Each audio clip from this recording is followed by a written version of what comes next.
And if you're not playing well, keep smiling. It's infectious, and others will look to play with you again. Good karma and good golf go hand in hand. Have fun. It's a game. If that's your golf to go, I'm Frank LaRosa. Did you know the average person walks 100,000 miles in their lifetime? It's true. That's a whole lot of stress, strain, and pressure ultimately put on 2 feet. Hi, DC Doug Christie here for the Good Feet store. As a spokesperson for Good Feet, I run into all sorts of surprising foot-related facts. Like despite relatively few Americans being born with foot issues, over time, 75% of all adults will experience painful foot or foot-related problems. By supporting all 4 arches of the foot, the Good Feet 3-step arch support system can help return your foot and whole body to its proper alignment. Come to the Good Feet store for a free, no obligation, arch support fitting, then take them for a test walk. Experience the comfort, balance, and support of the Good Feet 3-step arch support system. The Good Feet store in Sacramento, Roseville, Stockton, Modesto, and now Vacaville. Online at goodfeet.com. From the Power Business Technology Toshiba Studios. KHTK-AM Sacramento. KYMX HD2 Sacramento. Sacramento's official home for the San Francisco 49ers. Touchdown! San Francisco! Sactown Sports.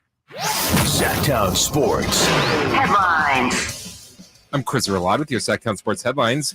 Yesterday, the NBA announced the in-season tournament schedule for this season, and last night, the Athletics' Shams Charania announced that the Kings will host the Warriors on October 27th on national television. The NBA full schedule will be released tomorrow during NBA Today. For more on the Kings schedule, check out Sactown Sports Kings Insider Frankie Cardicelli's report on SactownSports.com. England is going to its first ever Women's World Cup final after beating the host country Australia 3-1 early this morning. They'll go on to face Spain, who beat Sweden 2-1 to punch their ticket to the finals. The final will be August 20th at 3 a.m. Those are your headlines. Now let's get started with Whitey and Watkins. They're going to take it for a W. At your desk, on your phone, in the car. It's a show specifically for you, Sacramento.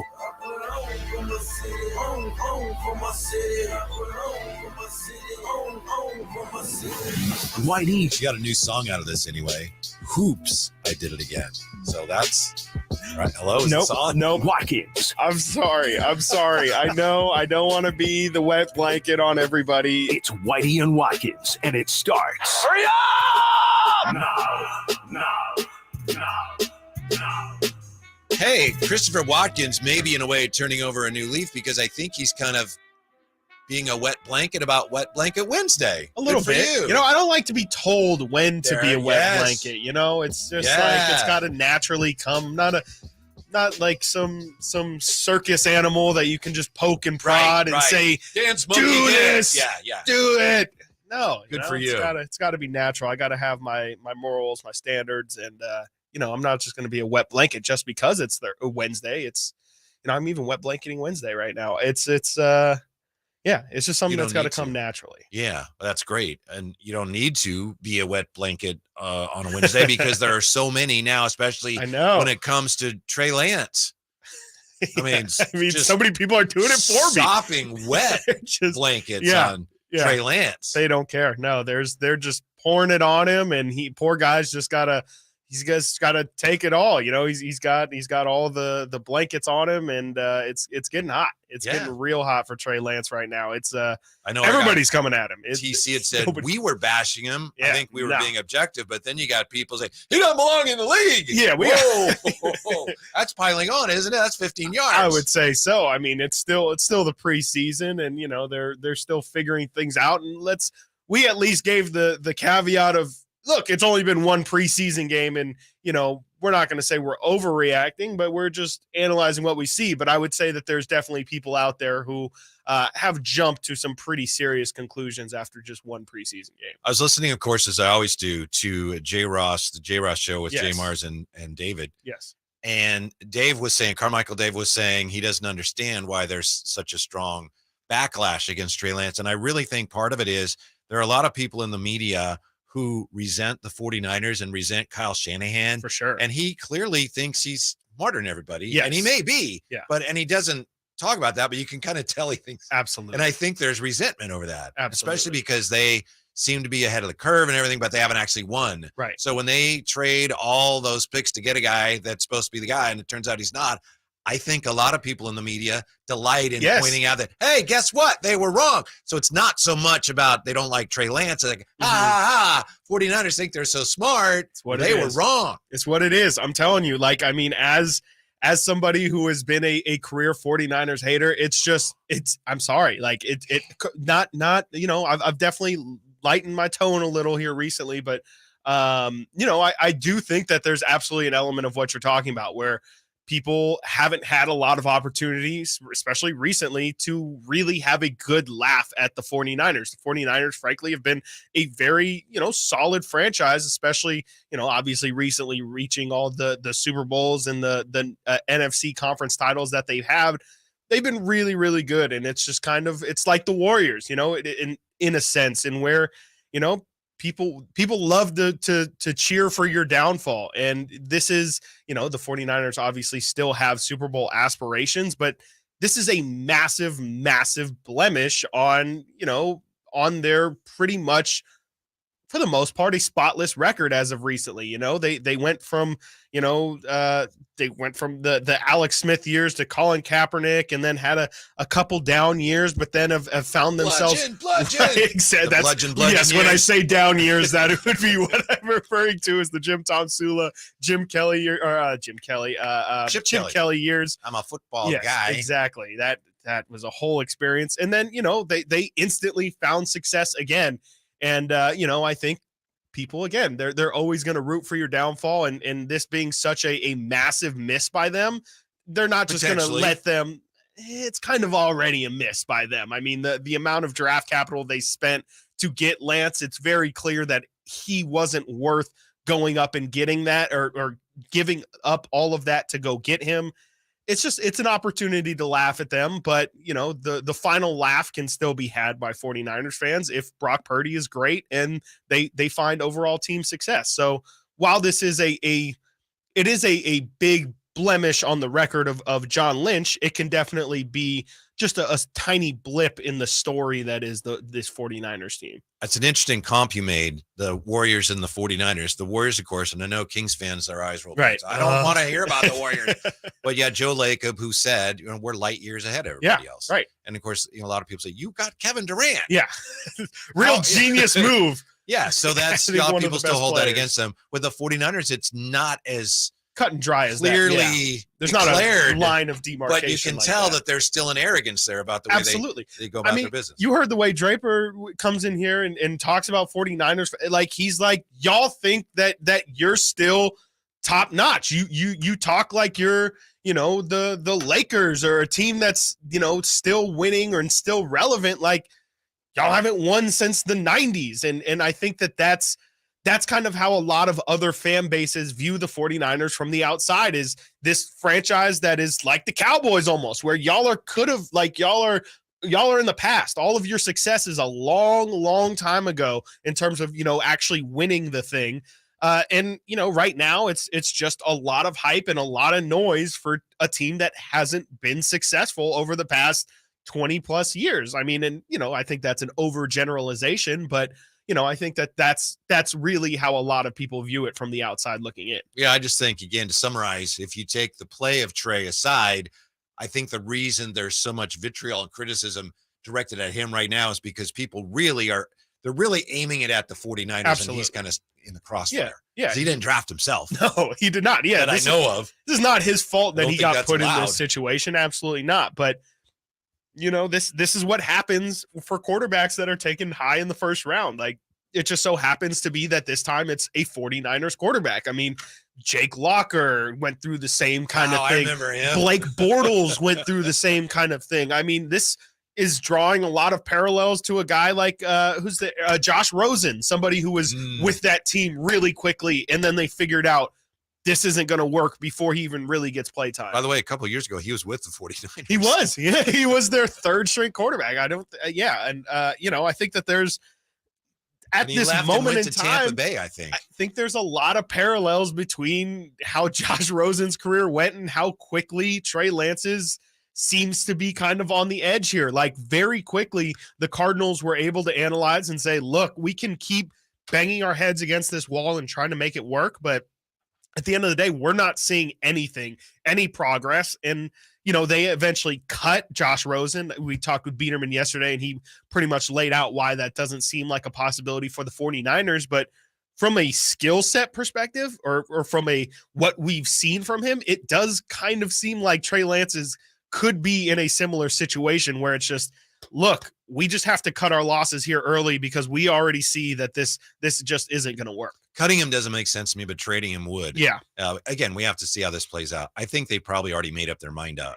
Made their mind up, about most of that. The question is, if it does come to that where they decide, you know what, he's not the guy, we got to move on, and they're still a really good team, can you say it's a disastrous deal? Again, if it comes to that. If they're still really good and they were able to overcome the fact they gave up, 3 top draft choices that ended up being pretty good players, but they're still a Super Bowl contender, then can you really say, oh, man, what a disaster?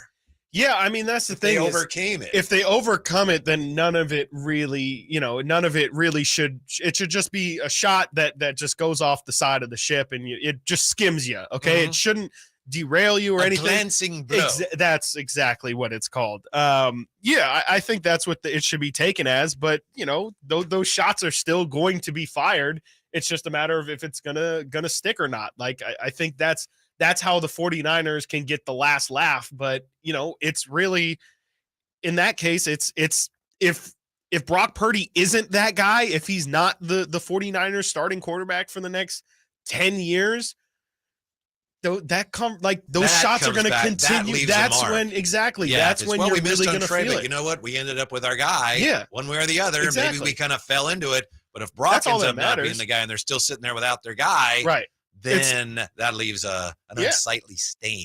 It could be Shanahan reputation. Viewed much like the Seahawks situation with how they got Russell Wilson. Remember, they paid Matt Flynn all this money, and Matt Flynn was supposed to be the guy, but they ended up, and Matt Flynn was a complete bust.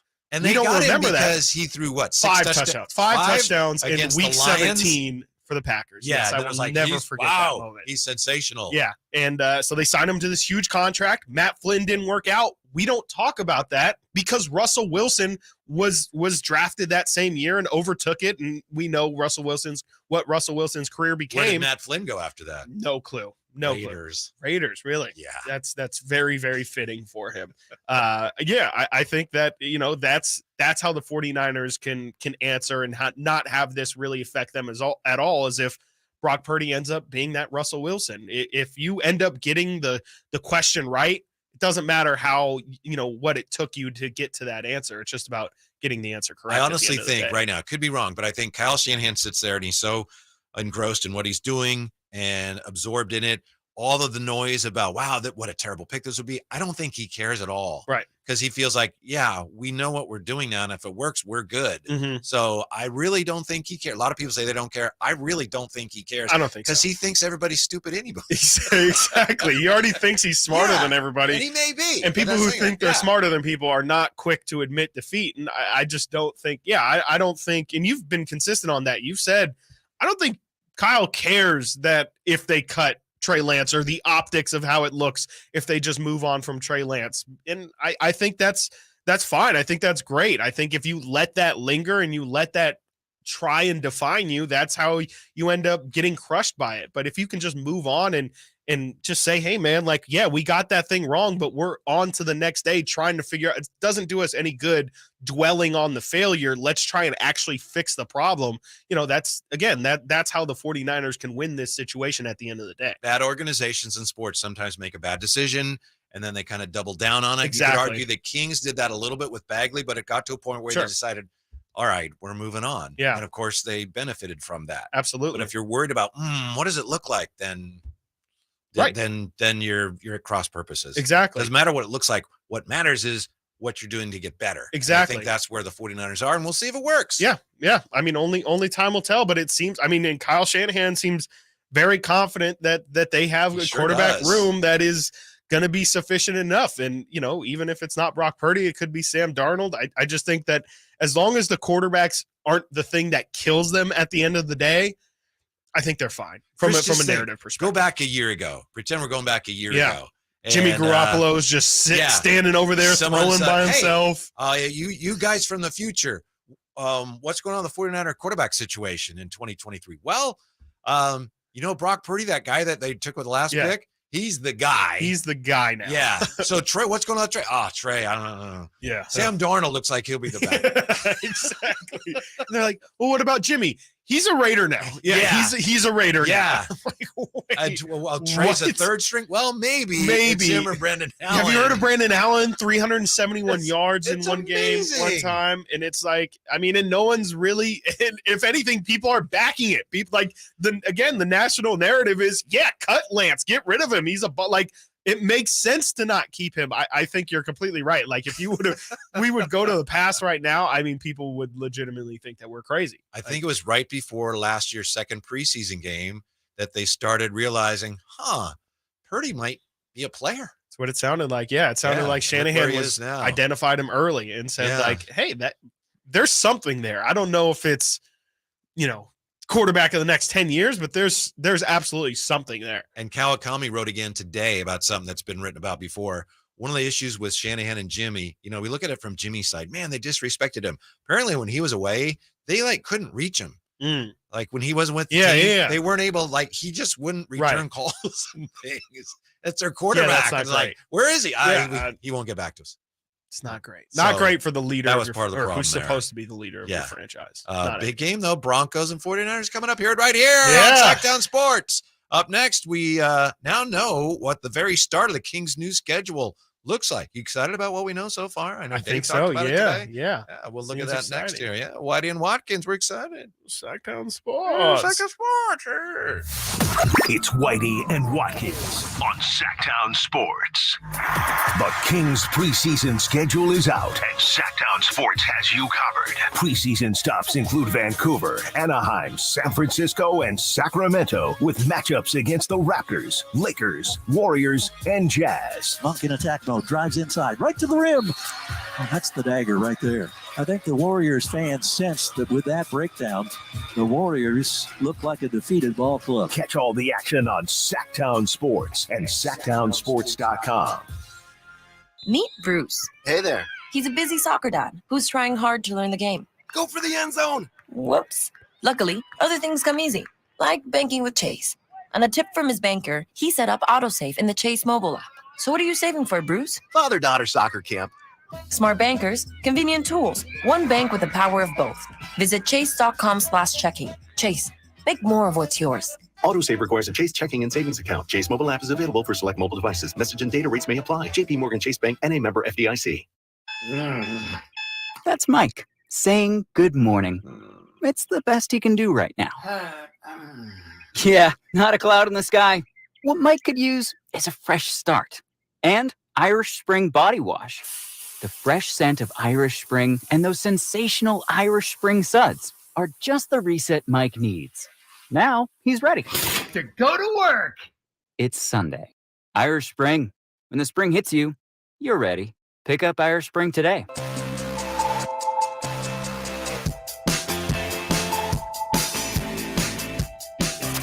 Check out Whitey and Watkins now on YouTube. Search Sactown Sports and watch the show from your desk.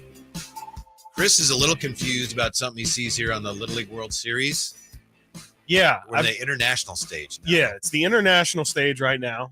This is Team Panama, I believe, going against Team Europe, Africa. Huh. I don't quite know. Like South Africa? It kind of appears that way based off of, if I can analyze the player pool, I would say it's Czech Republic. Okay. Oh, okay. Okay. I guess that totally different thing. Kind of makes more sense. I always get those two But confused. on the jerseys, it says Europe, Africa, which is what I don't understand. It sure does. It sure says Europe-Africa. Maybe it's like guessing they're in the same pool or something like that. That's what I would guess, that it's like a whole European African group, and it's just one team that represents from the Europe Africa division. Yeah, it's the Czech Republic. I don't really know if that makes sense. Like, I mean, why? Maybe there's not enough teams to create one European bracket and one African bracket, or I don't. Maybe I need a map. I don't. Did know. you hear? I'll give you a little clue. Please. Baseball is not the biggest in Europe or Africa. Okay. Yeah. Gotcha. So they just Road they trips. said, forget it. Let's just merge it. Road trips are brutal in the Europe Africa division. Imagine. I mean, like you got to take boats and Yeah. Oh, we got 3 games in Egypt. Then tomorrow, Yeah. Oh, we my got to go to In London. Slovenia for a doubleheader. Yeah, This tough. is not a joke. That is It's going to tough. sound like one, but did you hear about the bunk bed rule in What? Little League? Yeah, and it's not. It's I Does know it it's have silly. to do with off the field stuff, or It's is where it the kids stay, and there's a really sad reason. okay? The kids now in Williamsport, they all have to have no bunk bed because I think it was last year some poor kid fell off the top of the bunk bed and he was seriously injured. So now it's like all the kids. Oh, Yeah, jeez. and I obviously Ugh. maybe I wasn't that badly hurt. Have you ever had a bunk bed? Me I and my brother have, Brian. yeah. I had a fell- bunk bed when I was woke a up kid. one morning and rolled over. Ah! That is nightmare. Absolutely. I hate like dreams where you feel like you fall and then you like crash land on your bed. I cannot imagine actually Luckily, I just falling rolled off. and fell right, and it wasn't that high. Yeah. It was like, oh. Okay. I mean, like I But guess this poor kid was really injured. I don't know if I could wet blanket a little bit there. It's like, come on, man. Bunk beds have been around since I was a kid, and you know Or now, just put the now you're rails telling up. me They that have those. Did you use your rails? well, mine were just up. Like it was just a stationary thing that had like guardrails along the entire thing, just one entrance to climb into. And I think I don't when know. we were, old enough, mom's like, okay, we'll take the rails off. Yeah. Yeah. I don't need no. Yeah. Ah! famous last words. Yeah. Yeah, I mean that's I guess I mean for sure that's a good rule. I would It's just just imagine a sad story. I would think just imagine I it's thought of bunk really beds. tough Oh to my find goodness. enough hotel spots in Williamsport. Where is it? Pennsylvania? You saw. Yeah, I mean like that's probably not the most populated downtown area. So, it's probably pretty hard to find housing for all of these children. When are we going to find out the rest of the NBA schedule? Tomorrow, right? Allegedly tomorrow. Yeah, allegedly on Thursday, the schedule is supposed to be released. But at this point, I mean, we know such a large, not a large chunk, but we know a good amount of information. All the ones that you really would deeply care about. I feel like, after trickling out yesterday after the show, it seems like we pretty much know all the big games now. What's the latest on how the season starts for the Sacramento Kings? So the Sacramento Kings will unfortunately start the season on the road. Yeah, I know it's never great when it starts on the road, but October 25th they will be in Utah to play the Utah Jazz, who were a surprise the first half of last season. Up against Definitely. the finisher. Yes, yeah, Lauri Markkanen, and they also just traded for John Collins as well, so we'll get a look at that. Also had a handful of rookies that they took this year. That's right. I can't remember how many it was. It was 2 or 3 guys, and a couple of them looked really, really good in summer league, so that should be exciting. Probably good that the Kings faced that team earlier in the season as opposed to later. And then on October 27th, Keontae George. George, that's who it good. was. Yes, he was excellent in the summer league this But year. they also have Taylor Hendricks and Bryce Hendricks, they're Sensabaugh. Yeah, Bryce Sensabaugh was somebody who fell, and Taylor Hendricks was somebody that a lot of people were really high on in the pre-draft process. But anyways, on October 27th, that's the home opener, the one that everybody should be excited for. First game of the season in Sacramento in Golden One Center, October 27th, playing who else but the Golden State Warriors. That was one of my predictions, not the Warriors, but I said their home opener would be on ESPN. Yes, and it is. Yes, Yeah. I forgot to mention. Yeah. And it's on ESPN as well. So, them kicking off the season, how they ended last season, it should definitely be an absolutely electric environment. I cannot wait. I think it's on a Friday as well. I believe that's correct. That is going to be a Halloween weekend. My birthday weekend. Whoa! My birthday sandwiched right in between these games. So it's going to be game 1, my birthday, and then game 2, home opener. And then we got the whole weekend to celebrate. I've already said in our bold Kings predictions, Kings are going to sweep the Warriors this year. So it sounds like they're going to start 2-0 to me. Question for Christopher Laud. Your Honor, if his birthday is on Thursday, is it his birthday's over? Is that his birthday weekend, or is can he celebrate his birthday into the weekend if his birthday's on freaking Thursday? Absolutely. Yes. Okay, Absolutely. all right, okay. Just asking. Like, especially like as long as it falls on Wednesday or later. I think Wednesday. I mean, obviously Wednesday's like the middle of the week, quite literally. So is your birthday on Wednesday? No, it's on Thursday. Okay. It's on Thursday. You go the next weekend. What would Wednesday be? Because Wednesday obviously is like it's the your hump birthday's day. on Wednesday. You don't have a birthday. I think that's kind of what it is, honestly. Because like you can't like what? Oh, let's all go out and get drinks on Wednesday. For what? I mean, like you do it's something before, but it's even then. It's Yeah, my birthday. actually, I think Wednesday's good because you get to pick a weekend. Yeah. All right. Okay, so Wednesday's actually the best day to have it. Okay. Anyway. Interesting. Yeah. Anyways, yes. So yeah, we have that information, and then Dave also, I think he broke it on the show that Wemby will be debuting in Sacramento on February 27th. I believe that's the first game after the All-Star break. So that'll be exciting. And then 11 home games in March, he said. So should get a ton of home action towards the end of the season, which is a huge benefit for the Kings. As you know, obviously towards the end of the season, that's where you're making up ground or really trying to close in on your seeding, and so having as many home games as possible is great. That would mean that they're going to have a relatively tough schedule leading up to probably that, that probably means that there's going to be a disproportionate amount of road games leading into March.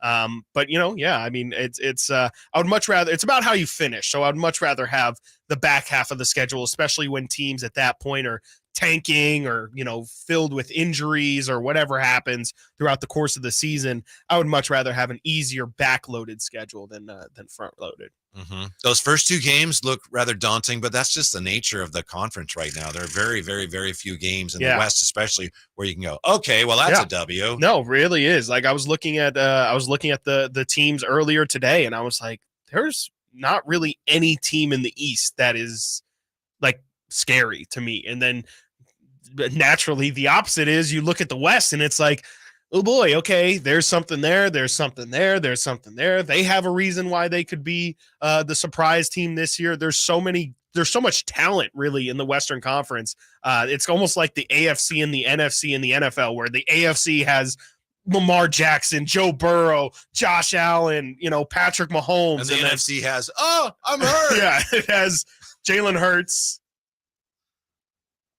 And that's it. And Jared Goff. The Yeah. only two really, Prescott. the only two really elite quarterbacks. Yeah, exactly. There's two elite quarterbacks in the NFC, Jared Goff and Jalen Hurts. And then besides that, it's bleak. So I mean the West is no joke. And those first two games definitely are not easy, obviously. Like I said, the Jazz were the surprise team last year, coached by the great Will Hardy. After one season, I'm already ready to proclaim him as the next great young coach in the NBA. Walker Kessler was better than Rudy Gobert. Where's Draymond at? That's just a fact. That's not even a hot take. And actually a fact. It hasn't been a hot take for about half of last season. Like, it was very clear how bad that Gobert trade was instantly. And then the fact that, like you said, Kessler was just way better than Gobert by himself was nail in the coffin. NBA conversation continues when we come back here. We'll look at Bobby Marks's idea for the in-season tournament and why that just won't work, Bobby. Also, could James Harden be right? Coming up with Whitey and Watkins on Sactown Sports. I hope not. Whitey and Watkins. Sactown Sports. Catch the Oakland A's every weekend on Sactown Sports. Friday nights, Saturdays, and Sundays. Sinking, that's going to get down for a hit. Around third to score is Tony Kemp. And the A's have taken the lead. Edge of the track makes the catch. And the Athletics get a great win. Sactown Sports, your weekend home for the Oakland A's. Sactown Sports coverage of the Oakland A's is brought to you by Xfinity 10G, the next generation network. Sacramento weather is brought to you by Bonnie. I'm Tamara Berg in the KCRA 3 Weather Center. We're looking at mostly sunny skies for your Wednesday. Still going to be very hot, so plan around the heat. Temperatures will range from 103 to 106 this afternoon, with overnight lows in the upper 60s. Get the latest forecast on the KCRA 3 News and the KCRA 3 app. It's been said an ounce of prevention is worth a pound of cure. And when it comes to a nice, cool summer, it's so true. Right now, get a complete air conditioner tune-up for just $79. Bonnie, plumbing, sewer, electrical, heating, and air. Bonnie.com. Some restrictions apply. License 69635. Do you find yourself stuck in a timeshare? Get the real facts about the timeshare industry and your options for cancellation. Chuck McDowell, founder of Wesley Financial Group, beat the largest timeshare company in federal court and has put together a free information guide that reveals the secrets the timeshare industry doesn't want you to know, including the 5 ways to get rid of your timeshare. Call now and get this timeshare information guide absolutely free. Call 800-785-1155. That's 800-785-1155. Are you tired of your tee shots ending up in the adjoining fairway while the rest of your foursome is hitting it down the middle? Well, experts will tell you that being properly fitted for golf clubs will help you strike your drive center cut. The Hagen Oaks Player Performance Studio and its team of trained PGA professionals are ready to help you get rid of your banana balls and duck hooks. Hagen Oaks Indoor-Outdoor Player Performance Studio fittings are available 7 days a week. Make yours today by calling 916-808-2531. That's 808-2531. For the ones who work hard to ensure their crew can always go the extra mile, and the ones who get in early so everyone can go home on time, there's Grainger, offering professional-grade supplies backed by product experts so you can quickly and easily find what you need. Plus, you can count on access to a committed team ready to go the extra mile for you. Call, click Grainger.com, or just stop by. Grainger, for the ones who get it done. That's Mike saying good morning. It's the best he can do right now. Yeah, not a cloud in the sky. What Mike could use is a fresh start. And Irish Spring Body Wash. The fresh scent of Irish Spring and those sensational Irish Spring suds are just the reset Mike needs. Now he's ready to go to work. It's Sunday. Irish Spring. When the spring hits you, you're ready. Pick up Irish Spring at Walmart today. Y'all ready to do it again, Sacramento? Country in the Park 2 is coming to Heart Health Park at Cal Expo Saturday, September 9th with Cole Swindell, Chris Jansen, Dylan Scott, and more. Plus, a mechanical pool, line dancing saloon, and all the food. Tickets start at $40 or grab your Coors Light Y'all Access passes for $125. For more info, visit SactownSports.com. Country in the Park 2. Brought to you by Shane Company, Attic Man Heating and Air Conditioning, and the United States Marines.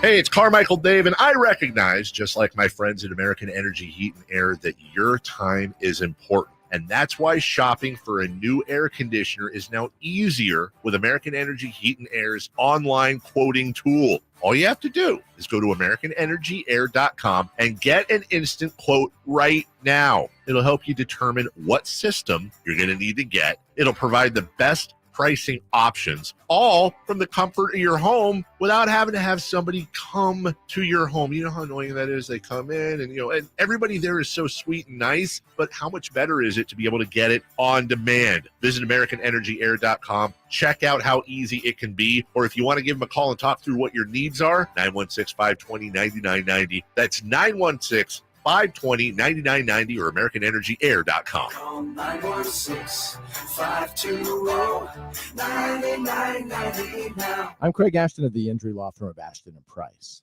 Whether you've been injured on a bicycle, as a pedestrian in a slip and fall, auto, Uber, Lyft, or big rig accident, you need Ashton & Price in your corner. When you call Ashton & Price, there's no chatbot telling you to hit 3 for accounting. You're greeted by a real-life person who will immediately transfer you to an experienced attorney. The consultation's free, and there's never a fee until you win. Remember, for the best advice, don't think twice. Call Ashton & Price. Sactown Sports Headlines. I'm Chris Verlad with your Sactown Sports headlines. Yesterday, the NBA announced that the in-season tournament schedule for this season, and last night, the Athletics' Shams Charania announced that the Kings will host the Warriors on October 27th on national television. The NBA full schedule will be released tomorrow during NBA Today. For more on the Kings schedule, check out Sactown Sports Kings insider Frankie Cardicelli's report on SactownSports.com. England is going to its first ever Women's World Cup final after beating the host country Australia 3-1 early this morning. They'll go on to face Spain, who beat Sweden 2-1 to punch their ticket to the finals. The final will be August 20th at 3 a.m. It is 10:33. Capital Casino, conveniently located on 411 North 16th Street in downtown Sacramento. Those are your headlines. Now let's get back to Whitey and Watkins. I got to thank Chris Verlad and Christopher Watkins for something as we get into briefly here the conversation about the in-season tournament. because Sunday night, as you probably know, De'Aaron Fox asked people on Twitter, what do you think of the in-season tournament? And he said he was so-so about it. But the way I read it, and I'm wrong here, but I thought, so-so is hyphenated. So when I read it, I thought he was saying, I am so into this tournament. And I said that a couple of times about, De'Aaron Fox is into this. And you guys didn't make fun of me. You didn't call me out. So I appreciate that. That was so totally misinterpreted what he said. So thanks to both you guys. You're very, very welcome. I honestly, you're giving us way more credit than we deserve. Yeah, I didn't even think much about. You kept saying we know how De'Aaron Fox feels about it. He's excited for it. I just was like, maybe you read more into it than I did or something. And then me, I'm thinking classic Whitey bit. Yeah. The guy says he's so into it. He's like, he's really into this, guys. So into this. Yeah. In your defense, I'm reading the tweet right now, and there's no hyphen. So it's right. I'm so about. It also doesn't say I'm so about, period. Yeah. Obviously, we've never done it before, but other basketball leagues and soccer leagues do it. I'm so about it. We've seen this in other leagues. Yeah. That's the way I read it wrongly. Yeah, no, I think that's not that's not 100% your fault. Yeah, because if he were to say I'm so about it, I really don't know if I'm going to go 100% or something. Then you'd be like, I got it. Yeah. Right. Yeah. Because, he never really states. That's his only stance on it is I'm so about it. And then it's obviously we've never done it before, but other basketball leagues and soccer leagues do it. Right. They seem to love it. The rest of that sentence is very positive and saying everybody else seems to love it. So I think I also love it. You're fine. I think 99.8% of people definitely read it like he's whatever about it. Right. But I understand, and I hear you. You are heard. You're welcome. Okay. I appreciate it. This is a safe space. It's okay. Bobby Marks yesterday said, ESPN did just a crackerjack of a show breaking down the in-season tournament. Bobby Marks, who's brilliant, and he's really good on radio and TV, he said, one thing I'd like to see is I'd like to see the winner of the in-season tournament get a playoff spot. And I know a lot of people have said that. I don't think that would work. Yeah. For a couple of reasons. It sounds good just as a blanket statement. You win the tournament, you get you need to earn something that is actually of value that everybody recognizes as, that's a good carrot to dangle in front of everybody. Now make your wet blanket statement. But Bobby Marks, you're my guy. Okay, I love everything you've done.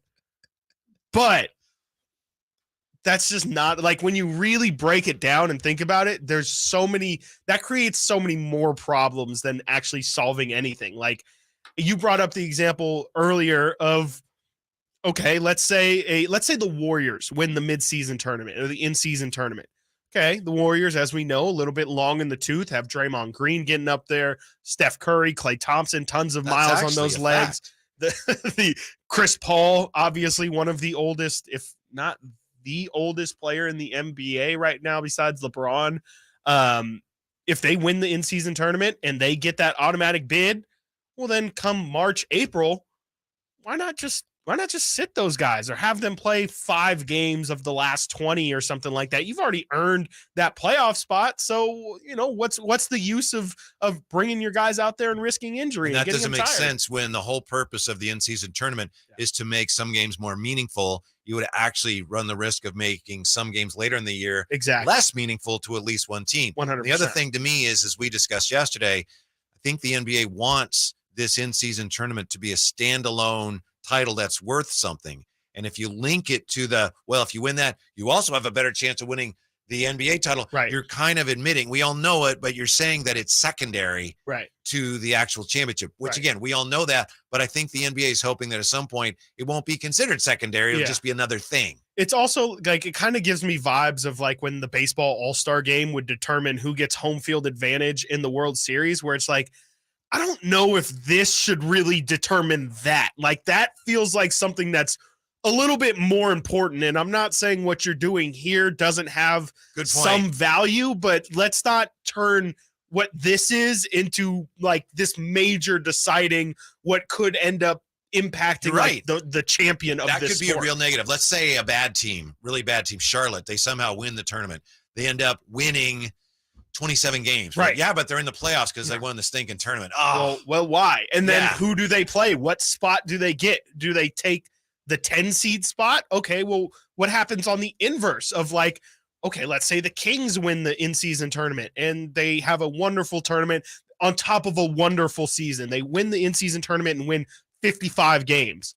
Well, they already earned a playoff spot. Doesn't work. So It doesn't what work. goes on with that? It's just it sounds good as a blanket statement, but when you really kind of dig a little bit And deeper Bobby's into your it, guy. it just doesn't I know work. that. And yeah, he's my guy, Bobby M. Dude, that's not what we call each other, but it was I was trying. Again, sorry, Jerry, on the nicknames. But yeah, it's Turns not out gonna Jerry work. likes your nickname. I know. Well, he got guilt tripped into it. And one quick note here on James Harden. James Harden a couple days ago called Daryl Morey a liar. Michael Rosenberg is a writer for SI. He has a great point. He says the NBA should look into it because there are rules.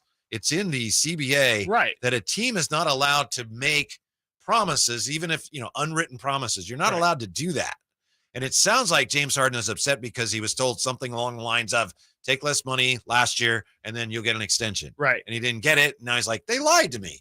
I don't know if they that's did or something not. you can prove, though. It sounds like it's going to be a natural he said kind of thing where James's camp is going to say, yeah, they promised me this. And even if they did, why would Daryl Morey or Philadelphia ever own up to that?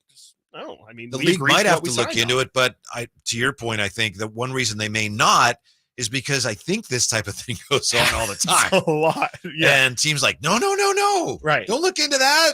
Yeah, no, I mean, Because we just did it ourselves. Kind of how the NBA operates. I mean, like even the tampering period where they had to turn it into a legal tampering period. Like I just think people talk in the NBA a lot off of the record, and it's just kind of the way that the sport goes.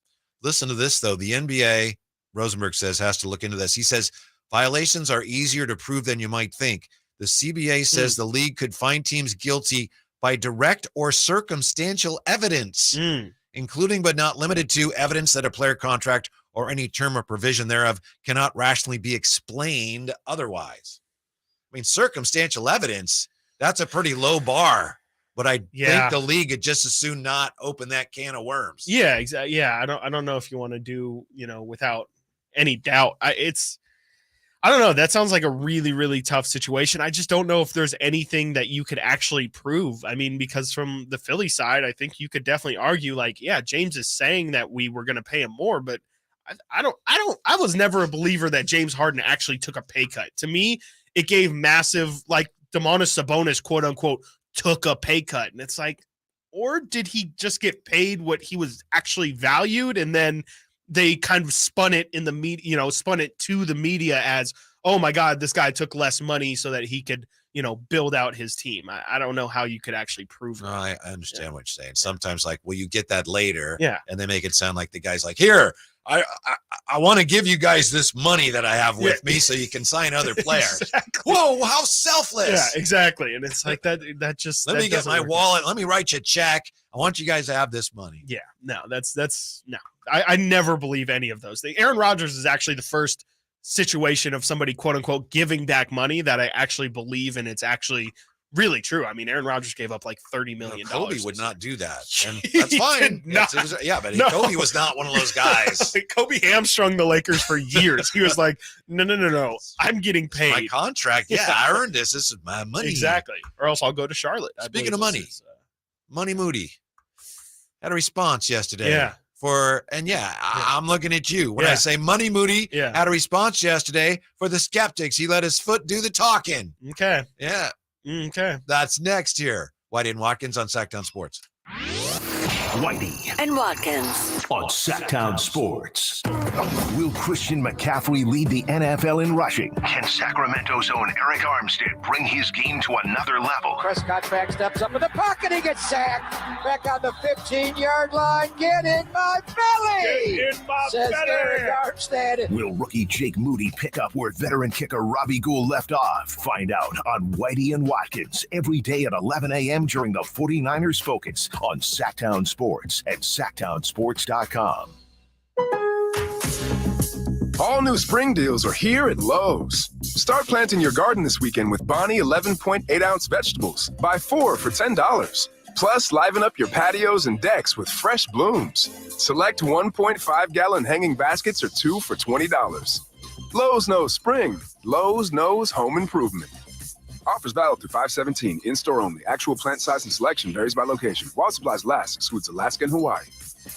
I suffered with plantar fasciitis for almost 20 years. I thought that foot pain was going to be with me for the rest of my life. If you suffer with plantar fasciitis, the search for pain relief can feel like an endless and hopeless ordeal. I would try drugstore, insoles and supports. I've been through surgeries, foot injections. I was trying all different things. Not a single one worked. If you think you've tried everything to relieve your foot pain, you probably haven't tried arch supports from the Good Feet store. And then I was driving past the Good Feet store, and I thought, why not? Give it a try. They wanted to make sure that they gave me the right arch support for my feet. Then it was like, okay, this is different. These make a difference. I don't have foot pain anymore. I'm so glad I met Good Feet. That changed my life. See how Good Feet arch supports work for you before you buy with a free fitting and test walk at the Good Feet store. The Good Feet store. Come in now for a free arch support fitting and test walk. My brother-in-law died suddenly, and now my sister and her kids have to sell their home. That's why I told my husband we could not put off getting life insurance any longer. An agent offered us a 10-year, $500,000 policy for nearly $50 a month. Then we called SelectQuote. SelectQuote found us identical coverage for only $19 a month, a savings of $369 a year. Whether you need a $500,000 policy or a $5 million policy, SelectQuote could save you more than 50% on term life insurance. For your free quote, call SelectQuote at 1-800-330-1991. That's 1-800-330-1991. Or go to SelectQuote.com. That's 1-800-330-1991. SelectQuote. We shop, you save. Full details on example policies at SelectQuote.com/commercials. Everyone loves to be outside, and so do mosquitoes. Protect yourself against mosquitoes and West Nile virus by following these simple tips. At least once a week, look around your yard and drain stagnant water from any containers where mosquitoes can breed. Remember to use an effective mosquito repellent, especially at dawn and dusk when mosquitoes are most active. Close all doors and be sure screens are in good working condition. At the Mosquito and Vector Control District, we're here to help. Visit us at fightthabite.net. At Elk Grove Honda, we see every Honda buyer as a member of the family, so we make sure every certified pre-owned Honda is one we would buy from ourselves. At Elk Grove Honda, we include many benefits that a private seller just can't match. Our Honda-trained technicians only certify our Hondas if they pass a thorough 182-point inspection, and our certified pre-owned Hondas are under 5 years old. So you know you're getting the newest Hondas in prime condition. See our exceptional selection of certified pre-owned Hondas in the Elk Grove Auto Mall or online at elkgrovehonda.com. I gotta get an Elk Grove Honda. I'm Ken Korak with your Green and Gold Report, brought to you by Xfinity 10G, the next generation network. Well, the youth movement continues with the call-up of outfielder Lawrence Butler, who was drafted out of high school by the A's back in 2018. He shot through the minor league system this year, beginning in AA, advancing to AAA, where he batted a combined .284 with 15 home runs. His big league debut came on the 11th of August in Washington, and after going hitless in that game, he had hits in each of his next 3 starts. Ken Korak here, introducing you to the Xfinity 10G network. Xfinity is undergoing a multi-year network evolution, giving you a powerful connection today while building toward a faster, more reliable tomorrow. The Xfinity 10G network gives you the fastest internet with even faster speeds rolling out all the time. You also get a consistent and reliable connection when everyone's online, even during peak hours. That's a home run. If you want to learn more, go online at xfinity.com/10G.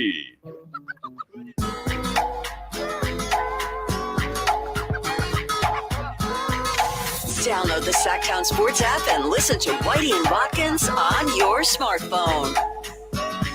We appreciate you being with us. Shoot us a text. Give us a call, 339-1140, 1-800-920-1140 if you got something to say, or you can always participate in the chat, YouTube chat. Ryan Coda says, I can't wait for the Kings basketball to start because that should mean the weather is getting colder. Oof. People complaining a little bit, Great understandably, point about the hot weather. Yeah, definitely. Like there is mental correlation between Kings basketball starting and the weather also taking a big chill pill.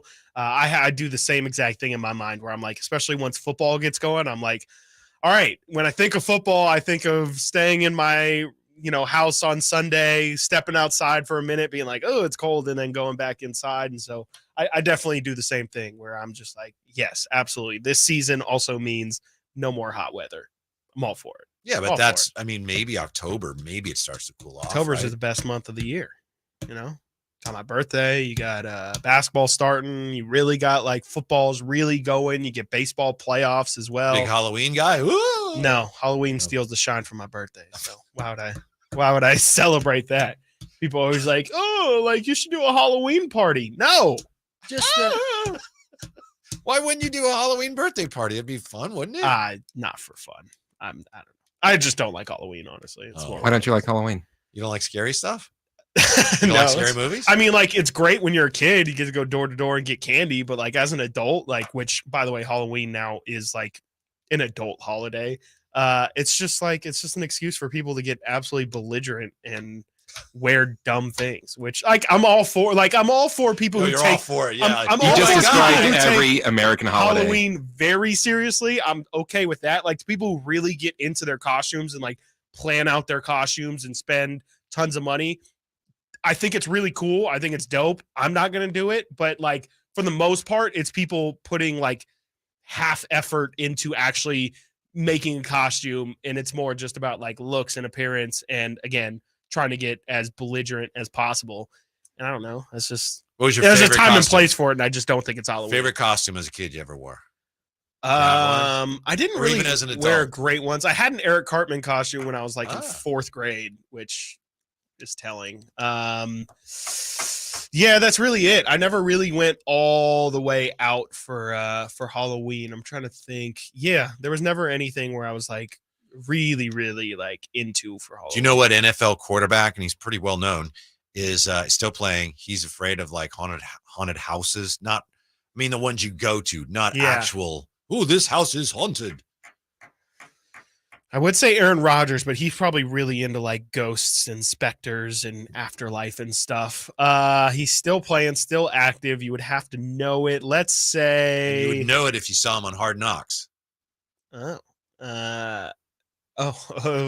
we know Sam Darnold is afraid of. It's Dak. Dak a couple years ago on Hard Knocks. He's like, I'm not going in there. And he said, you got somebody with a fake chainsaw. How do you know it's not a real chainsaw? He was serious. That's something I think about all the time. Really? Going into haunted houses? Like going to a haunted house, I always think, what if there's just some psychopath here and they know that this is the perfect cover? Yeah, we could probably find that. But he was explaining to Zeke or somebody, like, right, I'm not going to any of those. I tell my mom, I'm not going to that. You got some guy with, knives and a chainsaw. How do you know it's not a real one? That definitely feels like one of those things that like, he's like, this is why I don't go. That's definitely one of those things that like a GM would like hyper analyze and say, I don't want that guy on my team. Yes. If my quarterback's afraid of going into that situation, well, how's he going to be going into Foxborough on a Sunday in the playoffs? Okay, that's not who I want leading my team. Point. No, it's not. It's not. You know who's fearless though, and I think he's proven that he's absolutely fearless. Who's that? He probably went into haunted houses when he was like 4 and say, yeah. Jake Moody. Really? Yeah. Because he's just nails. He's money. Nothing phases him. Money. He laughs at that chainsaw guy in there. He's like, that's cute. Is that an electric infant? Yeah. Well, I don't know about that. Well, but he had. I don't know how closely you follow this stuff, Chris, but he missed a couple kicks in the preseason. I heard. Yeah. I did hear that a couple of them went not center directions. Yeah, he yanked one left and then he sliced one right. Say the least. Some have pointed out, he wasn't the most accurate kicker in college. So here's how he responded in practice yesterday. Okay. Bounce back. Jake Moody from 59. Good. Oh, okay. Jake Moody from 38. Good. Wow. Jake Moody from 56. Good. Okay. Jake Moody from 53. Good. Stop it. Jake Moody from 61. No good. Jake Moody from 43. Good. Wow. So he's 5 for 6 yesterday in practice. Good Wow. from 59, 38, 56, 53, and 43. Missed a 61-yarder. Those are a lot of back. That's a lot of dangerous range for Moody. As we've established, 40 plus. There's no such thing as a I don't know. dangerous range for Moody. I don't know, man. We looked at those college numbers, and it seems like, inside Apples of 30 and shoes. It seems like, if he's close, if it's a chip shot, he's Robbie Gould pretty much. But you extend it from 40, and it seems like that's where he has problems. Did you not listen to what I just told you? Look, you were telling me for weeks in practice how Money Moody was good from 60, good from 55. Oh my gosh, he can't miss during practice. Yeah. And it seems like that's continuing. He can't miss during practice. He's saving it all for the game. Don't know why he's deciding to do that. Miss him in practice and then make him during the game. I have no analysis for these kicks. I mean, it's great that he's making them in practice. It's obviously a lot better than him missing them in practice, especially after the mental gymnastics I'm sure you have to go through as a kicker to miss those kicks. It's good that he missed those in the first preseason game. He can learn. Exactly. Oh, okay, no, here's why I missed it. Frankly, I mean, it's a lot better that he misses it now than obviously later. Absolutely. Get all the nerves out of the way now. And if he is continuing to make kicks in practice, it's definitely a positive sign. But I mean, come on, you gotta kick him in the real games too. Like that's when you'll really, change minds. And, like Biederman said yesterday when we had him on, Jake Moody is not going to be afforded the luxury of being an okay kicker. You can't do that when you're the 3rd round pick. Well, they got to decide soon because, and I think they know what they're going to do, but Zane Gonzalez, we don't get to go to practice, but he actually has been really good too. That's what I hear. And, my understanding is from what I've read, they would like to maybe trade him for something, right? Assuming that, Money Moody can continue to kick like he did yesterday and show them that, no, I got this. I'm good. Who do you think has more trade value right now, Trey Lance or Zane Gonzalez? Is that not fair? Probably Trey Lance, because you might, you might get a 4th for him, maybe. And I don't think you're going to get a 4th for Zane Gonzalez. I would hope not. Not if Money Moody's worth a 3rd. Teams out there looking for kickers. Yeah, for sure. I mean, what we were talking about Dallas the other day, and I it would not surprise me if Zane Gonzalez, it could be traded for a 7th round pick or something like that. I think he's been in the NFL for a while now, and I think he's an okay kicker. But again, like Jake Moody cannot be an okay kicker. He shouldn't be neck and neck with Zane Gonzalez. You want to see that guy. And granted, we still do need to afford him the luxury of, even though he's a kicker, he is still a rookie. And you're not going to be at your peak as a rookie, especially, even as a kicker. So he's got to prove to be at least, top 10, hopefully top 5 by the end of the season. But there should be no doubt that Jake Moody is a good kicker. He already is top 5 already. Top 5 on his team, maybe. We'll see. Up next, the Hot Take Harrys are all in on Trey Lance. Who's saying what and why? What's going on next? Whitey and Watkins, Sactown Sports. It's Whitey and Watkins on Sactown Sports. Need the latest on your Kings? And Nerlens, in all fairness, I mean, he can protect the basket. Very unselfish player. Looking for the freshest scoop on the Niners? Trey Lance not being on the roster is an option for them. Why else would they have 4 quarterbacks around? But I don't think it's the most likely. Want to find out the latest on the MLB playoff race? I think Bailey has kind of been the glue to put this all together, because you got to have an elite catcher to make a run at a late playoff push. For all that and more, check out SactownSports.com. Meet Bruce. Hey there. He's a busy soccer dad who's trying hard to learn the game. Go for the end zone. Whoops. Luckily, other things come easy, like banking with Chase. On a tip from his banker, he set up AutoSave in the Chase mobile app. So what are you saving for, Bruce? Father-daughter soccer camp. Smart bankers, convenient tools. One bank with the power of both. Visit chase.com/checking. Chase, make more of what's yours. AutoSave requires a Chase checking and savings account. Chase mobile app is available for select mobile devices. Message and data rates may apply. JP Morgan Chase Bank, N.A. member FDIC.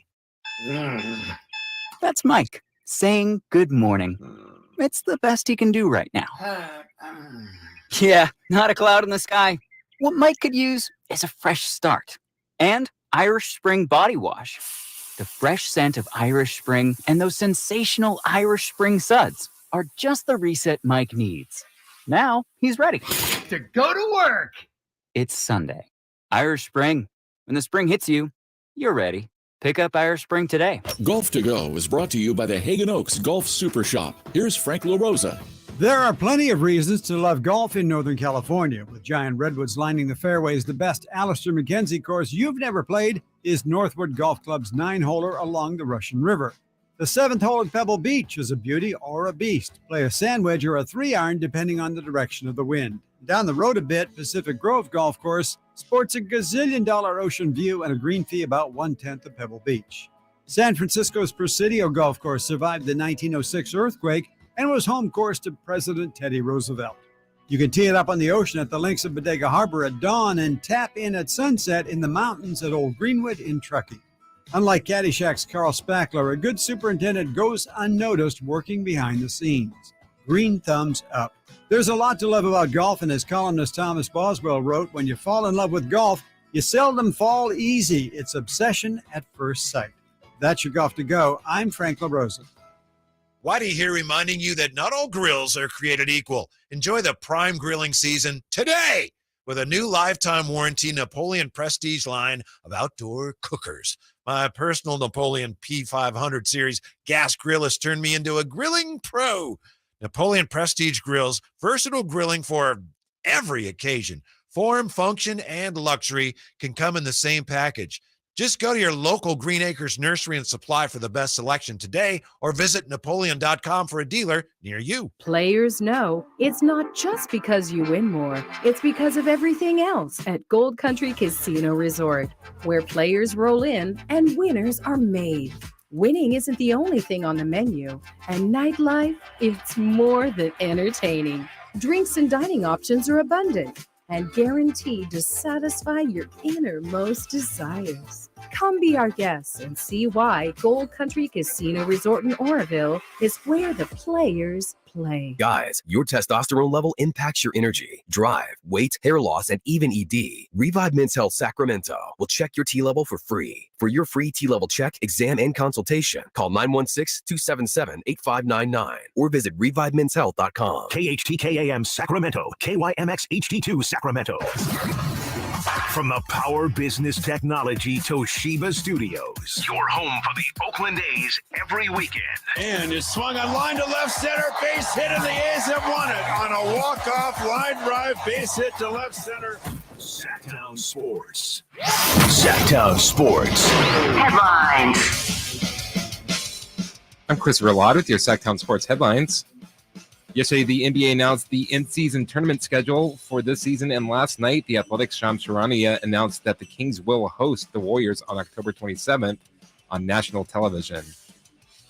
The NBA full schedule will be released tomorrow during the NBA Today. For more on the Kings schedule, check out Sactown Sports Kings insider Frankie Cardicelli's report on SactownSports.com.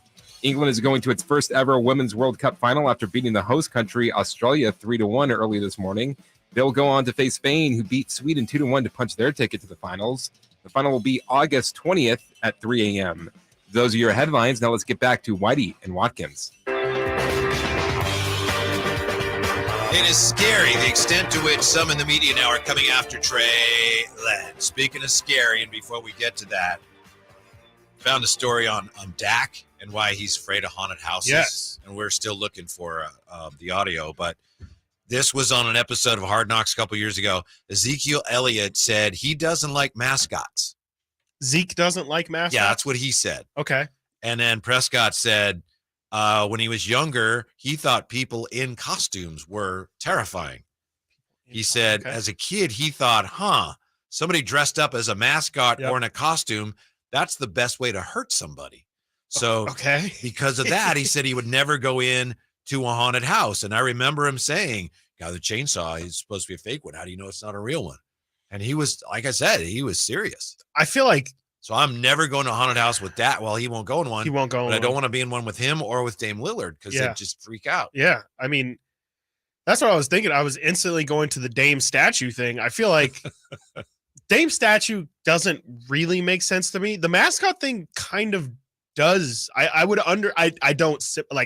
don't reciprocate the feeling, but I could sympathize with it. I definitely could understand why that would freak somebody out. Like it's, I get why clowns would be creepy to people, and I could understand how, like, especially like when you're a kid, most of the mascots and, you know, people and figures you see are at birthday parties, and they're, you know, like a shoddy version of you know, SpongeBob and, you know, I don't know what else, Barney, I don't know.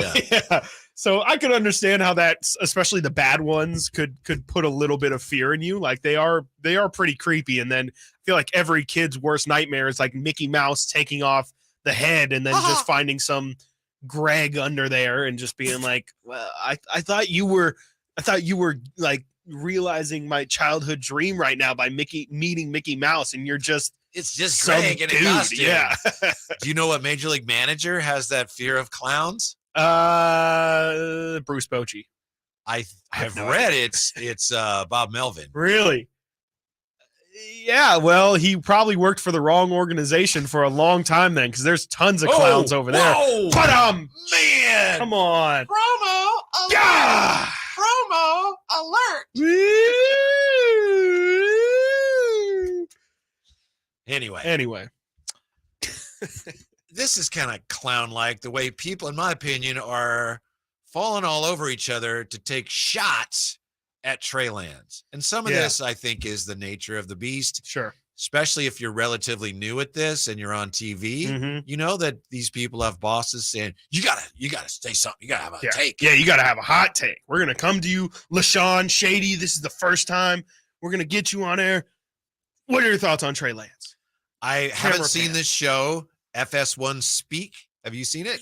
I know you were surprised you saw the clip, and nothing against him. I was with you. I didn't know he was on TV. TJ Hushmanzada. I didn't know any of those people were on. I didn't know. Yeah, I've always liked TJ, and I like LaShawn McCoy, and I think Sam Acho's on there as well, and I think Joy Taylor's on there. I was like, all of these people, where I didn't know you existed. And apparently they just put them all on I don't one think show. Okra Nachos is on there. Okra Nachos? Yeah. He's not. No. But anyway, this was Monday on TJ, who's your mama? FS1's Speak, and LaShawn Shady McCoy going after Trey Lance. I don't want to see no more Trey Lance. I've seen enough of him. Yeah. I don't want to hear about him. And you know what's sad? It's really not his fault, because he don't belong in the NFL. It's not his fault. The problem is this. Wow, you say he don't belong in the league. You just look at this. Wow. No. Especially as a starter. Like when you watch him play, he shouldn't be in his NFL as a starting quarterback. Seriously, that's honestly. And it's not his fault, because I look at the teams. When I was playing, I always go to the front office, and it was jokingly, but I was being honest. It's like they criticize these players all the time. He couldn't pick up the playbook. Yep. The stage is too big for him. Trey Lance, he did this, that, and the third. Well, you went out there and you traded the picks to go get him, so you thought he was that good. So they should take more blame. But a part of that, so aside from that, when I look at Trey Lance, there's nothing he does special. Like with young players that are not confident yet, they always do something really, really good, right? There's nothing he does really, really good. Fair. I thought he was a runner. I watched him run last year. He's not no runner. He has a strong arm. Watch him. Is his arm strong? I can't tell. So I don't really talk about Trey Lance no more. He doesn't show me enough. If the NFL had a G League, he should be part of that. Put him in the G League and let him grow. I mean, if we have. They used to have the G League. They used to have NFL Europe or whatever it was. The XFL or USFL. He did walk back what he said a little bit, because he says he doesn't belong in the league, especially as a starter. He doesn't belong as a starter in the league, which is different than saying he doesn't belong in the league. Yeah. Way different. There's an interesting point in there. What does Trey Lance do well? Again, that was Shady McCoy on FS1 Speak. I think he does have a very strong arm. That's the thing. The question about his running is one of the absolute keys to the whole puzzle, though, because it looks like the 49ers have come to the point where they don't feel he's the runner that they thought he was going to be. Right. Yeah, no, definitely not. I'm looking at his rushing totals right now. He has like 220 combined rush yards with about 50 plus, barely over 50 attempts. So, I mean, he really hasn't shown much of an ability to be an exceptional runner, which is kind of the thing that was going to make him different and make him kind of like the Jalen Hurts kind of quarterback who gives you the dual threat option. He doesn't have anything close to Jalen Hurts. No, strength, elusivity. Speed, no, He's none supposed of to be. I remember talking to a guy who did some of Trey Lance's college games, and he said he's like a linebacker. He runs people over. Yeah. Well, obviously, it's harder to do in the NFL, right? Yeah, it's a lot tougher, and I think I would push back on. Yeah, he doesn't have anything that I'm like, that's an elite NFL trait, because the one thing that I was really impressed with Trey Lance on Sunday was, like you said, his ability to really, like, he's got a really strong arm. He can, I if don't he think wants there's any to, question. yeah, if he wants to dart a ball in there, he's like a top 1% of just straight zipping the ball to somebody. He's got that elite tool to him. It's just about rounding it out and also weaponizing that as a tool. And, you know, that takes time and reps. I do agree with Shady in the sense of, funny enough, I think he was trying to use it as an insult, but a G League would actually be really beneficial to a guy like Trey Lance. Exactly. Like he's somebody who, he's got traits. He does have traits that make him a desirable quarterback. Trait Lance? Is that where you're going? Trait Lance, exactly. Trait Lance has tons Chris has of another nickname for Trey Lance. But it's just like he can't, he doesn't have the reps and the experience to put all of it together. And the only way you're going to do it is by playing. And unfortunately in the NFL, especially at quarterback, you can't just sub him in for a couple plays to get him some looks like you can a receiver or running back or really any other position. You know, at quarterback, it's one guy until he goes down. And I just don't think, I think that's going to be the downfall of Trey Lance, is he just never, ever gets an opportunity to get the reps that he needs. The one problem I had with what he said was, I saw him last year. When did you see him last year? He's hurt. He played in a monsoon and then he got hurt in the next game. Yeah, that's right. Like the first series. Yeah. I don't That's know what why he's going off the of. point you just made illustrates how this is totally the wrong team for him. Yeah, absolutely. Yeah. He's on a bad team. Bad teams play guys that aren't very good, but it's like, Yep. hey, you know what? We're going to stick with him. And then this team's like, no, because we're trying to win. And also we've discovered another guy that we think is the guy for the future. We all know that, but clearly that's a big part of this whole Trey Lance puzzle. What opportunities are there going to be for him beyond these next 2 preseason games? There won't be. I mean, and as we've Unless discussed something too, unforeseen happens. Yeah. but how many people would something unforeseen have to happen to in order for it to be Trey's time? I mean, that's kind of been the question that's been raised recently, is like, again, I think you were the first person on it. If Purdy goes down, I think it's going to be Darnold who's up next. And then at that point, like, do they feel again more comfortable with, if Darnold goes down, would you go to Brandon Allen, a guy who's more similar to Sam Darnold, or would you just kind of reset the offense and put in Trey Lance, who probably requires a ton of different play calls than what those other guys would have? And I just think it makes a whole lot of sense for this to just kind of be the end of this situation, and for him to go somewhere else where he would actually be valued. I know a lot of people have said, I think TC is called, and I understand it. You see it on Twitter. People say, they have to play him more. I think at this point, even the most loyal Trey Lance backers are saying he needs to play more. Yeah. Rather than saying he's really good. I think right now, for a team that's trying to win a Super Bowl, to play him now, irresponsible. No one would win. Yeah. No one benefits from that. But he's not going to get a chance to play here. Yeah. It's really funny how J Mars has been great at pointing this out. If Brock Purdy were a 2nd round pick or a 3rd round pick, how much different the conversation would be about Brock Purdy, because that's really the main thing that everybody points to as to why his success can't be true, is because he was the last pick in the draft. There's no way. How would that narrative change if he was a 3rd round pick? It's almost it's the same with Trey Lance, whereas, okay, what would the conversation be if Trey Lance was a 5th round quarterback that the Niners just took a flyer on, and now they've seen 3 seasons? This is the 3rd season of trying to make it work with a 5th round quarterback. He'd be on his 3rd team already. He would absolutely not be he would not be on the 49ers. They would not be trying this hard to make it work. And I don't think anyone would be trying to convince themselves otherwise. And, that's living in a fantasy land, and that's not true. Trey Lance not only wasn't a 5th round pick, but the Niners gave up a ton of assets to get him. But it's just, I think that's really is more of the Kyle Shanahan school of thought, is like, and it's always said, it doesn't matter where you get drafted. Once you're on the team, you're on the team. You shouldn't be treated how your draft pick is. It's just, I just feel like if Trey wasn't and didn't have all of this baggage behind him, I think it would be clear and obvious that this situation isn't going anywhere. There's also this, as we discussed earlier, there's also a little bit of a 49er backlash, and Shady McCoy even said it, and I understand where he's coming from as a former player. He says the organization deserves more of the blame for this. Okay, but what are they supposed to do? I mean, at this point, I think it's pretty clear they realize, this pick hasn't worked out. Right. What are they supposed to do? John Lynch come out and make a Trey's statement. terrible, but we shouldn't have picked him. We apologize for making such a poor pick. Trey is really bad. That's on us. We will never do it again. We are sorry to the entire fan base.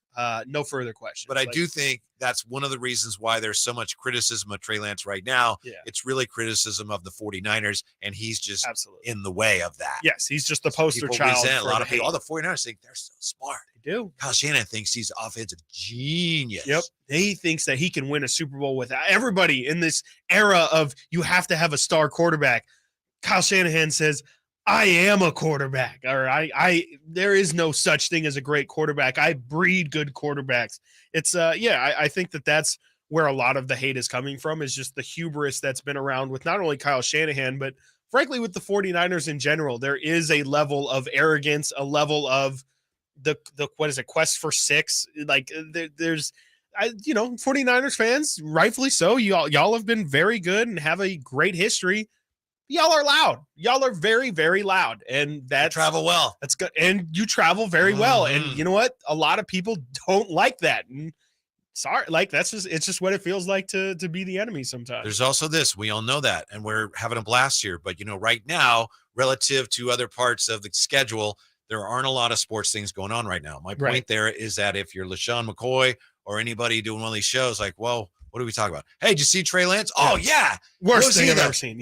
Yeah. They traded he was a third pick. Yeah. Oh, yeah. Well, we'll do. Got to make a whole show of it. Yes. Yeah. Absolutely. Yeah. I mean, that's unfortunately the game that is the media, and with all the outlets out there. I mean, if everyone's going to be talking about the same subject, well, why are people going to talk about our show? Well, we have to have the biggest Trey Lance take. And I think that's kind of a version of what this is. It's just like we have to have the biggest and the best Trey Lance take. For example, when we come right back, there's another former player who says the trade may be one of the worst in the history of the NFL. Oh, boy. Next, Whitey and Watkins, Sactown Sports. Whitey and Watkins, Sactown Sports.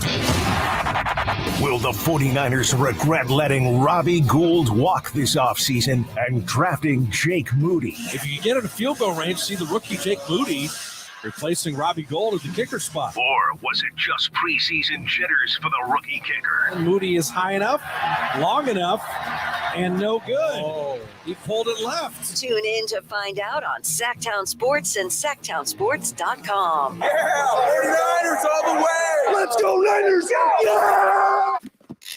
At the UPS store, you can ship it all. We're your bulky sports equipment shipping store, your heavy luggage shipping store, your fancy art shipping store, we're even your I can't believe it's already time for back to school shipping store. So visit your neighborhood We Ship It All store for dependable UPS shipping with easy to use tracking and competitive rates. The UPS store. Be unstoppable. The UPS store locations are independently owned. Product services, pricing, and hours may vary. See Center for details. Hey, it's Carmichael Day for my good friends at Fire Wings with some bullet points for you to remember so you can be a professional fire wing eater. Like Wings Day Wednesday, 88-cent wings each and every Wednesday. 3 flavor lineup includes 7 classic wing flavors, 7 dry rub wing flavors, 7 fusion wing flavors. It's the perfect fast casual eating establishment for the entire family. Go to firewings.com or download the app, find a location near you, order online, earn rewards. Fire Wings. Just wing it.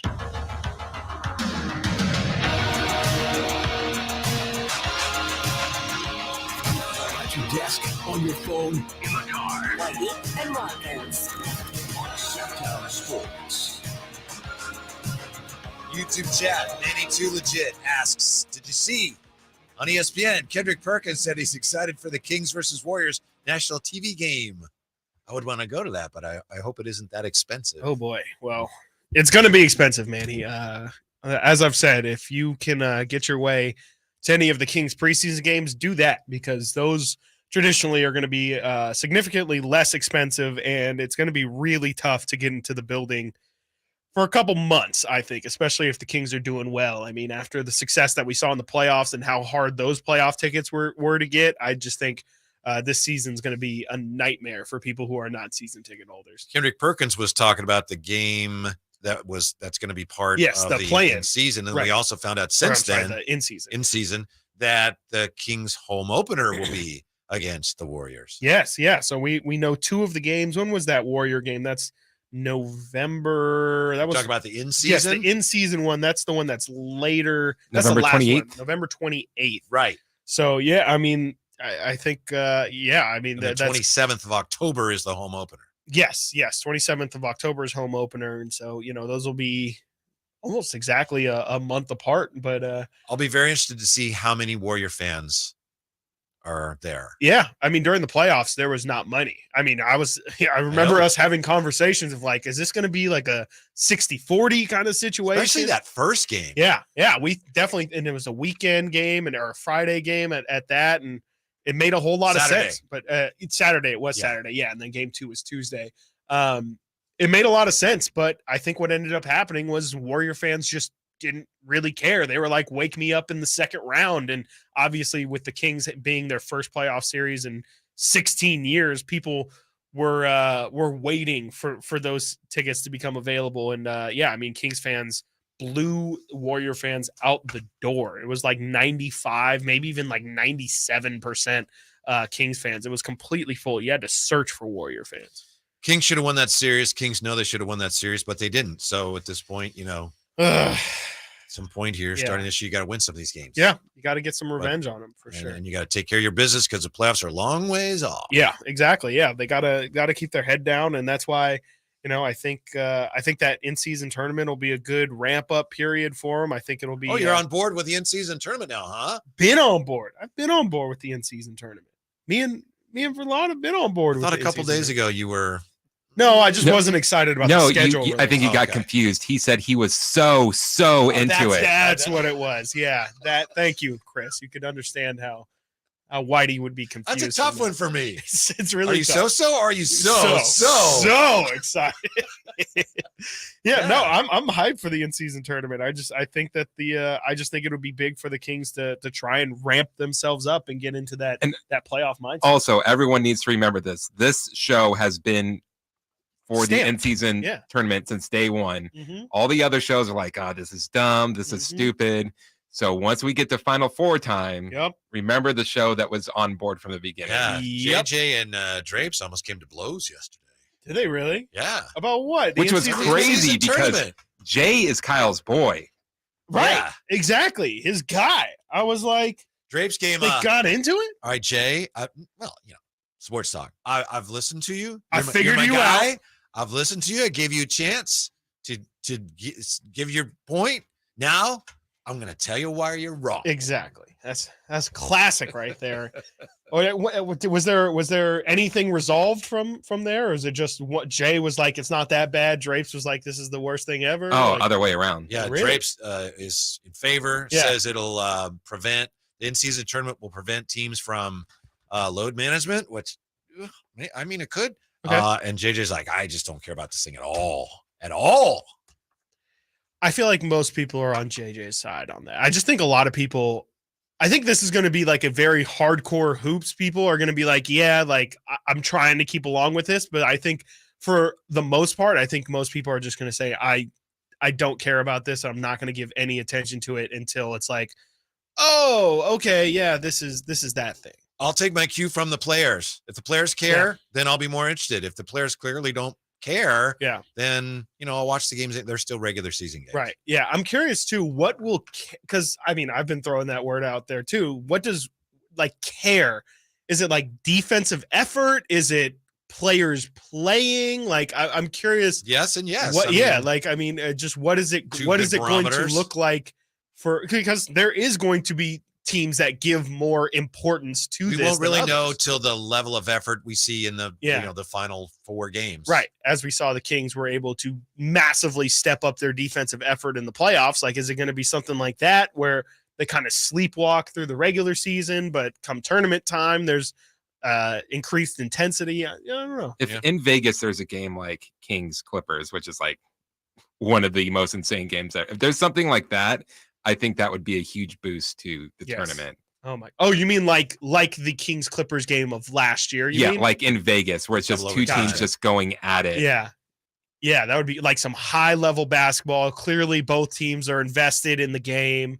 I think that's when it's really going to come to like the national spotlight is once they get to Vegas in that Final Four, like the changing of environment, everybody who goes to that event is going to it for that sole purpose. Like, I think that's when you're really going to feel like a college or like a European basketball kind of environment. One thing I don't like about it is the neutral site. To me, one of the most uniquely NBA aspects of big games is somebody has home court. Mhm. That's part of basketball. Yeah. And now you're playing these games neutral court. I mean, something's lost. How do you think the single elimination will play out? That's not something that we've had in basketball for years. Has there ever been a single elimination? Oh, I guess the play-in, right? Yeah, but even then, it's like you could get a second game. But I'm just curious. Yeah. Well, they're hoping that it'll have a kind of a March Madness feel to it. Right. But Exactly. the thing is, we lost. Oh no. Well, we got another game in 2 days. So Yeah. we're not in the tournament, but we still got another game. Right. So yeah. it's not like your same. season ends. Right. It's just like like this. Well, it's not even like the tournament. I don't. Yeah. It'll be really strange. Some of them will probably be relieved in a way. It's like, it's a tough loss. But you know what? We don't have that extra game. Yeah, we were having to do different things for it and stuff. Yeah, it'll be interesting to see how it plays out. One more NFL player going after your guy Trey Lance. No. Former Cowboy Marcus Spears. Yes, let's see. Was this yesterday? He says this trade could end up being one of the worst in NFL history. The last 7 games of the season last year, Brock Purdy was Joe Montana. Okay, he's supposed to be good as long as he's healthy. Brock Purdy is supposed to be the guy and the starter. Look, they got a terrible situation on their hands with this Trey Lance. And Dan and I talked about this. This may go down as one of the worst trades in the draft in the history of the NFL. The fortunate part is Kyle Shanahan has done such a phenomenal job of getting this team ready to play and being so creative offensively that it hasn't shown in the win-loss column. But you lost a lot by going up and get Trey Lance. And Dan and I sat there, and RC as well. We sat there during the draft and was like, why wouldn't you take Justin Fields? Like, why wouldn't you have Justin Fields in this situation after we saw Zach Wilson go? Some of us even thought that Justin Fields should go beyond Zach Wilson. Joe Montana. I was like, say hello to my little friend. I did not Steve hear Young. anything after Montana. I was just like, that's the greatest thing I've ever heard. I also cannot take anybody seriously after saying Joe Montana. So, I'm with you. Yeah, after that, I just womp, womp, womp, womp, womp, womp, womp, womp. He kind of knocked down his own point. I give him credit because it was a good point. Is this the worst trade ever? Well, no, because they're still winning. And Kyle's done a great job. And the whole thing about what a problem this is. Again, I would bet money if you ask Kyle, it's like, it's not that really big worried of a about deal. it. Yeah, it's fine. We're fine. It would be a problem if they have, whatever. I was going to say Sam Darnold, but he looks fine. It'd be a problem if they have absolutely nobody to put at that quarterback spot, and it's going to cost them the championship. But, Brock Purdy, I think, as we saw last year, is at least good enough to put him in the NFC championship game, if not further. Joe Montana.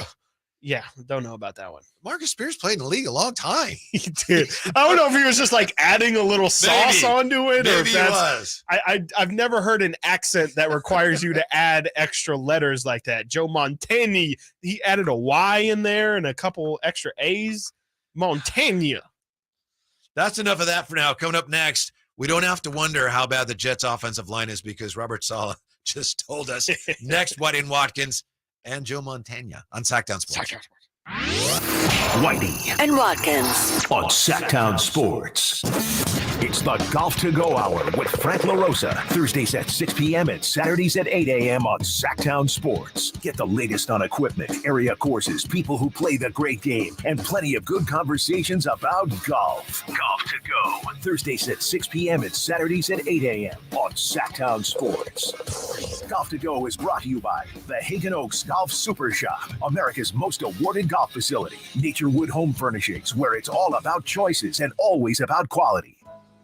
Labor Day, our annual celebration of workers and their achievements, was first observed in New York, and the first Monday in September became a national holiday in 1894. Hi, this is Frank LaRosa with a word about Naturewood Home Furnishings. Each year we commemorate Labor Day with parades, picnics, and family gatherings. And right now, Naturewood Home Furnishings is celebrating with their exceptional whole store Labor Day sale. Would you like to refresh your living room, Would you like to restyle your bedroom? Maybe you want to redesign your home office. No matter whether it's your dining room, kids' rooms, accents, or accessories, Naturewood's unique store-wide Labor Day sale offers savings in every department and savings on every brand like Stanton, Omnia, England, Stickley, Flex Steel, and all the rest of the award-winning furniture. When it comes right down to it, it's all about choices and always about quality.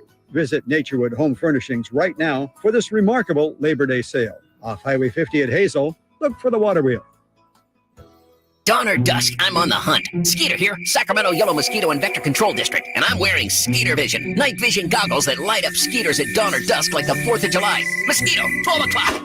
Got him. So fight the bite by wearing long sleeves and pants at dawn or dusk when they're most active. Apply insect repellent and drain stagnant water. It's a breeding ground. Dawn or dusk, the Sacramento Yellow Mosquito and Vector Control District reminds you to fight the bite. For more information or to report problems, go to fightthebite.net. Did you know the average person walks 100,000 miles in their lifetime? It's true. That's a whole lot of stress, strain, and pressure ultimately put on 2 feet. Hi, DC Doug Christie here for the Good Feet store. As a spokesperson for Good Feet, I run into all sorts of surprising foot-related facts, like relative to American wood issue.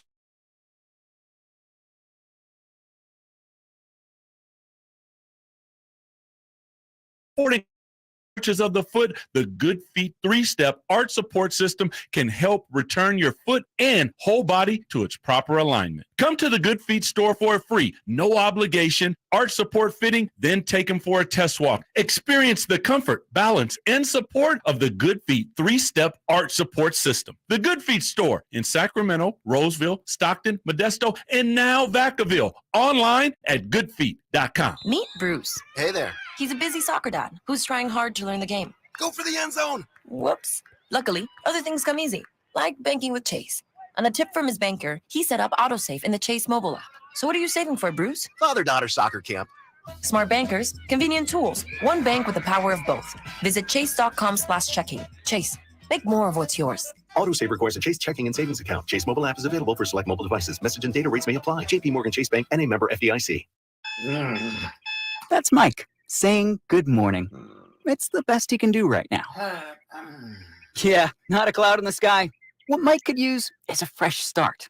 And Irish Spring Body Wash. The fresh scent of Irish Spring and those sensational Irish Spring suds are just the reset Mike needs. Now he's ready to go to work. It's Sunday. Irish Spring. When the spring hits you, you're ready. Pick up Irish Spring today. Sactown Sports. Headlines.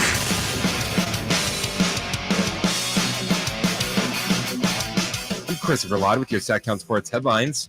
Yesterday, the NBA announced the in-season tournament schedule for this season, and last night, the Athletics' James Harden announced that the Kings will host the Warriors on October 27th on national television. The NBA full schedule will be released tomorrow during NBA Today. For more on the Kings schedule, check out Sactown Sports Kings Insider.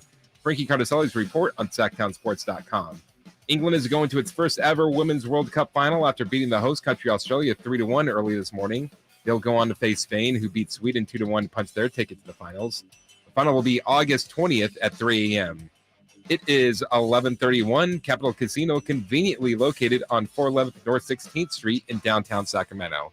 Those are your headlines. Now let's get back to Whitey and Watkins. Got some genuine excitement on the chat here about the in-season tournament. Pike 916, how you doing, Pike? I wish I had the cash to get to the first tourney game against the Thunder.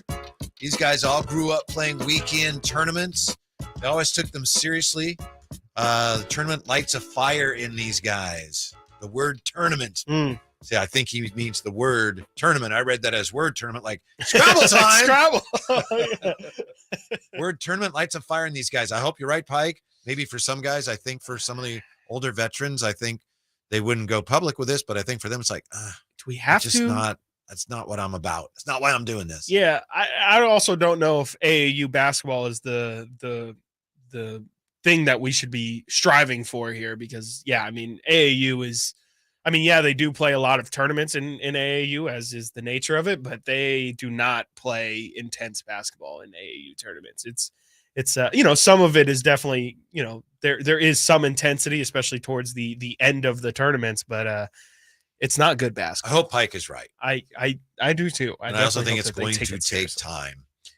Definitely. If this is going to become anything that's of any significance, it's going to take time. But the NBA is going to give it a lot of time. Yes, they're going to give it a lot of time, and they're going to try and make it work. They're going to try and advertise the hell out of it. They're going to, put as many stars in front of us as possible and try and make it seem like this big, huge event. Anytime anyone after in the post game is like, oh yeah, like I actually really like this tournament, we're going to see that clip endlessly. Yeah, they're definitely going to try and make this thing. Would it be better, and I think this is coming up on Factor Fantasy, so if you want to withhold your answer, I understand, but in your opinion, would it be better for the league if in the first in-season tournament you had two franchises that everyone knows are really good playing against each other, or would it be better if you had teams that, wow, look at those guys, underdogs are in the finals? I think it would be better if there's two big teams. I think obviously it seems like naturally the teams that would care more are those lesser teams. Like I've said, like the Magic and the Kings and, the Pacers and teams like that who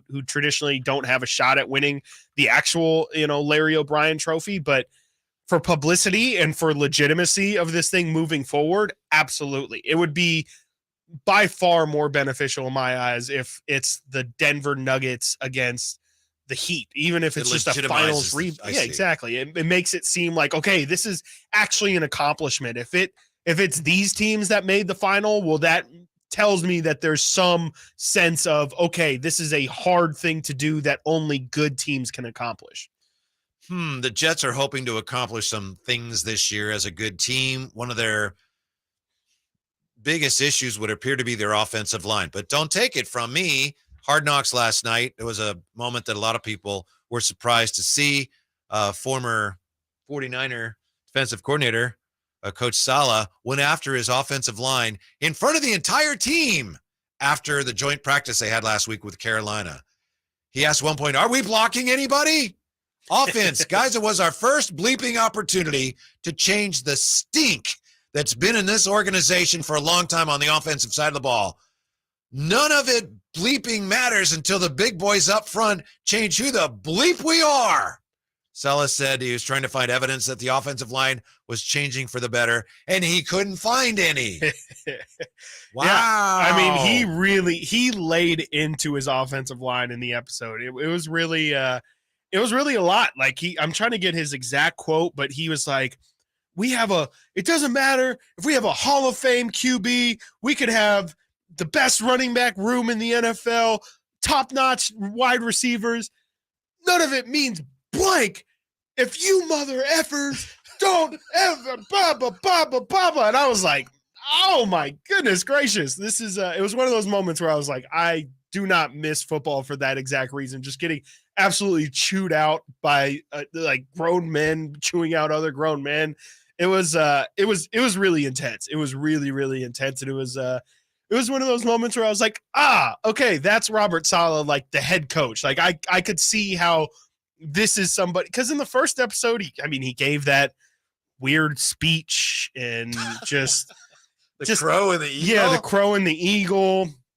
It was just like, it was weird vibes. I don't know if it was like the cameras were around, and so he was kind of trying to put on doing these documentaries, they're bad for you. No. That's not what I'm saying. Don't. I will say this: when we heard that, I didn't see it. You probably watched it when it happened, but when we heard last week the speech that he gave about the crow and the eagle, he sounded nervous to me. Yeah, it was. Yeah, he did. Like, I got this.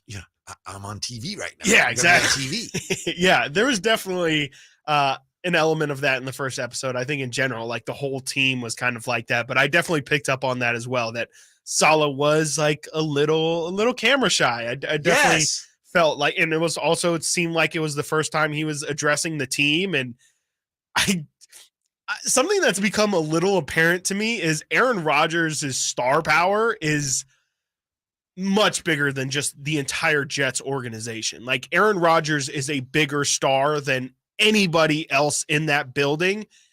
And I kind of think that there might have been an element of like Saleh was, I really hope I don't look stupid in front of Aaron right now. Wow. Like maybe I'm reading He's way the too much star into they've it, had on that team in a long time.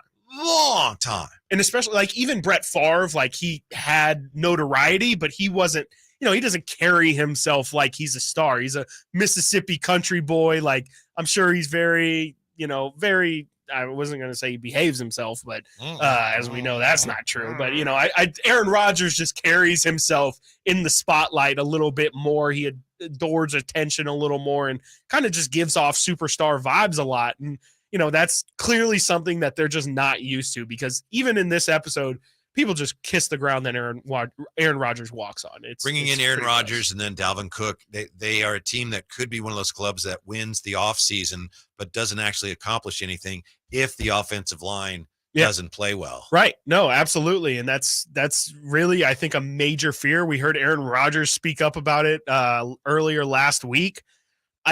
It's really a concern for that team. I mean, they have 2 good linemen, and one of those is Mekhi Becton, who has played like 5 games in his NFL career, including preseason. Like it's a really, really shaky offensive line for a team that has Super Bowl aspirations. And that's kind of where, if we want to tie it into the Niners as well, like that could be the thing that unravels the entire Super Bowl dream, is that, we saw a lot of struggles from the backup linemen for the Niners, and there's a lot of questions about that right side of the line now.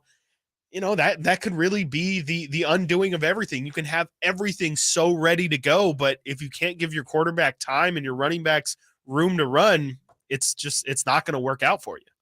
I remember when Laken Tomlinson left the Jets for a lot of money, there's a lot of people in San Francisco that said, they have the money, they should have paid him. Yeah. Now it looks like maybe they knew what they were doing. Exactly. Speaking of Hard Knocks, Christopher Laud found the Dak audio of him explaining why he's afraid of haunted houses. Oh, do you want to hear that? This is from a couple years ago. Dak Prescott. I used to think that would just be the best example, or the best way to injure or hurt somebody if you wanted to. You think that's that person in the costume, you know what he is. He's up to something. I would have never did anything haunted. I just tell my mom, that's the perfect place to kill somebody. Why would I do that? I told her that, she understood it. Never made it. Y'all think it's a fake chainsaw. I don't know I'm crazy. Put a blade on that one day. Yeah, my mom never made me go to the haunted house Kids because I need told to go her. to therapy, man. Kids need to. I think every child in America should have to go to therapy at least for a little bit, because that's what we like to call an irrational fear. I think that's overthinking the situation quite a bit. Whoa, you think it's overthinking? Yeah, I do. I'm not going to say it's ridiculous to not go into haunted houses because you have fear of. I don't like it. Okay, I don't enjoy the feeling. Why would I want to go there? Someone's going to murder me. Yeah, that's why I'm like, okay, kid, we should talk on the way home. Like I understand not wanting to voluntarily be afraid. Like people don't like scary movies because they don't want to be afraid. I understand that, but Mom, I'm afraid that guy's going to actually have, someone's going to plot something, and this is going to be like the beginning of a scary movie where someone kills me in a haunted house. That just feels like you're overanalyzing the situation, and he's turned out fine. Dak has turned out fine. Sure, he has. I'm telling you, I've had those same exact thoughts. That's exactly what I have thought before. That would be the perfect place. I guess, yeah. It's dark. There's no cameras or anything. And if something happens, it's like, oh, it's part of the show. It's part of the haunted house. I feel like this is there's got to be a Law and Order episode where this is the exact case. I think there's a couple of horror movies that are like this. That's true too. I think I saw it on CSI once. I don't know, but Dak is doing fine. Yeah. And it sounds like his mom's like, yeah, okay, I'm not going to make you go. That makes it sound like she used to make him go. You get into that. You get in there, Mom, Dakota Prescott. Okay, you don't have to go to haunted houses. Now that I'm thinking about it, him giving that explanation, and she understood me, like, okay, we're just not going to this anymore. I think she was so concerned. She was like, Jesus, my kid really thinking that kind of stuff? Oh my God. Yeah, honey, it's okay. It's okay. Chris Watkins, are you ready for a quarterback wearing number 50? Tell you why you need to be. Next here, Whitey and Watkins on Sactown Sports. It's Whitey and Watkins on Sactown Sports. The first ever NBA in-season tournament schedule is out, and our Kings have some great matchups, including national TV games against the Spurs and Warriors. And Sacramento has won. They have risen to the occasion. And let me tell you, if you can't sense it, this place is absolutely nuts. Listen to every game on the home of the Kings, Sactown Sports and SactownSports.com. Whitey here reminding you that not all grills are created equal. Enjoy the prime grilling season today with a new lifetime warranty Napoleon Prestige line of outdoor cookers. My personal Napoleon P500 series gas grill has turned me into a grilling pro. Napoleon Prestige grills, versatile grilling for every occasion. Form, function, and luxury can come in the same package. Just go to your local Green Acres Nursery and Supply for the best selection today, or visit Napoleon.com for a dealer near you. Y'all ready to do it again, Sacramento? Country in the Park 2 is coming to Heart Health Park at Cal Expo Saturday, September 9th. With Cole Swindell, Chris Jansen, Dylan Scott, and more. Plus, a mechanical bull, line dancing saloon, and all the food. Tickets start at $40 or grab your Coors Light Y'all Access passes for $125. For more info, visit SactownSports.com. Country in the Park 2. Brought to you by Shane Company, Attic Man Heating and Air Conditioning, and the United States Marines. When you're young, life is full of choices. Don't let opioids like highly addictive and deadly fentanyl take away your life and your choices with just one wrong pill. Addiction is a disease that can affect anyone at any age, but there is a choice to get help for this disease. Find medically proven treatment options, including virtual, at choosemat.org. What's up? We're talking to Chad Hoblet of Hoblet Dodge, Chrysler, Jeep, Ram in Woodland. Chryslers make this the summer sales event going on right now. But Chad, why drive all the way to Hoblet? Because if you go somewhere else, you're paying too much. No one beats Hoblet when it comes to price and service. Right now, save up to $13,000 off MSRP on new 2023 Ram 1500 Laramie, Limited, and Longhorns. That means you can get a brand new truck starting at only $28,995. Wow, you really are going all out. We're not done yet. You can also save up to $6,500 off MSRP on new 2023 Ram 2500 Longhorns. No one in California has a savings this good on a selection this big. That's why we are consistently California's #1 Ram truck dealer. Stop by the Hoblet Ram Truck Center for a test drive today or see their entire inventory online at HobletDodge.com. Unbeatable prices, unbeatable selection. Nobody beats Hoblet, period. 14,000 total net savings after 9,000 factory rebates and 5,000 dealer discounts. Rebates include 10% off MSRP average of $8,000 plus $1,000 case construction cash. Must have purchased qualifying case equipment after January 1st, 2021. $28,995 net price on 2023 Ram 1500 regular cab after 3,400 factory rebates. Sample VIN 550880. 6,500 total net savings on Ram 2500 Longhorn after 6,500 dealer discount. 5 each net savings. See dealer for details. Guys, your testosterone level impacts your energy, drive, weight, hair loss, and even ED. Revive Men's Health Sacramento will check your T level for free. For your free T level check, exam, and consultation, call 916-277-8599 or visit ReviveMen'sHealth.com.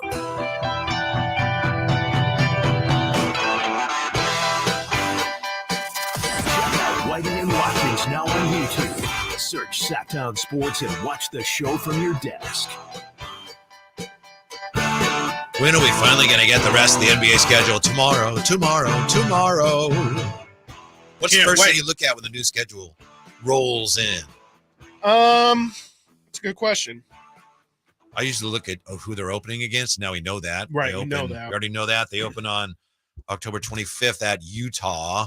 A home opener October 27th against the Warriors. I think the first thing I'll look at is probably how many back-to-backs they have. That's usually, the toughest thing to get through a schedule is just like how hard, the NBA schedule makers made their schedule. And then second thing is definitely if there's a stretch of games where it's like, oh, okay, for a 2-week period, the Kings play the Celtics, Bucks, Denver, Golden State, Lakers, and then Phoenix Suns in like 6 straight games. And it's like, well, that's going to be a tough stretch in the season. And just to kind of know and also do the inverse of that of, oh, they play the Bobcats. I'm going to continue to call them the Bobcats. The Hornets, the Spurs, they played 5 bad teams in a row. All of that is good information to have. So you just kind of know, okay, heading into this portion of the schedule, hopefully the Kings are this amount of games over 500 because they could definitely go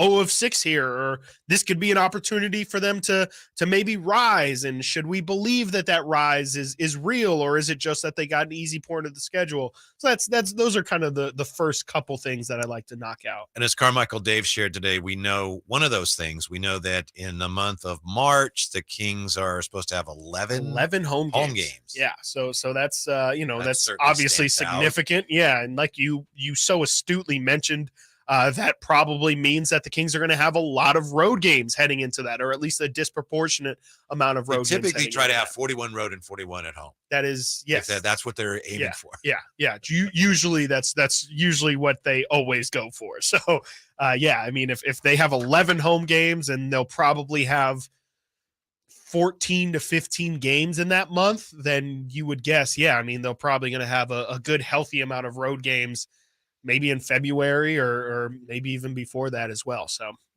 some good, some bad with the schedule. In the meantime, the NFL preseason continues. Teddy Bridgewater is going to wear what number for now? He said Monday that during the preseason, Teddy Bridgewater will wear the number 50. I'm sorry? Quarterback Teddy Bridgewater will wear the number 50 this preseason. Gross. That's gross. Entered the NFL wearing number 5. He's joining his 7th NFL team. It's his official number. Won't last. Rules allow quarterbacks to wear any number from 0 to 19. But the numbers 0 through 19 are claimed. The only one that hasn't been assigned on the Lions is number 7, and that number has been retired. Oh, no. Eventually the Lions, who knows? Dutch Clark. Oh, okay. The great. Yeah. Sorry, that's my bad. Yeah. That's my bad. Come on. Sorry. I assumed everyone knew. Yeah. Old number 7, Dutch. Yeah. The Lions are Dutch expected to, let enough guys go between now and then that they will find a number for Bridgewater. They better. Teddy's my guy. Nate Sudfeld's number 10. And he could go. Yeah, that seems like a good number for Teddy to take. I'm a huge Teddy Bridgewater guy. I mean, I was a full believer in him and during Minnesota, and then he had one of the scariest injuries I think I've ever heard to date. It was a really, really bad injury that really derailed his career. But I cannot co-sign number 50. That is just absolutely disgusting, and I would like to take it up with the NFL because that should be illegal. It should just be illegal. Like there's some things that are just not pleasant to the eye, and a quarterback wearing number 50 is just gross. What are you going to do? Give him someone else's number? Yes, give him. It's just for the you can double up. Why can't you double up? Dutch like Clark for preseason played the position of back. Yeah, when he played for the Detroit Lions from 1934 to 1938. 30s. He retired his number. A dude that played in the 30s. He's the best back they ever had. I'm surprised he even had a number. That's what I'm saying. Yeah, they had 5 printing years technology. In the 30s, and old Dutch Clark raising in the rafters. Yeah, and he's wearing a helmet that somehow looks way older than the helmet that you have. Really? Oh my gosh. By the way, here's a list of acceptable numbers according to the 2023 rules. Quarterback 0 to 19. I would love a quarterback number 0. That would be awesome. Punters and kickers 0 to 49 and 90 to 99. Defensive backs 0 to 49. Running backs, fullbacks, tight ends, H-backs, wide receivers 0 to 49 and 80 to 89. Offensive linemen 50 to 79. Defensive linemen 50 to 79 and 90 to 99. And linebackers 0 to 59 and 90 to 99. Who cares? Well, here's the thing. Did you say running back could be number in the 80s? No, thanks.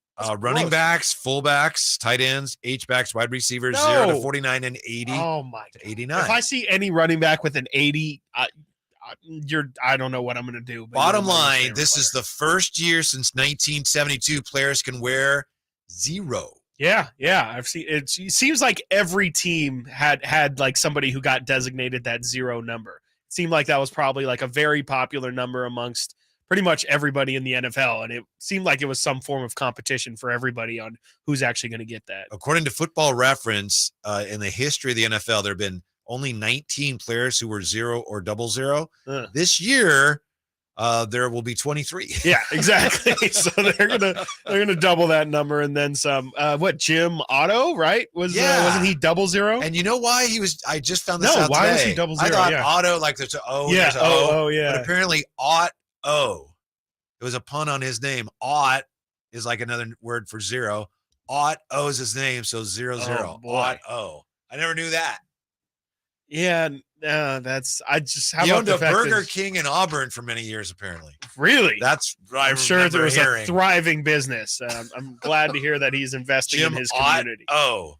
He was center of the Raiders for like 2 zeros. 60 years or something, like every year. Old 0-0. 0-0. It looked great. I don't think anybody has picked number 0-0 this year in the NFL, but number 0, I'm a big fan of. I can get down with that for sure.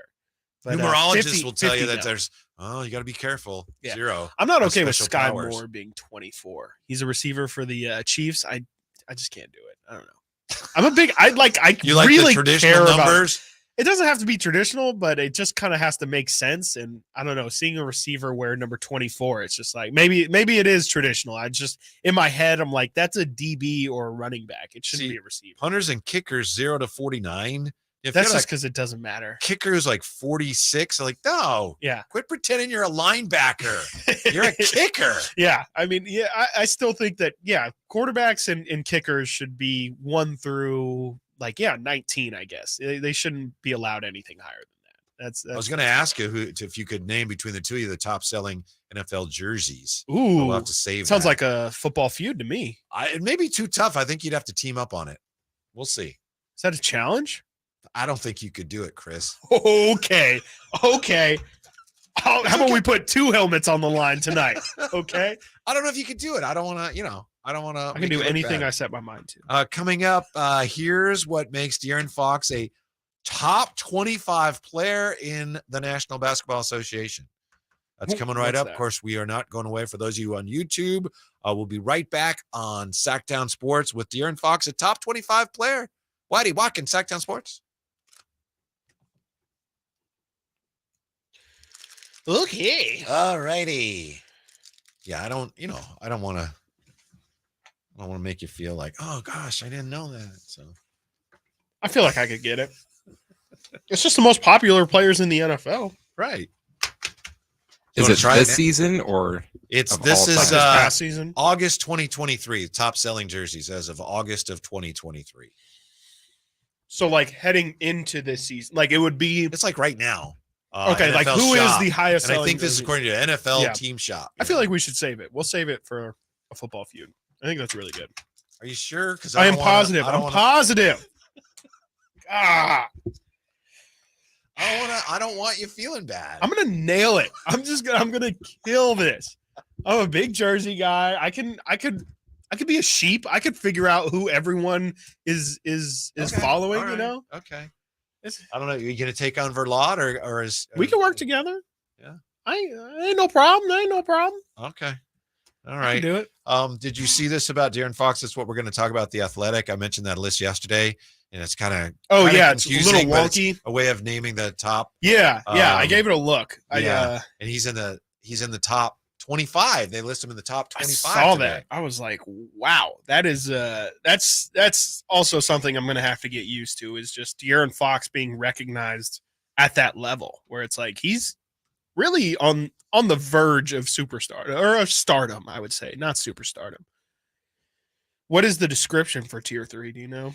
I will find it. It's fine. We can do it. We're going to do a segment about it. So it's a good question. And I believe it's star players when you get into tier 3 of this guy's system. Remember, it's only the top 125. See, I'm looking at the tier right now, and he's got Draymond in this tier. Mm-hmm. I don't. You don't like that? It's just like to say that Draymond Green is in the same tier of player as Anthony Edwards. That's just no, he's just not. This is the group, he says, where I start to think of players as stars. So, I just don't feel it. I don't feel it. 34 to 39 is Gobert, Bradley Beal, DeMar DeRozan, LaMelo, Bridges, Mikal Bridges, Tyrese Halliburton. And then next up, I've got problems with this list, man. A lot of problems with this list. Trae Young, Kyrie Irving, DeMar Chris and Middleton, Bradley Drew Beal. Holiday, Draymond Green, Pascal Siakam, Zion Williamson, Jalen Brunson. Too big. The tiers are too big. I need more tiers. need way more tiers. There's a big difference between who's at the top of this. Bam Adebayo, Jaylen Brown,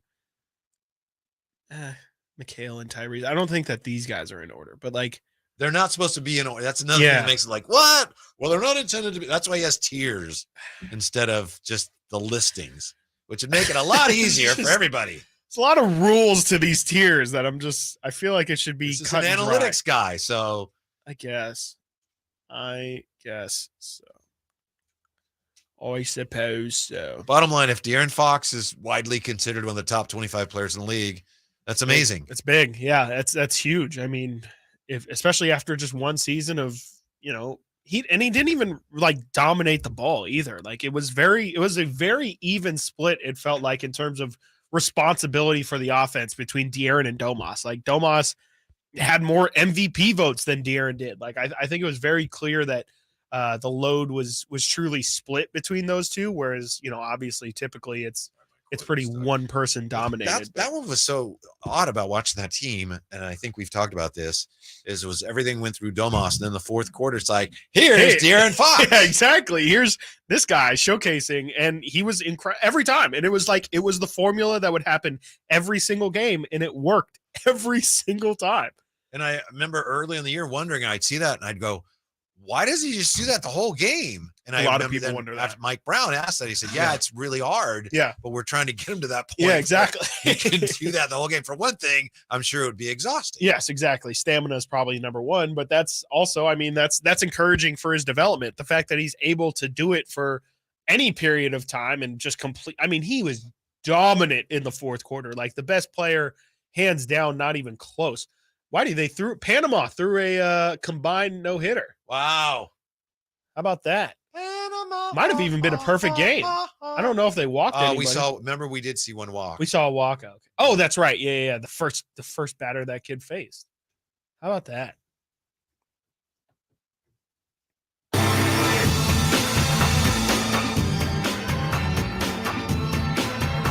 How good is De'Aaron Fox?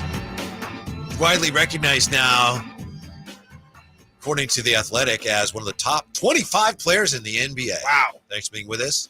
I'm Whitey. He's Watkins. Hello. We talked yesterday about the Athletics piece by Seth Partnow, who's been an NBA analytics guy. He's worked with the Bucks, and he put together kind of a system that's maybe more complicated than it has to be in naming the top 125 players in the league. He doesn't want to do it just 125, 124, 123. So he has players in tiers.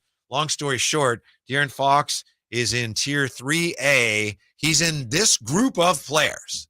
So this is basically number 19 through 25, somewhere in there.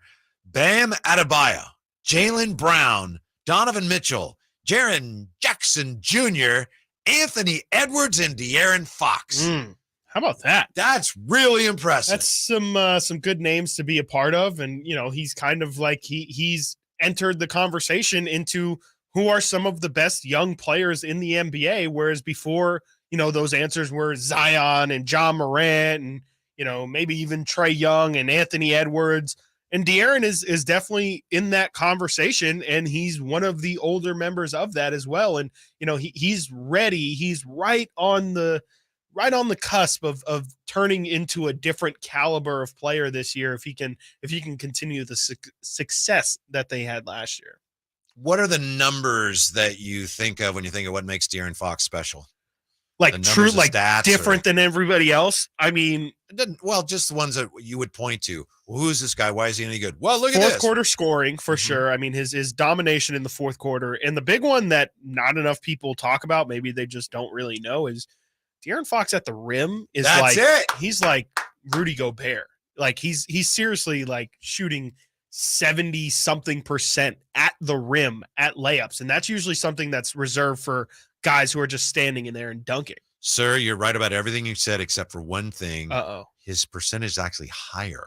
Really? According That's 70? to The Athletic. Yeah. Like in the De'Aaron Fox, no way. 58.4% accuracy on two-pointers was exceptional for a guard. Yeah. And according to this, finishing over 80% of his attempts at the rim. Wow. Is up there with the best of the dive and dunk bigs, but he's doing his work off the dribble. Yeah, no, 100%. Like Great call by you. You're correct. His ability to finish is just ridiculous. Like they call Lauri Markkanen the finisher. The finisher. Get out of here. I mean, he's like, last season was really like some Kyrie Irving level finishing. Kyrie is the best finishing guard I think I've seen in my life at the rim, and De'Aaron really contested it. And something that was brought to my attention, I think it was 2 years ago, the season before this last one, was, a lot of people complained about, or I shouldn't say complained, but were wondering why De'Aaron Fox seemingly stopped dunking. It just seemed like he took a hard, like he had like 15 dunks a couple seasons ago, and we were like, that's really strange. I wonder what that's about. And I think it was the fact that he realized for longevity's sake, why play above the rim and use your knees at a young age when you could definitely use them later in life. And it's more of a preserving tactic. And also the fact that he can finish above 80% at the rim. I think it's just the fact that he's so good at finishing around the rim that it didn't matter if he was near it or if he was, a couple inches off the ground. He just has the touch to really finish even through contact. In terms of what makes De'Aaron Fox special, Alex on the chat says it's not measurable on paper. Purple heart emoji. Yes, absolutely. He's definitely like he's got a little bit something different to him, that like the fourth quarter thing. Like that's not really something that you can tangibly say like, oh, he has traits that lead me to believe he would be good in the fourth quarter. It's just a mentality thing. It's a clutch thing, which people have been trying to quantify for forever now. You can't really put any numbers on just how clutch he is and how dominant. I mean, you can, do the fourth quarter points and all that, but just the faith that they have in him, like you just can't quantify it. Like he truly was dominant in the fourth quarter, and the team just handed him everything in that quarter. He's the single biggest reason that the whole Kangs thing went away. Yeah. And there are many reasons, and they all are interrelated. You have to give Mike Brown a great deal of credit for reaching De'Aaron Fox. Yeah. But the fact that De'Aaron Fox, who was your foundational piece and who ended up being kind of an underperforming player who other teams saw as a player with a bad contract and didn't want to go from that to a player who was the best fourth quarter scorer in the league, it's remarkable. Mm-hmm. And to me, that was the single biggest factor in turning the whole thing around.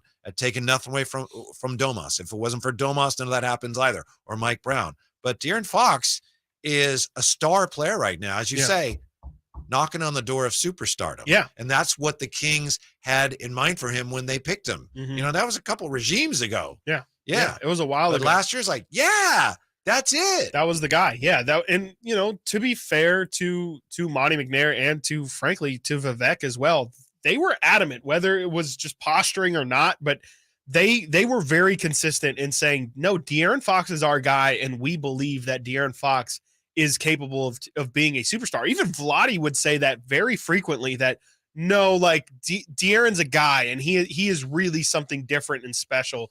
We just never saw it really to the full extent until last year. And I don't want to wander too far down this path because people get upset, but that's really why they didn't draft Luka. Yeah. It's because 100%. He needs the ball all the time. We've got our guy that we want to have the ball all the time. Yeah. I think it's a dumb argument, but yeah. But that's why. No, that's why that was the reason. Absolutely. Yeah. No, that is the stated reason why they didn't take him, was because they viewed De'Aaron as the guy, their point guard. And why would we want to take the ball out of that guy's hands for development purposes? But also, once he is that guy, we want him to have the ball all of the time, and he can't really play off ball as well. And rightly or wrongly, whether they were right or wrong, they broke through that overcast last year, that cloud of, wow, this is a franchise that could have had Luka. Right. And after last year's like, yeah, we could have, but it doesn't matter anymore. Much like Trey Lance and Brock Purdy. Yeah. It's like, it doesn't matter that we blew that number 2 pick, because, at the end of the day, we found the fountain of youth, or the Holy Land, or whatever, the promised land. We got to the playoffs. So it's all forgotten. It's all forgiven. And at the end of the day, yeah, as long as the Kings, who now seem to be set up for success in the future, and Dallas has their own separate set of problems with Luka. I think all of that talk is behind us and in the past, and it's largely in part because De'Aaron Fox was so good last year that it didn't matter. It didn't matter that they blew that pick because De'Aaron was a star, and also Keegan Murray as well. The fact that he was so good last year, it really made everybody forget that they lost out on a potential other developmental player. It's now Keegan is the guy that everyone's focusing on. This obviously is not the be-all, end-all, but here are some players that, according to this piece in The Athletic, these are players that are ranked lower right now than De'Aaron Fox in the NBA.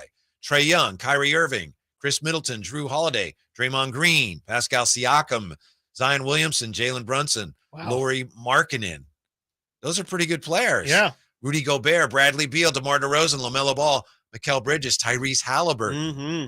And you know what's the thing about all of those guys too?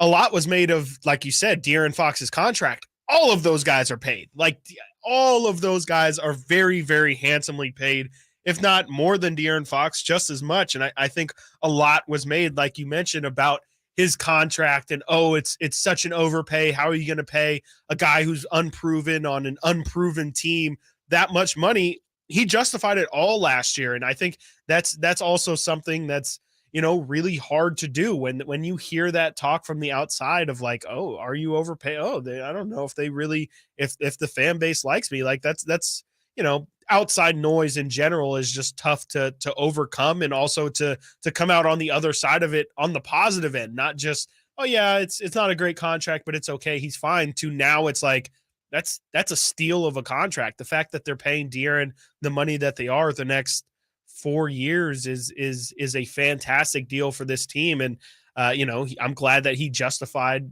that massive extension. Are you with me on this? Domantas Sabonis had a great year last year. I don't know if he'll ever have a year overall that good again. He could, and he's a really good player, but he had a great year last year.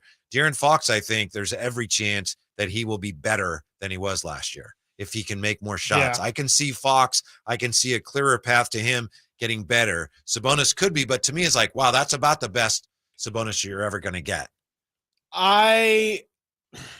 That's tough. Yeah, I don't know if, from a scoring perspective, if Sabonis can ever reach, 18 to 19 points a game, just because the depth of talent that the Kings have and the scores that they're bringing in. He's a leading rebounder, 19 a game. Totally. He's leading assist guy as well. Like he's locked in for that. I don't think any of that stuff will change. If not, I think that's the thing. Maybe his points per game goes down, but the other stuff goes up. And same with De'Aaron. Maybe his points per game don't reach 25, 26 again, but I think they could. I think they could. If he continues to improve as an outside shooter. Absolutely. His numbers from three last year, they start out like, whoa, yes, they level very off. bad. Yeah, By the end of the year, it's like, there's still room for improvement there. Yeah, absolutely. And that's been the biggest, growing pain of his career so far, has been his inability to knock down the 3-point shot. And you're right, if he can knock that down, it definitely raises his points per game total potential. But I think that it could be everybody kind of, if Keegan Murray is going to take a massive leap in points per game, and Sasha Vezenkov is now going to score 10 to 12 points per game. Duarte is coming in with 8 to 12 points per game. And maybe Malik Monk takes an increased role. I think that in general, I kind of don't know if De'Aaron's numbers would ever look that high again unless Sabonis goes down. I just think it's going to be a leveling out of like 6 or 7 guys that all average over 10 a game. Now, Alex disagrees with me. Alex on the chat, I believe Sabonis is that caliber of player, another Purple Heart. Imagine with 2 thumbs, fire emoji. You're not saying he's not going to be as good or as effective. I think you're more just saying like, I don't know that he'll ever have a better year, and I expect De'Aaron Fox could. And another thing I'm looking at when I say that, and I know that sounds, and you're like not saying he's going to regress Sabonis as a player, are you? No, Yeah, I just don't think he's going to have that type of like right. Yeah. And he's really an important piece to have going forward. He does a lot of great things for him. But in the postseason, we saw what happened to Sabonis. And then De'Aaron Fox was like, he held it together. Right. I think under withering pressure against, at the time, the defending champion. I think that's the point to make, is the fact that you look at the postseason from last year, how the Kings performed, and specifically how Sabonis performed. It's clear that you can't rely on him as heavily as what you did during the regular season, because it's going to be such a stark contrast once postseason. It was a really time bad comes matchup around. too against that team. It was that knew tough. everything you were going to do. It was really, really tough, but that's called playoff basketball. And, the Warriors did execute a game plan. The game of basketball. Yeah. No, I mean, like somebody was going to do that to Sabonis at some point.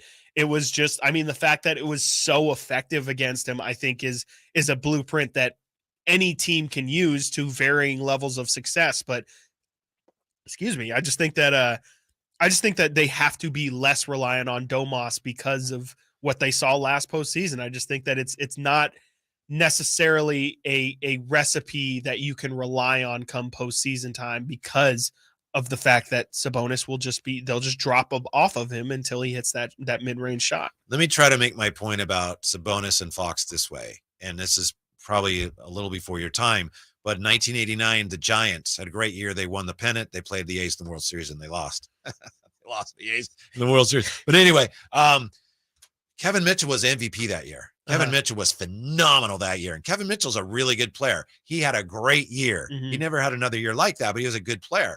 Will Clark was a great player who didn't have as good of a year that year. To me, De'Aaron Fox is Will Clark. De'Aaron Fox is a great player, potentially. To me, Sabonis is a really good player who had a great year. Yeah. And I'm not saying, oh, boy, look out. As you pointed out, I'm not saying he's falling off the cliff now. He's never going to do that again. I don't think he'll have a year like that again. Yeah. But I think he'll be a really important piece for the Kings for years to come. But I think Fox is the one who still can ascend and become, as we say, star now. I think he could become a superstar. He could. He definitely could become a superstar. It's just a matter of if he can play as a superstar and have the team still be successful. That's the only thing that we just haven't seen because, traditionally with this team especially, it's like, okay, we have one player go crazy. That doesn't necessarily mean that, the Kings, it's actually meant that the Kings aren't successful because all they have is that one guy.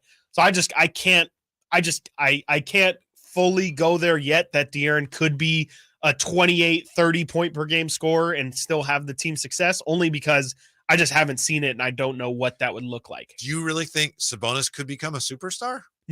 No, I think he could be. And that's not a knock on him. No, I think he can just be a slightly better version of what he was last year, more so just including made jumpers. But no, I think what we saw last year is who he is for better and for worse. And I just think mostly better last year. No, absolutely. Mostly better. I just think he's a very, very high level third star and like a mid to low level second star. I think it's going to be, I do agree with the report the story we read yesterday about it's kind of hard to win with Sabonis as one of your two best players. He just doesn't really provide things that traditionally the stars of the NBA really do.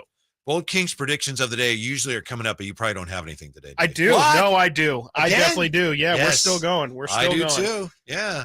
I've got a lightly regarded King rising up in King's bold predictions of the day. Right back with those. Next, Whitey and Watkins, Sactown Sports. Whitey and Watkins on Sactown Sports. The Kings preseason schedule is out, and Sactown Sports has you covered. Preseason stuffs include Vancouver, Anaheim, San Francisco, and Sacramento, with matchups against the Raptors, Lakers, Warriors, and Jazz. Monk in attack mode, drives inside, right to the rim. Oh, that's the dagger right there. I think the Warriors fans sensed that with that breakdown, the Warriors look like a defeated ball club. Catch all the action on Sactown Sports and SactownSports.com. Sacramento weather is brought to you by the Arnold Law Firm. I'm Tamara Berg in the KCRA 3 Weather Center. We're looking at mostly sunny skies for your Wednesday. Still going to be very hot, so plan around the heat. Temperatures will range from 103 to 106 this afternoon, with overnight lows in the upper 60s. Get the latest forecast on the KCRA 3 News and the KCRA 3 app. The Arnold Law Firm has seen how a collision can turn anyone's life upside down in a heartbeat. So remember to be a little more alert on the road and stay safe. The Arnold Law Firm, providing real justice for you since 1975. Call 916-777-7777. I'm Ken Korak with your Green and Gold Report, brought to you by Xfinity 10G, the next generation network. Well, the youth movement continues with the call-up of outfielder Lawrence Butler, who was drafted out of high school by the A's back in 2018. He shot through the minor league system this year, beginning in Double-A, advancing to Triple-A, where he batted a combined .284 with 15 home runs. His big league debut came on the 11th of August in Washington, and after going hitless in that game, he had hits in each of his next 3 starts. Ken Korak here, introducing you to the Xfinity 10G network. Xfinity is undergoing a multi-year network evolution, giving you a powerful connection today while building toward a faster, more reliable tomorrow. The Xfinity 10G network gives you the fastest internet with even faster speeds rolling out all the time. You also get a consistent and reliable connection when everyone's online, even during peak hours. That's a home run. If you want to learn more, go online at xfinity.com/10G.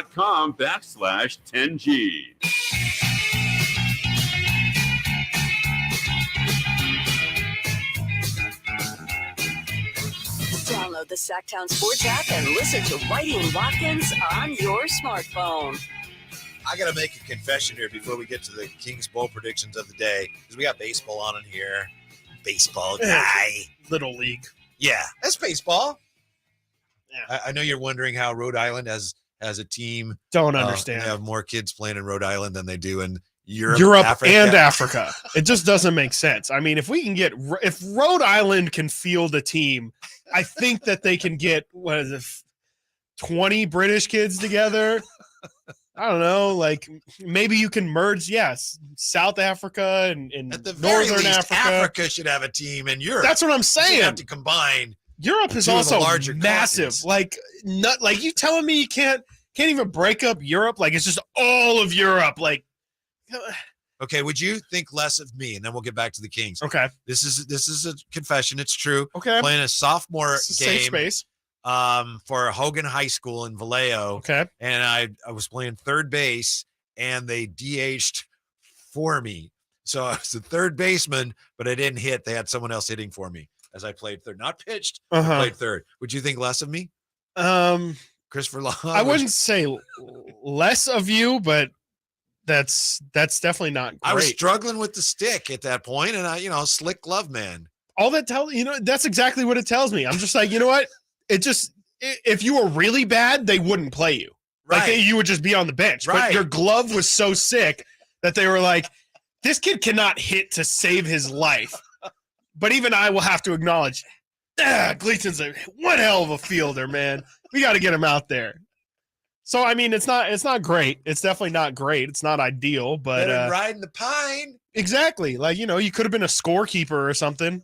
In high school, I think it was my freshman year, I played first base because our first baseman was on academic ineligibility. So it's like the last 2 games I played first base. Then the next season comes along and I'm at first base. I'm like, okay. And I'm not doing well. And so I'm not playing. But I'm doing well hitting. And I talked to my coach. I'm like, hey, and we have a new coach from the season before. I'm like, hey, how can I play more? I'm not playing that much. And he's just like, well, Chris, he goes, I really like your bat, but you got to do better at first base. I'm like, oh, I'm an outfielder. And he's like, what? And I'm like, yeah, I only played first base like for the first time the last 2 games of the season last year. I don't really know how to play first base. He's like, oh. And then my next game I was in right field and I started the rest of the season. Good coaching. Yeah, that's great coaching. You didn't do tryouts or anything? Huh? You never did tryouts or anything? No, it was just we were like a tiny high school, tiny team. We had like 11 players on the team. So like I'm one of the 2 players that's not playing. When I started out in Little League T-ball, they lined everybody up and they said 1, 2, 3, 4, 5, 6, 7, 8, 9. 1, 2, 3, 4, 5, 6. Okay, if you're number 1, you're pitcher. If you're number 2, you're catcher. Number 3, which is what I was, first base.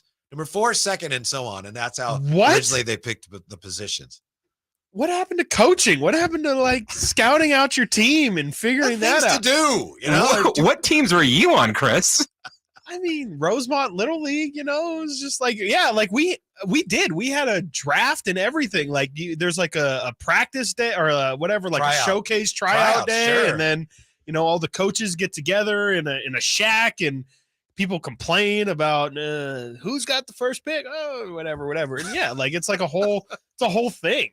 I mean, that was Little League, not high school or anything, but yeah, I mean, that's usually how we did it. And then yeah, coaches would put people in their positions as natural. I don't know. I've just never heard otherwise.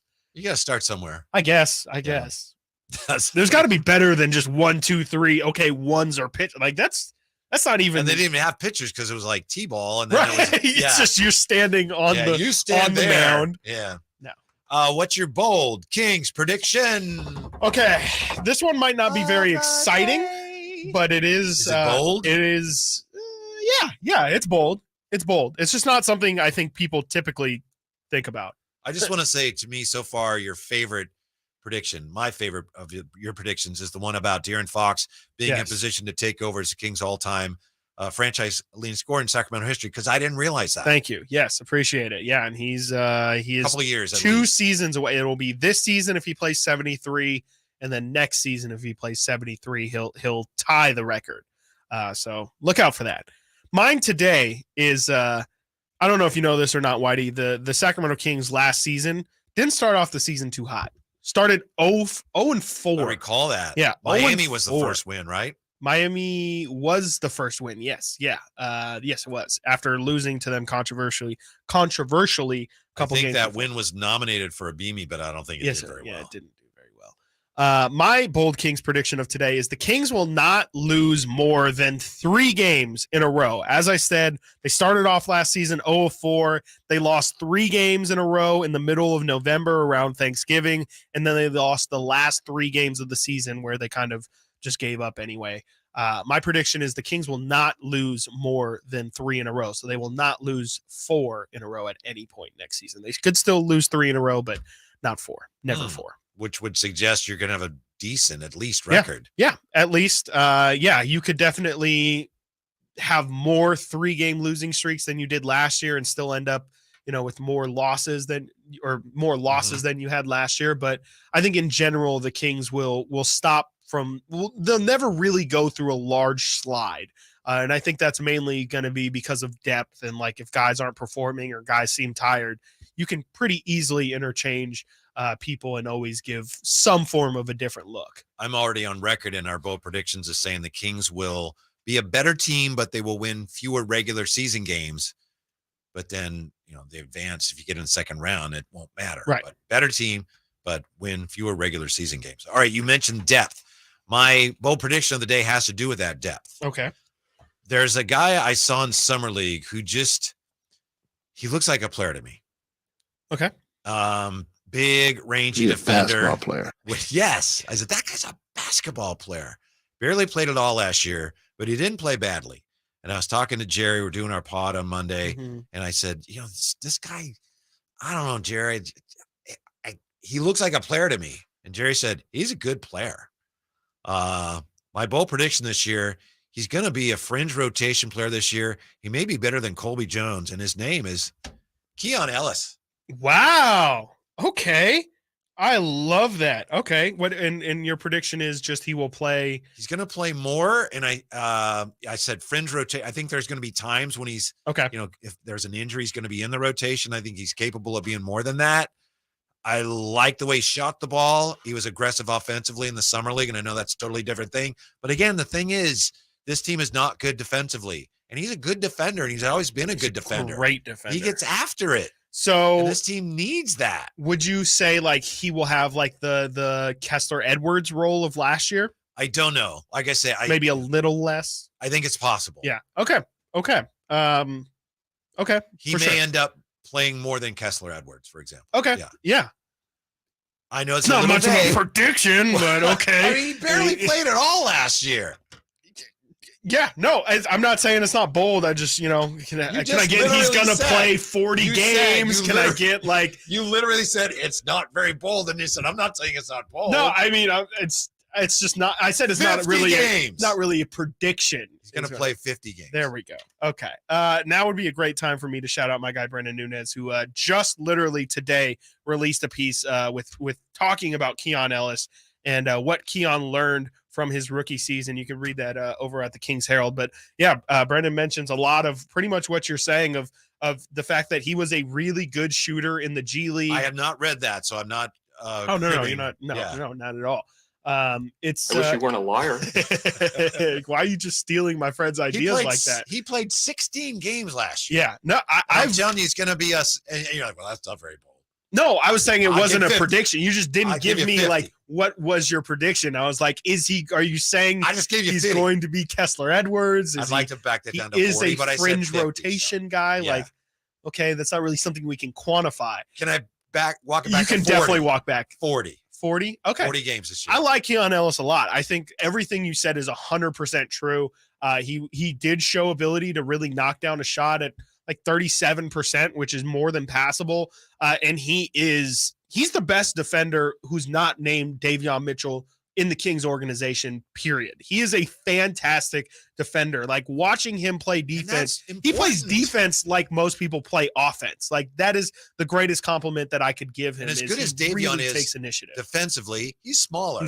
Keon Ellis is rangy. Really rangy. The only thing about Keon is he's a little bit positionless, where he's like 6'4", isn't a point guard, can't really bring the ball down at all. Guard. He's definitely has to be an off guard, and he's a little lanky. He doesn't really have much muscle on him, but I think, in the NBA now, there's not really too many LeBron James looking guys out there. So I think he could survive at the 2. But that's really the big question for Keon is where is he going to get his minutes? Is it going to be behind Malik Monk and Kevin Huerter? Is he going to, back up? He's going to be a backup 3. That's really the biggest question, but I love his game. And I hope this prediction comes true because I think he'd be a huge, huge help to the team's defense. Appreciate that. Question for you. You can answer on the other side. When was the last time the 49ers faced a coach with his own shoe deal? That's next year. Whitey and Watkins on Sactown Sports. It's Whitey and Watkins on Sactown Sports. Catch the Oakland A's every weekend on Sactown Sports. Friday nights, Saturdays, and Sundays. Sinking, that's going to get down for a hit. Around third to score is Tony Kemp. And the A's have taken the lead. Edge of the track makes the catch. And the Athletics get a great win. Sactown Sports, your weekend home for the Oakland A's. Sactown Sports coverage of the Oakland A's is brought to you by Xfinity 10G, the next generation network. Bonneville International Radio Station contests are open to participants at least 18 years of age and older that are residents of California and who reside in one of the 6 counties that make up the Sacramento metro area, unless otherwise specified. Employees or agents of the station, Bonneville International Corporation, other area radio stations, or any entity associated with the contest are not eligible to win, unless the station otherwise specifies in its own discretion. Persons who have won in the last 30 days from a station contest or event may not be eligible. For a copy of the general contest rules, visit khtk.com. Guys, did you know your testosterone level impacts your energy, libido, sleep, weight, hair loss, mood, and even ED? And right now, Revive Men's Health Sacramento will check your testosterone for free. They've helped thousands of men since 2011 feel and perform better. They're so confident they can help you, they even guarantee it. Schedule your free testosterone test, exam, and consultation today. Call 916-277-8599. That's 916-277-8599. Or visit ReviveMen'sHealth.com. Y'all ready to do it again, Sacramento? Country in the Park 2 is coming to Heart Health Park at Cal Expo Saturday, September 9th with Cole Swindell, Chris Jansen, Dylan Scott, and more. Plus, a mechanical bull, line dancing saloon, and all the food. Tickets start at $40 or grab your Coors Light Y'all Access passes for $125. For more info, visit SactownSports.com. Country in the Park 2, brought to you by Shane Company, Attic Man Heating and Air Conditioning, and the United States Marines. Are you tired of your tee shots ending up in the adjoining fairway while the rest of your foursome is hitting it down the middle? Well, experts will tell you that being properly fitted for golf clubs will help you strike your drive center cut. The Hagen Oaks Player Performance Studio and its team of trained PGA professionals are ready to help you get rid of your banana balls and duck hooks. Hagen Oaks Indoor-Outdoor Player Performance Studio fittings are available 7 days a week. Make yours today by calling 916-808-2531. That's 808-2531. Everyone loves to be outside, and so do mosquitoes. Protect yourself against mosquitoes and West Nile virus by following these simple tips. At least once a week, look around your yard and drain stagnant water from any containers where mosquitoes can breed. Remember to use an effective mosquito repellent, especially at dawn and dusk when mosquitoes are most active. Close all doors and be sure screens are in good working condition. At the Mosquito and Vector Control District, we're here to help. Visit us at fightthabite.net. Hey, you want to be around people having a great time? You need to come check out Capital Casino, offering the most varieties of table games in the region in the friendliest environment. Come for the food, which is awesome, of course, and stay and play. Conveniently located in downtown Sacramento at 411 North 16th Street, right there in downtown Sacramento for over 20 years. Cap Casino, best food, best games, and of course, the best action. And please gamble responsibly. 1-800-GAMBLER. Meet Bruce. Hey there. He's a busy soccer dad who's trying hard to learn the game. Go for the end zone. Whoops. Luckily, other things come easy, like banking with Chase. On a tip from his banker, he set up autosave in the Chase mobile app. So what are you saving for, Bruce? Father-daughter soccer camp. Smart bankers, convenient tools, one bank with the power of both. Visit chase.com/checking. Chase, make more of what's yours. Autosave requires a Chase checking and savings account. Chase mobile app is available for select mobile devices. Message and data rates may apply. JP Morgan Chase Bank and a member FDIC. That's Mike saying good morning. It's the best he can do right now. Yeah, not a cloud in the sky. What Mike could use is a fresh start. And Irish Spring Body Wash.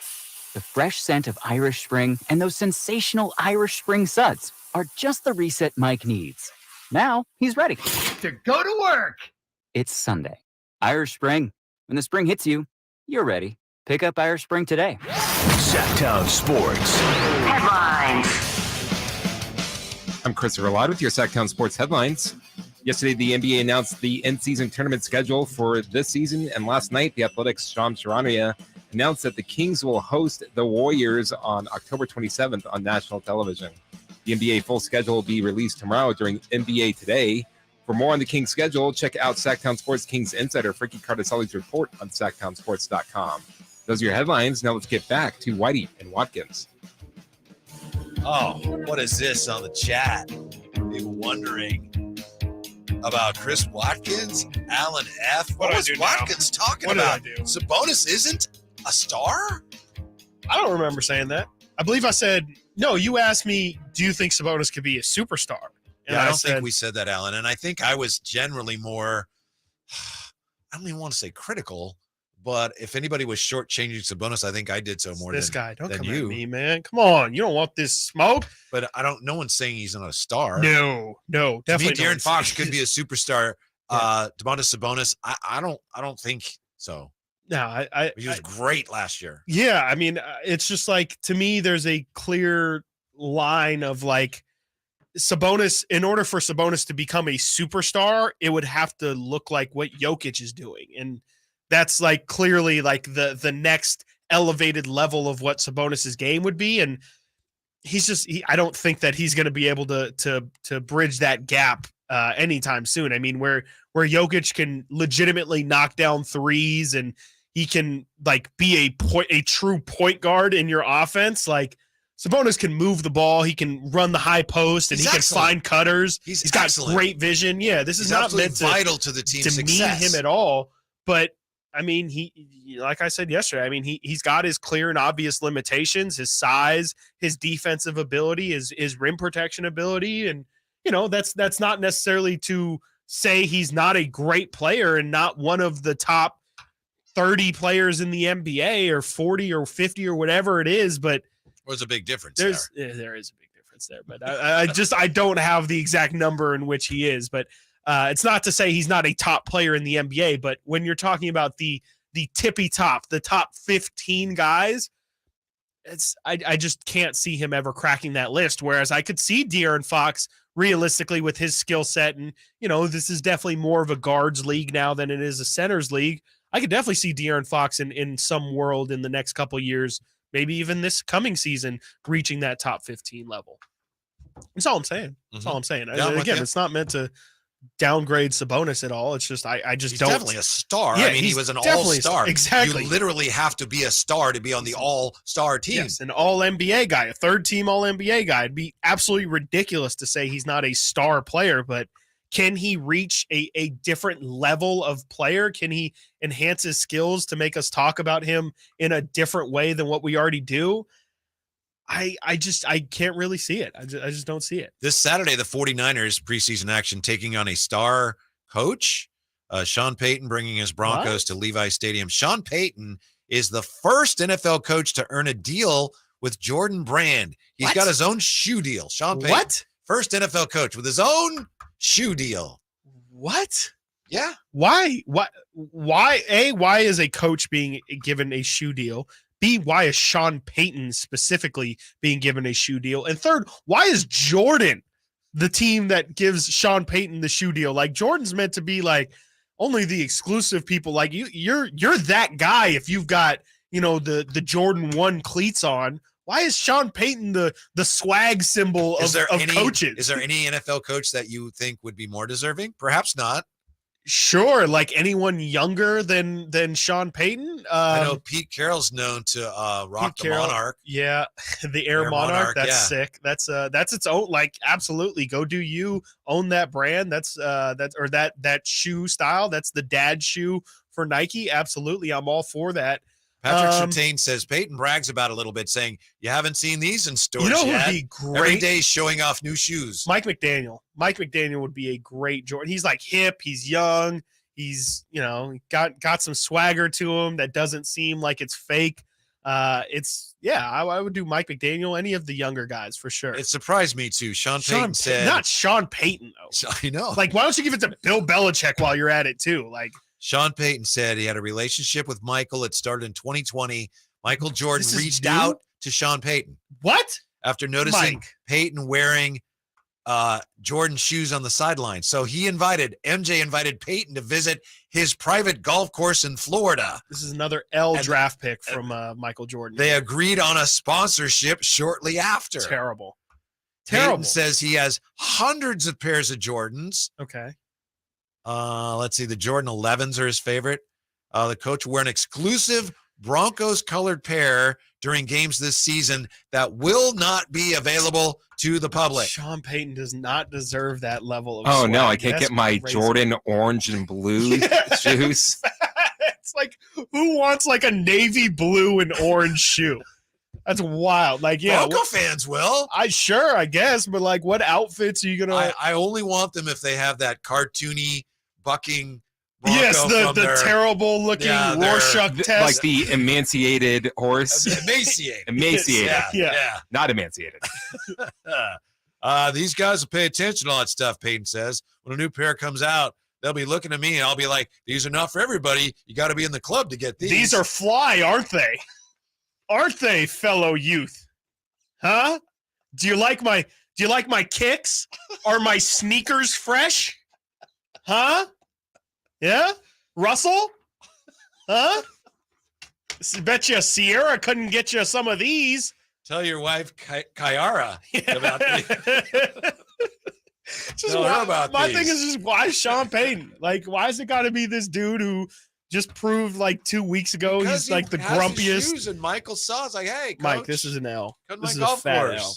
Terrible. The story's trash. Do you think this has anything to do with the Netflix movie with Homeboy? With Paul Blart? Didn't Paul Blart play Sean Payton in that Netflix movie about him coaching? Netflix? I thought that was in theaters. Was it Netflix? I don't know. Netflix. It was Netflix. Good. Yeah. Hopefully. If it has anything to do with anything, it might be Sean Payton desperately trying to get away from the terrible things he said about Coach Hackett. That's what I'm saying. Yeah. He's like, can I get the rear view? Hey, I'm wearing Michael Jordan shoes. Look at these, huh? This game on Saturday, big game for the 49ers and a number of fronts. Also a huge game for Javonte Williams. Of the Broncos. He's a Bronco. Who cares? Well, I mean, how about this? It's been just a little more than 10 months since he suffered the knee injury that ended his season in 2022. And when he got hurt, tore up his knee, they said it would be 12 to 18 months to return on the field. Jeez. It's been just about 10 months. He's playing on Saturday. Back? Oh, my goodness. Sean Payton confirmed after Tuesday's practice. Man. Williams has been hoping to hear Williams will play at least some in the Broncos preseason game Saturday. That's great to hear because he was a hyped running back coming out of college. Like people had massive expectations. He was all for him. rookie in 2021. Yeah, and I mean, from a fantasy perspective, like and he tore ACL and huge. LCL in his right knee. Terrible. The anterior cruciate and backs. the lateral cruciate. That's terrible, man. That's like that's a death sentence for running backs like 10 years ago. And the fact that 10 months later he's now back and fully recovered. It's good. I'm glad to hear that they're giving him reps in the preseason though, because it's definitely something that you're going to want to ramp up, especially with him, coming back so early from injury. Like it's good to see that they're not just going to throw him out there week 1 and say, you said you're good, right? Because we're kind of banking on you. So you get him some reps, much like Mekhi Becton. Like, see if you're going to go through a rep or, a series or two and then have some pain. Like, those kind of things can definitely happen. Now is the time to get those out of the way. It reminds me of Rudy Gay, who Kings fans know. Yeah. It was January against the Pacers. He tore his Achilles. I remember they carried him off, and then he ended up going to the Spurs. But I think July he was back. On the court. Yeah. It's really wild how injuries these days, it's not. When was the last career-ending injury somebody really had? Like it really seems like we've all but eliminated people. Like even Alex Smith was able to come back from his injury. Kobe tore his Achilles later in his career, and Clay, still was able to play. Clay as well. Yeah, Clay tore one after the other and still was able to return. It just doesn't feel like there's many career-ending injuries anymore. When we come back, I don't want to end Chris's career here with another dominant victory in Factor Fantasy, but I make no promises. The football movie most in need of a sequel is coming up in the Factor Fantasy Showdown. Whitey and Watkins and Judge Verlaud next. Sactown Sports. Whitey and Watkins. Sactown Sports. Will Sam Darnold earn the QB2 spot on the 49ers depth chart? Darnold out of his own end zone, throwing right sideline. Ronnie Bell's got it out across the 40.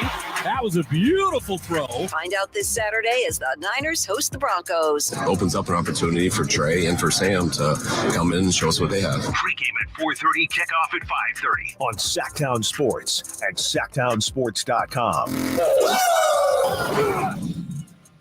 Whitey here reminding you that not all grills are created equal. Enjoy the prime grilling season today with a new lifetime warranty Napoleon Prestige line of outdoor cookers. My personal Napoleon P500 series gas grill has turned me into a grilling pro. Napoleon Prestige grills, versatile grilling for every occasion. Form, function, and luxury can come in the same package. Just go to your local Green Acres Nursery and Supply for the best selection today, or visit Napoleon.com for a dealer near you. Get in zone, AutoZone. AutoZone is more than a parts store. It's where we help you solve problems like, sorry I'm late, my battery died. And I need a jump again. At America's #1 battery destination, you can find the right battery at the right price with options starting at only $89.99. And we offer free battery testing and charging whenever you need it. Get the parts and help you need to get the job done right at AutoZone. Get in zone, AutoZone. Restrictions apply. Hi, we're Comparion Insurance Agency. Right now you're thinking, Comparion? Never heard of them. We know. We also know that you have no idea that Comparion Insurance agents are local and provide expert advice. So to help it stick, we're going to say local agent 4 times in the next 15 seconds. Ready? Go. Our local agents know you and your community. Our local agents offer insurance from top carriers. Our local agents have minty fresh breath. Find us at ComparionInsurance.com. Comparion Insurance Agency. Local agents. Expert advice. And there's number 4. Have you ever noticed that when the afternoon light hits your floors, you can see everything, including dust? So much dust. And that floor dust gets kicked up into the air, compromising the quality of air you and your family breathe. Ew. Swiffer Heavy Duty Sweeper is the fast and easy way to clean your floors with ultra-thick pads that trap and lock dust before it gets in the air. Just a couple minutes a day. And dust is gone. Swiffer Heavy Duty Sweeper. proud partner of the American Lung Association. Are you ready to cruise into the new school year in style? Look no further than Elk Grove Kia's Back to School sales event happening right now. Rev up your engines because the 2023 Kia Forte LXS is calling your name. Zoom through town in this sleek ride for just $149 a month plus tax. Unbeatable style and affordability in one package. But wait, it gets even better. Feel the adrenaline rush with the 2024 Kia K5 GT line, the hottest sedan this side of the Pacific. Get behind the wheel for only $299 a month plus tax. Experience power, performance, and sophistication like never before. Don't miss out on the best selection we've had in over 3 years. Check us out at Elk Grove Kia or elkgrovekia.com. 2023 Forte 24-month lease of $149 plus tax with $41.30 required at signing residual of $15,256 at $10K per year, 20 cents per mile. Reserve security deposit required subject to Kia finance approval. GK 8920 expires 8/31/23. 2024 K5 24-month lease of $299 plus tax with $47.12 required at signing residual of $21,782 at $10K per year, 20 cents per mile. Reserve security deposit required subject to Kia finance approval. GK 8932 expires 8/31/23. Elk Grove Kia. What would it take for a plumbing company to earn your trust? Jerry and Kenny here from Bell Brothers. And let's face it, plumbing and service companies don't always have the best reputation. So to earn your trust, the first thing they'd have to do is actually answer the phone when you call with a real live person. Then they'd have to send a plumber when you needed them, day or night, without charging extra for emergency services. A trustworthy plumber would show up on time, wearing a clean uniform and name badge, and be able to show that they had passed a background check and drug test. A plumber you could trust would give you a firm quote on the job before starting and clean up after they finish the job. That's exactly the plumber you'll get when you call Bell Brothers, a plumber you can trust. Call Bell Brothers right now for all your plumbing needs. Our number is 916-444-1234 or find us online at theNoSurpriseGuys.com. The No Surprise Guys, Bell Brothers. Want the best movie experience in town? Join Sactown Sports' IMAX Pass by visiting SactownSports.com and sign up today. You can win tickets to see this week's film at the Esquire IMAX Theater. At your desk, on your phone, in the car. Whitey and Watkins. On Sactown Sports. Heading for a showdown. Welcome to the Fact Fantasy Showdown. Kevin Michael, Whitey Gleason, Christopher Watkins. Here's what we're playing for today. Possession of the crown of superiority, which is, as you can see, it's a handsome relic. Shiny. Of one of the old leather football helmets. Yes. Worn by the great number 7 for the Detroit Lions. Dutch Clark? Dutch Clark. Yeah. Wow. Almost an exact replica. I didn't realize that. Yeah. Yeah. You didn't realize you were playing with history there. I didn't. Yeah. Yeah. High Added stakes. pressure. High stakes. I have it today because I was victorious yesterday. What happens today? Let's find out. All rise. Now entering the chambers here, the courtroom, I should say, is the Honorable Judge Verlaud. Yeah. You may be seated. Thank you, Your Honor. Really banged that one today. Yeah. Sounds like he's mad about No, something. jeez. Yeah, City's down 1-0, but I love that. all right. First off, let's go to you, Whitey. Okay, sir. The NBA in-season tournament won't be around in 10 years. Fact or fantasy? It's a fantasy, Your Honor, and here's why. I know there's a lot of naysayers. Doesn't matter. The NBA has opportunities here to make money, and they are going to – this thing could be flailing around for 5, 6, 7 years. They're still going to keep at it because it represents more opportunities to make money. I can envision a day where there's a separate TV package for just the tournament. That's just one example of how the NBA has opportunities to make more money just off the tournament. Separate jerseys certainly is a way to go. So given that they're still trying to figure out how to make up money lost because of the China situation and because of the money lost during the pandemic, the in-season tournament is here to stay for a long time because it's a money grab. Yeah, I mean, the in-season tournament won't be around for 10 years. I can't believe I'm saying this, but it's a fact. That's the fact, Jack. I know. I'm a supporter of the tournament, and I still believe that this won't be around in 10 years. Possibly a different version might exist, but this, as we're saying, in-season tournament, it's not. It is not going to be what it is today. It's just it doesn't seem like there's enough interest. It doesn't feel like people are really that excited about it, and I think even with years of being able to watch it, I don't think it's really going to catch on. I think people are still going to think that's that like soccer thing that they're going to try and make work. And I think eventually the NBA is just going to realize that people aren't really excited for it. And it might make them some money off of sponsors and things like that. But I think at the end of the day, the people are going to talk. And at the end of the day, people aren't going to care. Trashing the in-season tournament. That's an easy decision for me to make. Whitey with the first point. Chris, nothing. I'm surprised I only get one for that, Your Honor. That was just, easy there. Relax. That was just insulting. Okay. Yeah. Chris, let's start with you. Thank you. The football movie that needs a sequel the most is The Blind Side. Fact or fantasy? Yeah, this is actually a fact. That's the fact, Jack. The title writes itself. It's Blindsided. It's the story of Michael Orr and how he didn't see any of this coming. And I can already imagine a scene right now. We all remember The Blind Side. There's that scene of the Tui child teaching Michael Orr how to play football with like the ketchup bottle and stuff. Well, instead we could have like a lawyer describing. So this is how they extorted you for money. And then this is how they made you believe that you were part of the family, but really it was just to get Ole Miss over here, and Ole Miss will be like a Heinz ketchup bottle or something. It really writes itself. So yeah, the series the sequel that I need to see the most is absolutely Blindside 2, Blindsided. The movie that needs a sequel the most is The Blind Side. Fact, fantasy. That's fantasy. I go back to a movie that came out in 1999 that was about some of the things that going on behind the scenes of the NFL, how they were kind of sorted. There's so much that's happened since then in the league that there's a lot of material that could be covered that wasn't touched in the movie that came out in 1999, a classic film. You've got concussions, you've got the kickoffs, you've got Bountygate, so many things that could be dealt with in this movie. Well, my plot line is the great Willie Beeman. He's forced out of the game because he has concussions, so he buys a chain of ice cream parlors that are not especially profitable in any given hot fudge sundae. Okay. Chris, you get a point. Whitey, I'm actually taking a point away from you.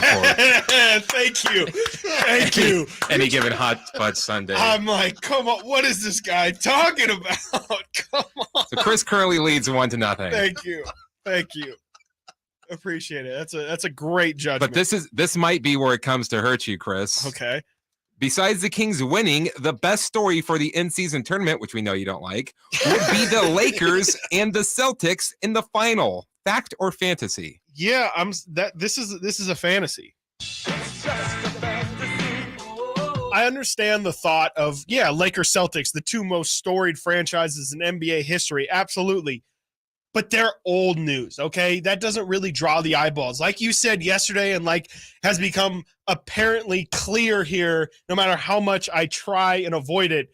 If you want numbers, if you want attention, you have to get number 30 in this. Wardell Stephen Curry draws attention. You know, we can list all the numbers of he's been in like 27 of the highest rated games in the past 10 years or whatever it is. You need Wardell in this. And sure, the Celtics can join or the Milwaukee Bucks. But the best story for the NBA is to get this Warriors team, this old rundown Warriors team, Steph, Chris Paul, all those people you can put on the marquee and have them in this game because we know Steph Curry brings numbers. Besides the Kings winning, best story for the in-season tournament would be the Lakers and Celtics in the final. That is a fantasy. But I'm not agreeing with Chris because I think what's essential get your pen here. And paper out.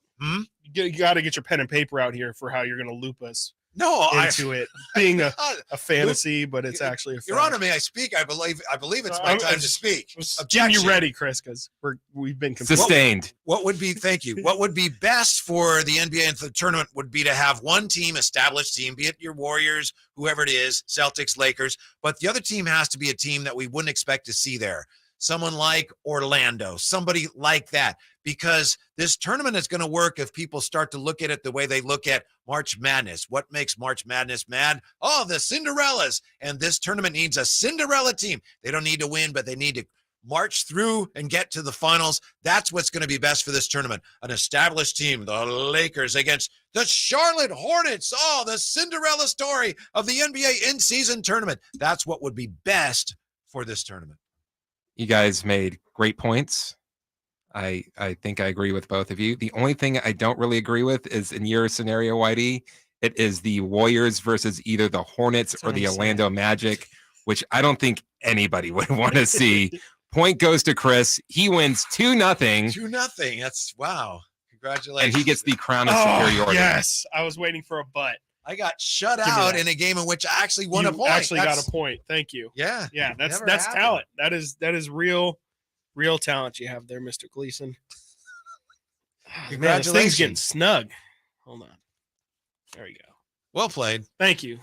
I guess I should have just, I don't know, what movie should I have gone with, Your Honor? What football movie? I know you'll watch a lot of movies, Christopher Laud. What football movie? I mean, I was with you until you had the title. He lost the ice cream So thing. I was going to go Any Given Monday, and then I got a little carried away. Any Given Hot Fudge Sunday. I see what you were going for. I don't know what I was going for. You have the crown, and I've learned my lesson. Thank you. Coming up next here, one way that Trey is not who the 49ers thought he was. That's next year with Whitey. And the champion for it today, Chris Watkins. Sactown Sports. Whitey and Watkins on Sactown Sports. Need the latest on your Kings? And Nerlens, in all fairness, I mean, he can protect the basket. Very unselfish player. Looking for the freshest scoop on the Niners? Trey Lance not being on the roster is an option for them. Why else would they have 4 quarterbacks around? But I don't think it's the most likely. Want to find out the latest on the MLB playoff race? I think Bailey has kind of been the glue to put this all together because you got to have an elite catcher to make a run at a late playoff push. For all that and more, check out SactownSports.com. All new spring deals are here at Lowe's. Start planting your garden this weekend with Bonnie 11.8-ounce vegetables. Buy 4 for $10. Plus, liven up your patios and decks with fresh blooms. Select 1.5-gallon hanging baskets or 2 for $20. Lowe's knows spring. Lowe's knows home improvement. Offers valid through 5/17. In-store only. Actual plant size and selection varies by location. While supplies last, excludes Alaska and Hawaii. Ready for a sizzling football season? Take your game day parties to the next level with Napoleon Prestige Grills from Green Acres Nursery and Supply. Fire up the grill and score big with mouth-watering burgers, juicy steaks, and finger-licking wings. Napoleon Prestige Grills bring the heat and come complete with a lifetime warranty. Get your ultimate game day companion today. Visit your local Green Acres Nursery and Supply and elevate your tailgate experience with Napoleon Prestige Grills. Green Acres Nursery and Supply, your one-stop shop for grilling greatness this football season. Visit idategreenacres.com for the store near you. Game on.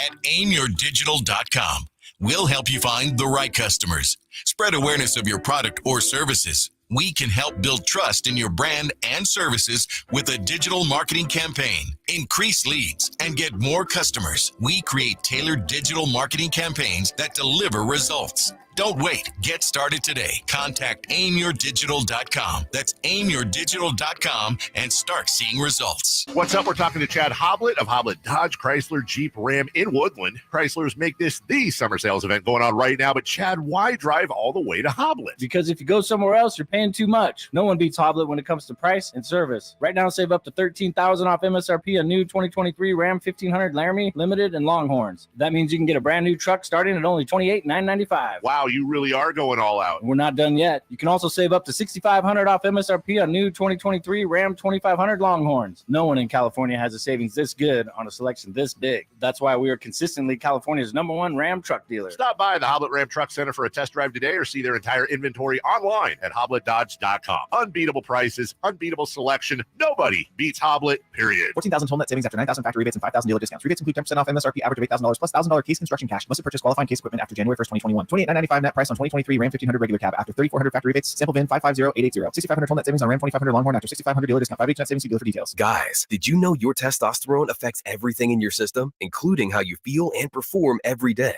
Right now, Revive Men's Health Sacramento will check your testosterone for free. Knowing your T levels is the first step in understanding if you have low T. Your testosterone level impacts your energy, libido, sleep, weight, hair loss, mood, and even ED.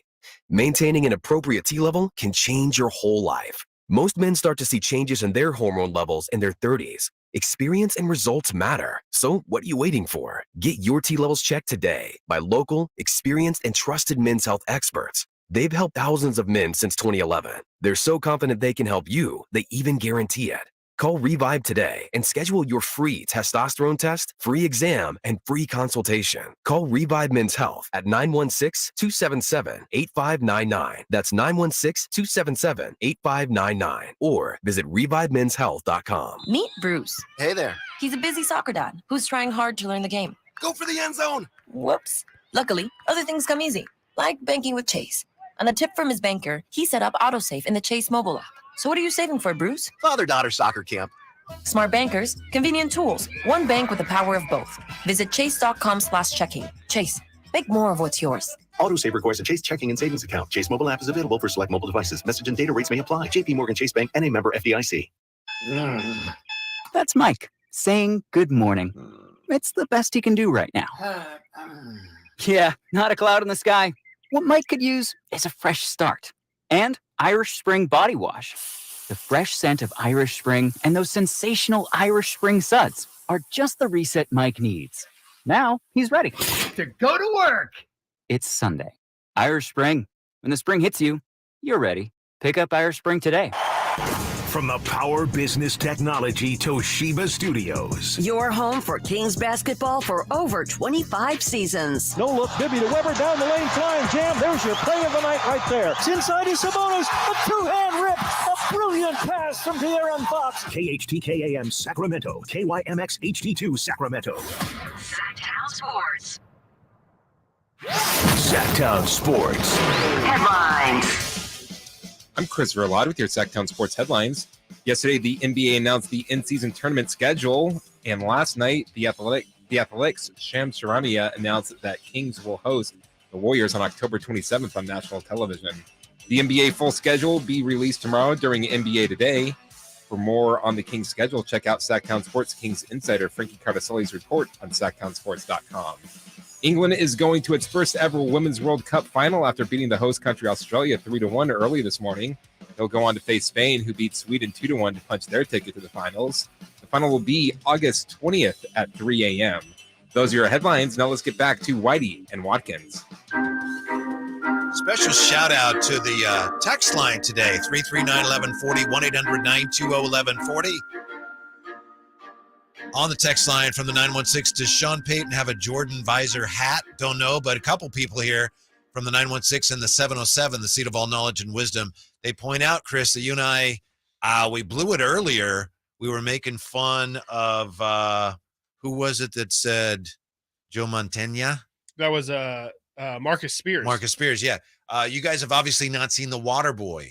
Joe Montana was said by one of the spectators in the crowd, 707. Montana is a callback joke to the movie Waterboy. Thank you. Gotcha. Text line. Sorry. Our apologies. I thought you guys knew that. Did No. you? Yeah. I need to stop giving you guys the benefit of the doubt, apparently. No, 100%. Always assume the worst. Because, I mean, I've seen The Waterboy. Because I don't want to be that multiple times person. with that. Actually, it's from the Waterboy, guys. Actually, it's a reference. No, I mean that's what you're here for, Chris. That's like your All right, all movie references. master expertise. He didn't say anything, so it's on him too. It is. Yeah, it is on It him. is really more on him than on us when you really think about Really it. appreciate the text line today because you got people, hey, you guys, even if it's something negative, hey, you guys missed this. Yeah. Because on the chat today, and we love the chat, but at some point, somebody on the chat. The chat is your guy. The chat's our guy. Yeah. But somebody in the chat asked the question, hey, what is Chris talking about? And somebody else on the chat said, I don't know. I'm not listening. So Yeah, just don't say that. It's okay. It's okay to just not reply on the YouTube chat. It's okay if something goes and you know you didn't hear it Don't or say anything. you're not listening. You just don't have to mention it. It's okay. Like we appreciate you being there, but you don't have to mention that you're there, but just not listening. and I think that's one of our guys that said that. Pretty sure that was Yeah. one of our guys that said that. And you know, you are my guy, but come on, like come on, man. Like, How does that actually how's that move beneficial anything forward or anything? Exactly. Like Yeah. doesn't answer the question that was asked. It doesn't make us feel great. And you know, you just yeah. That's no. okay. Just to show our appreciation. Yeah, it's fine. We have for somebody, maybe for you, Maybe for you. couple tickets to see 50 Cent at the Golden One Center. What? Mm-hmm. That's going to be September the 4th, Live Nation, with your chance to check out 50 Cent in concert. September 4th, Golden One Center. Hit up the Folsom Lake Honda hotline right now, looking for lucky caller number. Let's do 3. Let's do 3. Let's do it. Let's do it. 339-1140, 1-800-920-1140. Tickets to see 50 Cent at the Golden One Center. For more information, visit SactownSports.com. And yeah, thank you for listening. Yes, absolutely. Who is the single most important player on the 49ers? We got some Trey Lance stuff to get into here, but I know there was a piece at somewhere. I think it was ESPN. The Super Bowl contenders and their biggest weakness. I know Dave and his crew, J. Ross, they were talking about this today. And the supposed weakness for the 49ers is if one of their offensive stars gets hurt, they're in trouble. Okay. As Dave It's pretty pointed out, broad. but could you say that about any team? Yeah, exactly. So I started thinking about it, though, on my way in. Who's the one player that if he were hurt would damage the 49ers Super Bowl chances the most? And to me, it's not an offensive player. It's either Bosa To or me, Trent Williams. Yeah. I think Trent Williams could really blow things up for him. Could be, yeah. To me, it's Bosa. To me, if they lose Christian McCaffrey, heaven forbid, that's Elijah Mitchell. That would be hard, but I think they could. They lose Brock Purdy, well, that's terrible, but they got two other quarterbacks. They lose Tebow or Ayuk. They have other receivers. You lose Bosa, which I remember they did a couple years ago, that pandemic year. He went down, I think, when they played the Jets, and was like, well, they're done. Yeah, as a Super Bowl team. Yeah, and that's as a Super Bowl team, because I mean that defensive line is the heartbeat of that defense, especially, and that's the heartbeat of the team. Despite all the talk about Shanahan and offensive genius and this and that. Yeah, no, absolutely. Like if that D line isn't elite, then pretty much they just have a good, not great or overwhelming defense. I think the pressure that they could potentially create with Hargrave now and with Bosa and Armstead and Drake Jackson or Cleveland Farrell. And if that's an elite line. And if you take out their most elite player from that line and it just turns it from a massive strength into, maybe a positive, that could really, really hurt their chances because their corners just aren't very spectacular. Their safeties are good, not awesome. And there's really nothing spectacular about their defense then, except for, I guess, Fred Warner. But I don't think that's enough to really, as we've talked about in the past, that defense, their defense being elite is what makes their team so elite. Tons of teams have good offenses, bad to mediocre defenses, and they aren't in Super Bowl contention. Like you're saying, if the Niners want to be in Super Bowl contention, their defense has to be a top 5 and defense. Nick Bosa is clearly the best player on that very talented defense. Yeah, 100%. And I know a lot of people are worried about they say, the contract, this is getting, they don't have any problems with the contract. The 49ers know how valuable he is to them, and he wants to play, and they're going to work it out. Yeah, and especially, with how the NFL is scheduled they now. better do it pretty soon, but they will. Pass rushers now too, their value is through the roof. I mean, everyone understands that getting to the quarterback is the most essential thing that a defensive player could do because it ends that play right then and there. You're not going to just pass on paying that guy. You've paid everybody else on your roster. There's no way that you're not going to pay what could be, like you're saying, the most important player on your team. If not, again, I would say it's probably Trent Williams because we've seen how important offensive lines can be. And this Brock Purdy, especially, is somebody who would benefit massively from having a really good offensive line. And if that turns into a below average offensive line, you can't have explosive plays and big plays down the field unless you have time to let those things develop. And I know the Niners do run, some shorter routes, and it's more about yak than anything else. But you're not going to get very far without a good line. If you're right, that could be bad news because Trent Williams, it's hard for him at this point to play 17 games. Right? Yeah. No, he's definitely getting old. Difficult for sure. And it's a major part of the offense. Like if they don't have time, like the right side already has many questions to it. If that left side can't be relied upon either, it could really be the thing that ends up blowing up this rocket that's ready to go. If they don't have the protection there. I mean, we were talking about it with the Jets earlier. It can really be incredibly detrimental to your offense. You can't even really get into any sense of a flow because you always will have pressure in your face. It almost doesn't matter who your skill position players are. It certainly doesn't matter as much if your quarterback doesn't have time or your runners don't have running lanes. We well know that. Yes. The 49ers story this week obviously has been Trey Lance. we've been in on it after he played as poorly as he did against the Raiders on Sunday. And some members of the national media have been talking about how this could be the worst trade ever. Shady McCoy, he doesn't belong in the league. In fact, do we have that, Chris? Shady. LaShawn McCoy, which is kind of over the top. But here's what Shady McCoy had to say about the NFL future of Trey Lance. I don't want to see no more Trey Lance. I've seen enough of him. Yeah. I don't want to hear about him. And you know what's sad? It's really not his fault because he don't belong in the NFL. It's not his fault. The problem is this. Wow, you say he don't belong in the league. I mean, you just look at this. Wow. No. Especially as a starter. Like when you watch him play, he shouldn't be in his NFL as a starting quarterback. Seriously, that's honestly. And it's not his fault because I look at the teams. When I was playing, I always go to the front office. And it was jokingly, but I was being honest. It's like, they criticize these players all the time. Like, he couldn't pick up the playbook. Yep. The stage is too big for him. Trey Lance, he did this, that, and the third. Well, you went out there and you traded the picks to go get him. So you thought he was that good. So they should take more blame. But a part of that, so aside from that, when I look at Trey Lance, there's nothing he does special. Like with young players that are not confident yet, they always do something really, really good, right? There's nothing he does really, really good. Yeah. I thought he was a runner. I watched him run last year. He's not no runner. He has a strong arm. Watch him. Is his arm strong? I can't tell. So I don't want to talk about Trey Lance no more. He doesn't show me enough. If the NFL had a G League, he should be part of that. Put him in the G League and let him grow. I mean, he's here if we have. There's a lot of hot take bluster in there. There's one thing that really resonated with me, and he did walk back. Shady McCoy walked back when he said he doesn't belong in the league. Well, he doesn't belong in the league as a starter. Well, he's not a starting quarterback right now, so I think we kind of know that. But talking about what Trey does he do anything special? I think he does have a strong arm, and I think you and I agree on that. But Trey, the runner, I think the 49ers thought he had a chance to be a real dynamic runner, and I think the 49ers to this point have determined that, okay, he's not the runner we thought he was. Yeah. He's kind of slow even. Yeah, I mean, I didn't do too much of the pre-draft research on that year, but definitely the thing about Trey Lance was meant to be the dual threat nature of him. The fact that he could be this new, breed of NFL quarterback that's mobile. And even, Zach Wilson was meant to be one of those guys as well. Somebody who's meant to escape with his legs.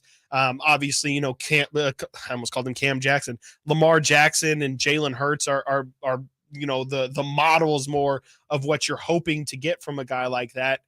Trey's not that. He is not that at all. I think you said it earlier. He's a lot more of a power runner in between the tackles. I think you said someone compared him to that of a linebacker. That's one of his college announcers before he was drafted, I think, or told us that about him. Yeah. I mean, he definitely isn't a rollout, escape from the pocket, run 20 yards down the field. Even like sometimes we see Patrick Mahomes do that. I don't think that he's that kind of runner. Trust me, you're not that guy, pal. Not that guy. He's just not. If anything, not that guy, pal. Trust me, you're not that guy. He's more of like a Josh Allen runner who is terrific, and Josh Allen has leapt over people before, so I don't even know if Trey's to that level. But we just haven't seen it, and I don't think we're going to see it again. I mean, after the injury that he sustained last year, I very much doubt that we're going to ever see Trey Lance be even considered like a mobile quarterback. Yeah, he is coming off of a broken leg. A terrible injury. I mean, like, look what it did to Dak. Dak pretty much stopped running as well, and rightfully so. I don't blame those guys. If my leg gets snapped in half, the last thing I'm going to do is run into a pile of guys trying to take it off again. Absolutely not. Yeah, as far as, the 49ers should take more blame for it. What are they supposed to do, resign? Right, exactly. Yeah, John Lynch, I really messed it up, guys, and for that reason, I can't, in good consciousness, I cannot continue to do this job. No, like, they're just going to keep take moving on. Blame for it now without saying, this guy's terrible and that's our fault, which you can't do that either. And I think you said it earlier, it's not the real anger or controversy would come if they were doubling down, if they were still starting Trey Lance, or if they had given him an extension and said, we're really going to try and make this thing work, even though it's clear to everybody that it's not going to. For the most part, I mean, it's media and fans that seem to be holding on. It doesn't seem like the 49ers really are holding on to Lance at all. And, from the talk that we've heard, it seems like he's pretty much an afterthought at this point. Like he's on the bubble, or if not off the roster, it's just going to be traded. At least he'll have another chance this Saturday. Here. Exactly. Sactown Sports. Yep. Denver Broncos, Sean Payton and his Jays. Coming up next, if this is the Kings' key question, then what is the answer? That's a tough one. Whitey and Watkins all over it next on Sactown Sports. It's Whitey and Watkins on Sactown Sports. Will Brandon Ayuk emerge as a star in the Bay this season? Now going to throw for the end zone, wide open, Brandon Ayuk. Can Fred Warner lead the Niners defense to another deep playoff run? And Fred Warner with the INT. Pick City, baby! Will Brock Purdy hold on to his starting quarterback job? Purdy going to drop back to pass, try to run forward and go to the end zone standing. Down and Purdy, baby! Tune into Niners at 9 every day on the Carmichael Dave Show with Jason Ross. On Sactown Sports and SactownSports.com. My brother-in-law died suddenly, and now my sister and her kids have to sell their home. That's why I told my husband we could not put off getting life insurance any longer. An agent offered us a 10-year, $500,000 policy for nearly $50 a month. Then we called SelectQuote. SelectQuote found us identical coverage for only $19 a month, a savings of $369 a year. Whether you need a $500,000 policy or a $5 million policy, SelectQuote could save you more than 50% on term life insurance. For your free quote, call SelectQuote at 1-800-330-1991. That's 1-800-330-1991. Or go to SelectQuote.com. That's 1-800-330-1991. SelectQuote. We shop, you save. Full details on example policies at SelectQuote.com/commercials.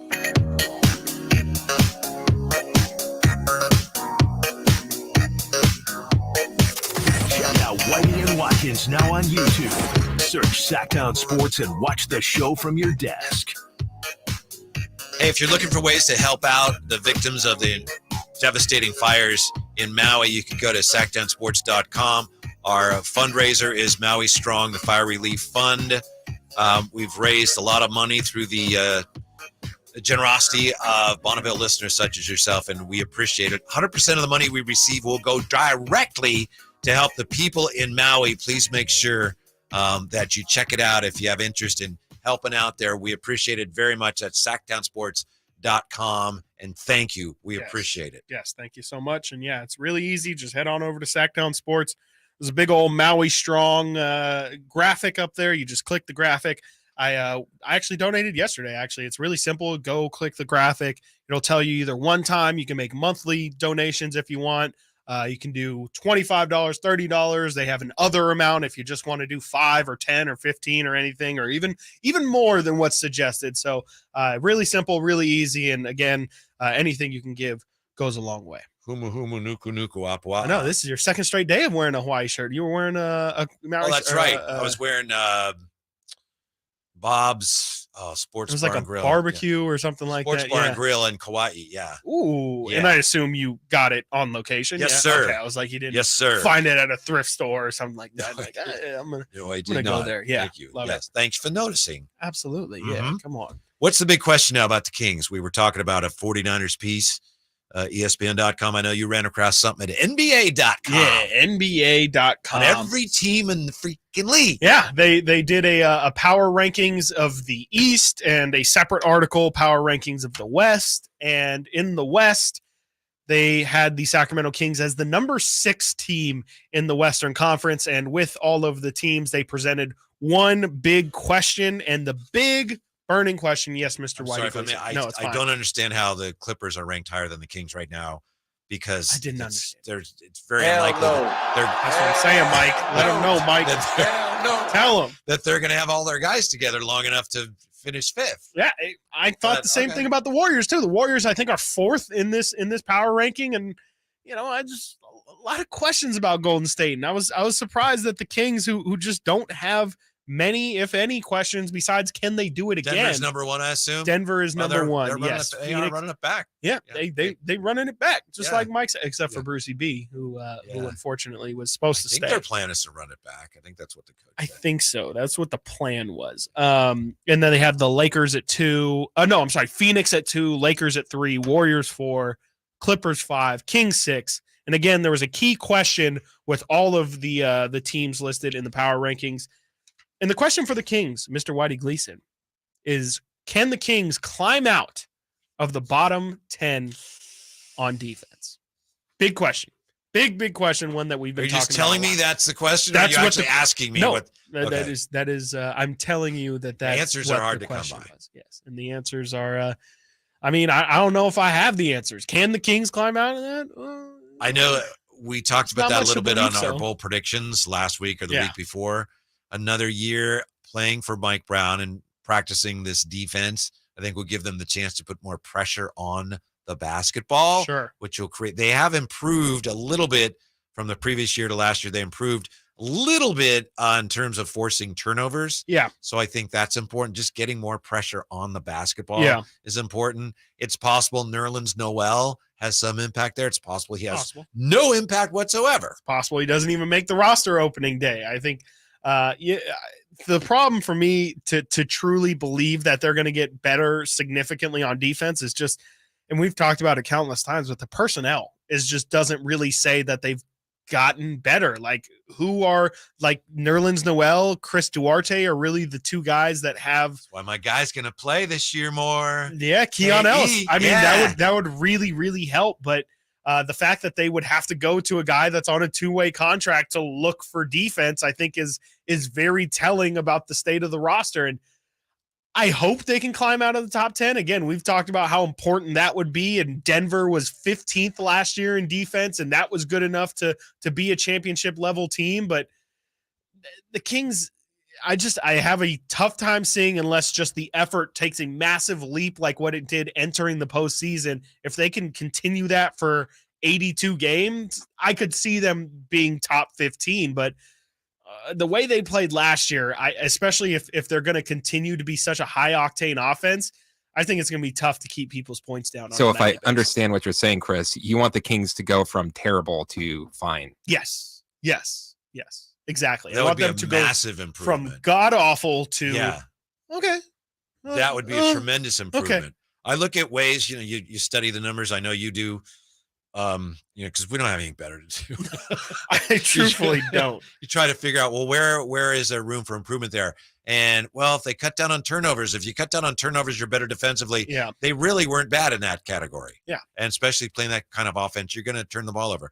Well, if your defensive rebounding's better, your defense is better. And they really weren't bad in that area. So I don't see a lot of room there. That's why, like I said, you force more turnovers by putting more pressure on the basketball. That's terrific. Just as you said, if you don't have people who can do that, there's some analytics that showed last year the defense was effective. People were in the right spots, but they aren't individually skilled enough to close out well. Yeah. And so opponents made more of the shots than they should have against the defense they were played, because the individuals playing that defense weren't very good at it. Well, and Zach Lowe, who's I am a huge fan of and does great work at ESPN, he said something that I really want to steal a lot this year, and just the other teams were just lucky. That's really what it was. Like you're saying, there were some times in which the Kings would play good defense. It's just, for whatever reason, opponents would hit a much higher field goal percentage from all areas of the floor, from three, from at the rim,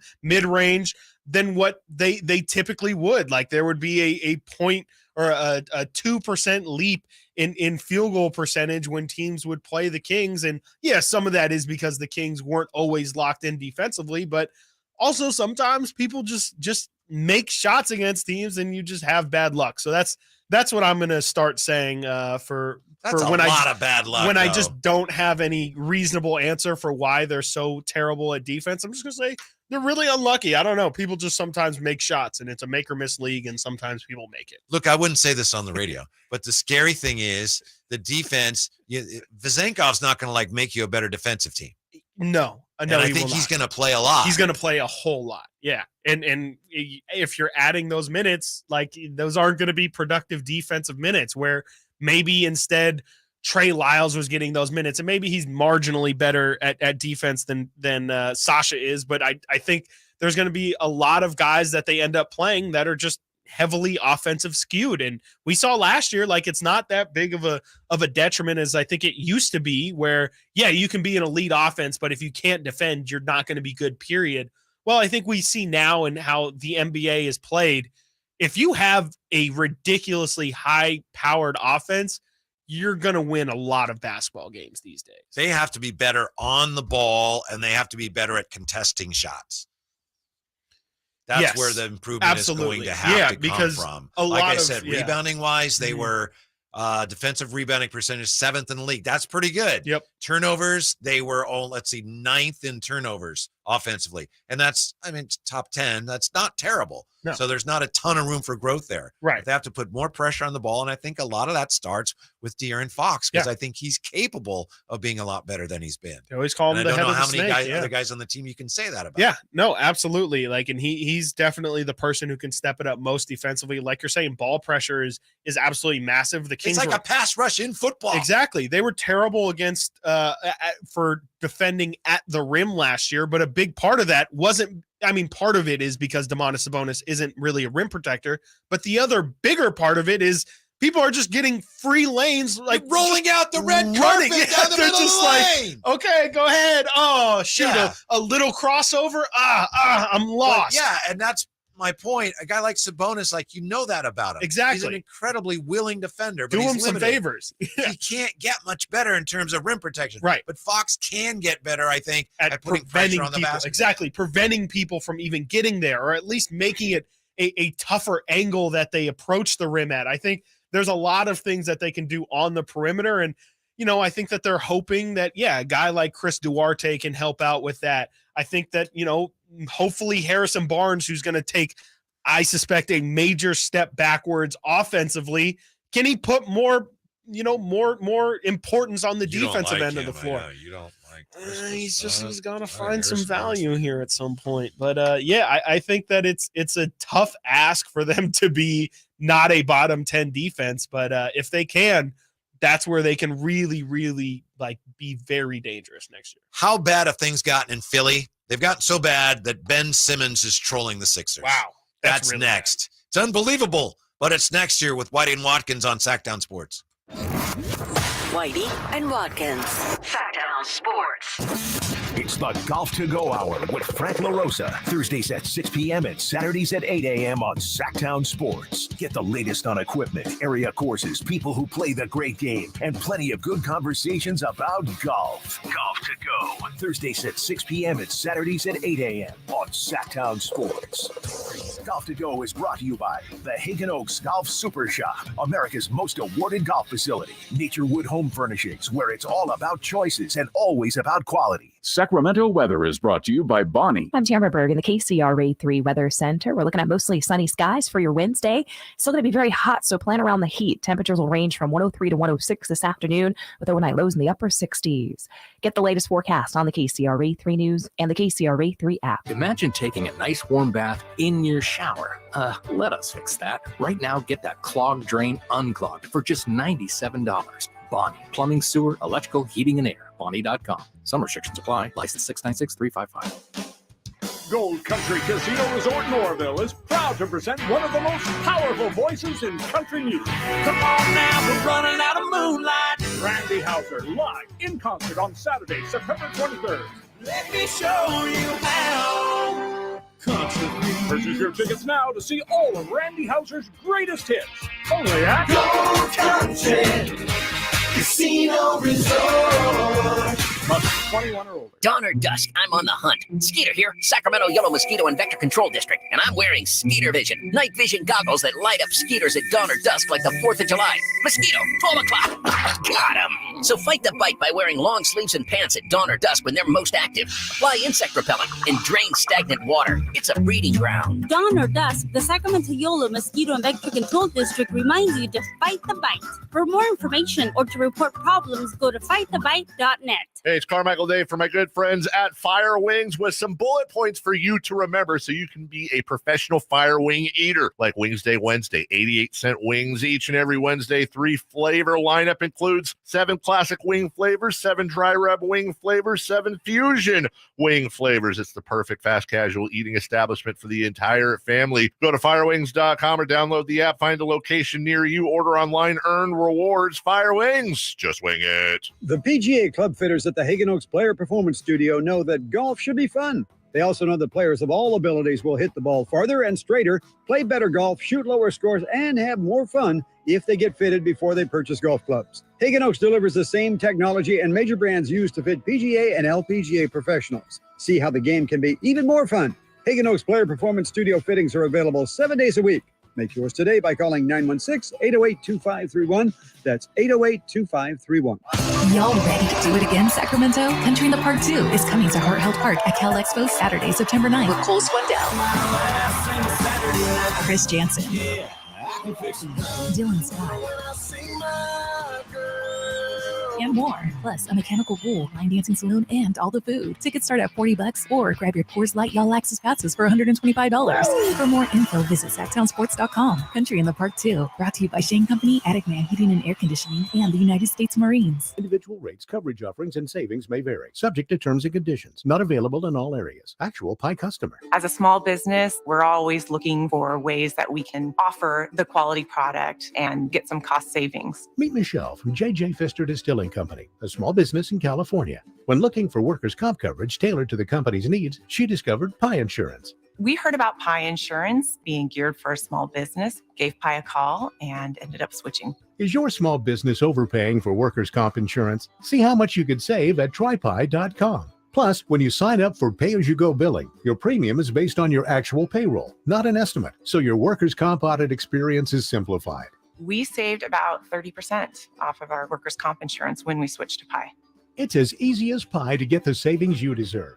What are you waiting for? Ask your agent for Pie or get a quote in 3 minutes at trypie.com. That's TRYPIE.com. I like daffodils, tulips, the big dinner plate dahlias. I loved being in the garden, but I wasn't going to be able to because I couldn't not only walk, but I couldn't really stand on my foot without being in pain. It was excruciating. So my husband said, let's go to the Good Feet store. For over 20 years, we've helped people like Terry live the life they love without letting their feet get in the way. This nice young man said, I think I can help you. He got the arch support and I was fitted. And I kept walking back and forth across the store. And I looked at my husband and burst into tears because it was the first time in a year that I have not had any pain in my foot. I have had no pain since the day I bought them. Now I can do whatever I want. There isn't any place on my property that doesn't have flowers blooming 365 days a year. I still can't believe it.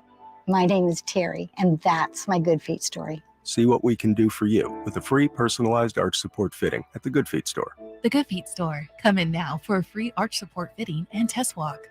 Sactown Sports Headlines. I'm Christopher Lott with your Sactown Sports Headlines.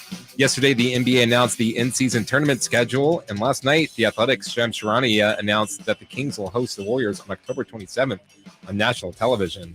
The NBA full schedule will be released tomorrow during NBA Today. For more on the Kings schedule, check out Sactown Sports Kings insider Frankie Cardicelli's report on SactownSports.com. England is going to its first ever Women's World Cup final after beating the host country Australia 3-1 early this morning. They'll go on to face Spain, who beat Sweden 2-1 to punch their ticket to the finals. The final will be August 20th at 3 a.m. Those are your headlines. Now let's get back to Whitey and Watkins. Can you believe it?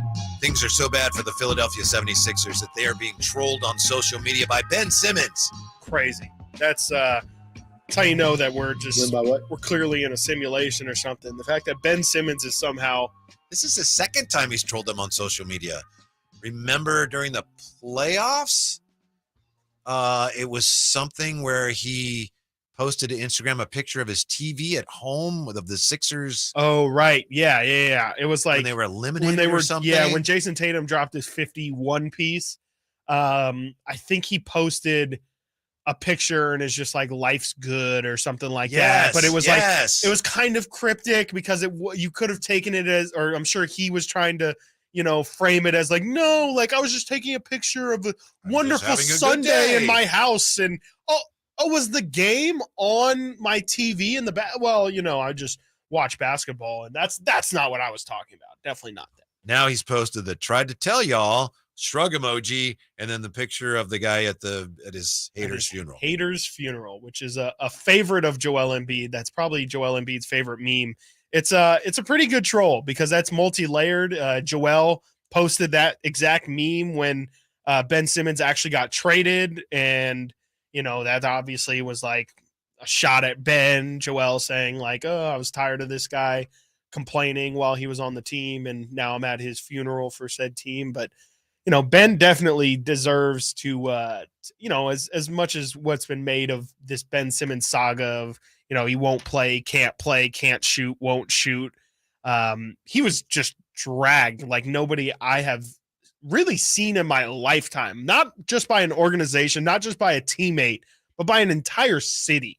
Like the city of Philadelphia all collectively agreed cyberbullying is not okay unless it's Ben Simmons. And it was ruthless. Like literally I remember there was a news clipping or a news, like News whatever. story? It's the news story. Thank you. Gosh. Video of, I think there was a storm in Philadelphia, and they're like, here's video of Ben Simmons escaping this scary storm that happened.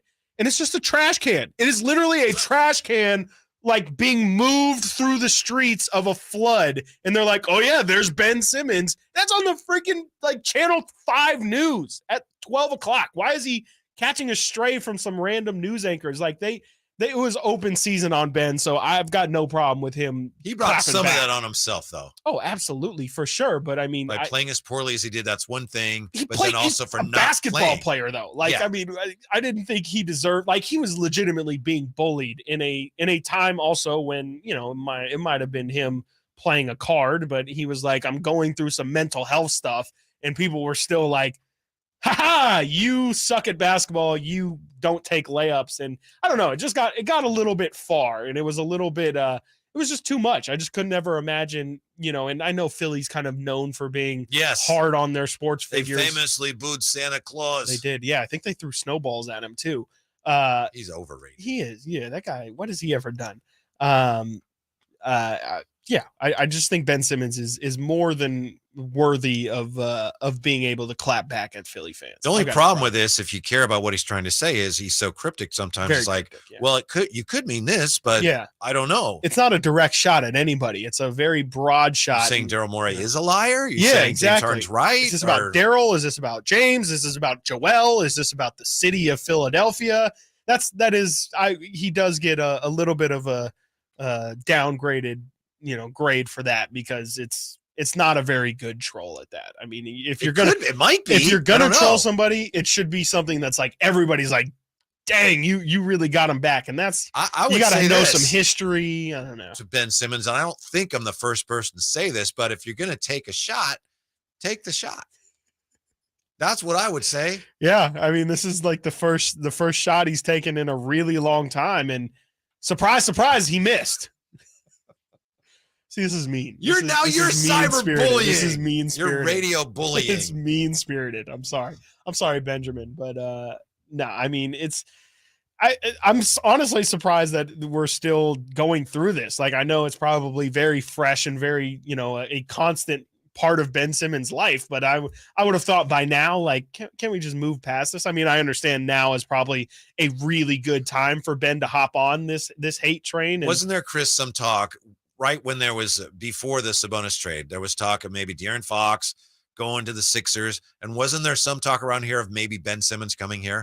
Yes, very much so. Yeah, that was really the trade that everyone was eyeing. The Sabonis thing came out of nowhere. It was, all right, Ben Simmons is available. Should we trade De'Aaron Fox? I mean, Tyrese Halliburton wasn't really a part of the conversation until we heard he had been included in talks. And even then, I think the talk was, hey, I don't know if I'm willing to get rid of Tyrese and Buddy for Ben Simmons, but it was absolutely a major conversation here, 100%. Yeah, the James Harden stuff at this point is getting a little tiresome. I think you'd agree. And the Dame Lillard trade talk, we've talked about that. It gets a little tiresome. But as Hollinger pointed out today in The Athletic, one of the things that's really interesting about this is you have two players who are kind of pushing the limits of player empowerment. Yeah, and absolutely. they're seeing how far they can go. And so far, it looks like, you know what? You're under contract and you can't just go play for whatever team you want to play for. Right. Yeah. That's at least we finally did find a line. But yeah, I think that's, we still have to see. If Dame ends up in Miami and if Harden does get traded, then maybe I don't know, they won. I think it depends on, I guess so, because as long as they get traded, the return doesn't matter. The players don't care about the return. that's kind of the biggest thing, is because I was thinking this morning of like why would, I think Dave was trying to say that maybe this is James trying to push his way over to Houston, and Houston has tons of young pieces that they could offer in return for Harden.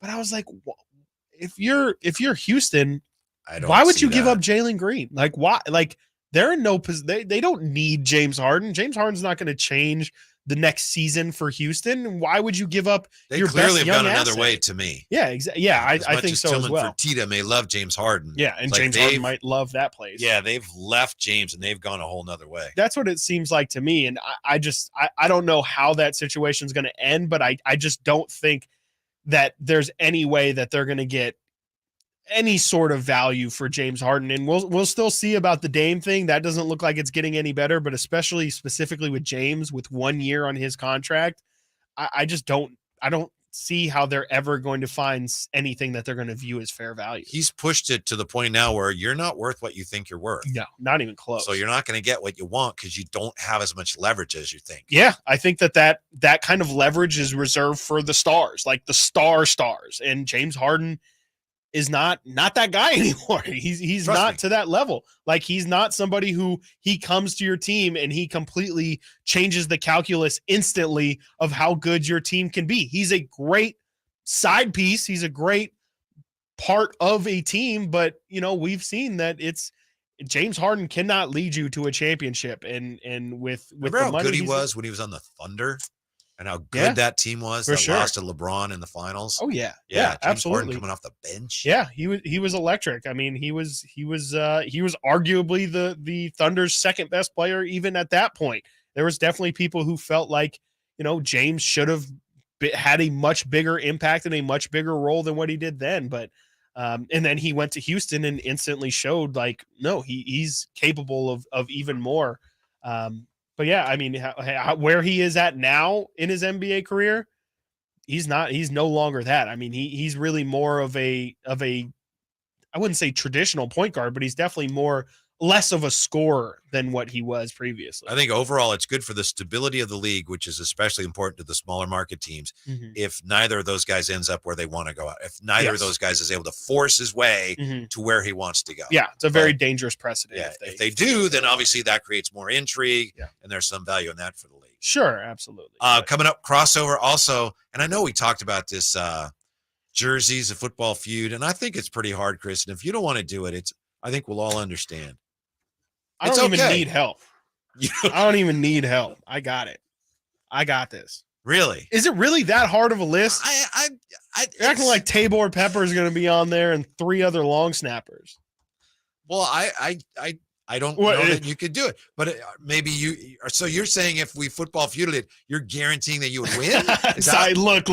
Don't put words in my mouth. I'm asking the question.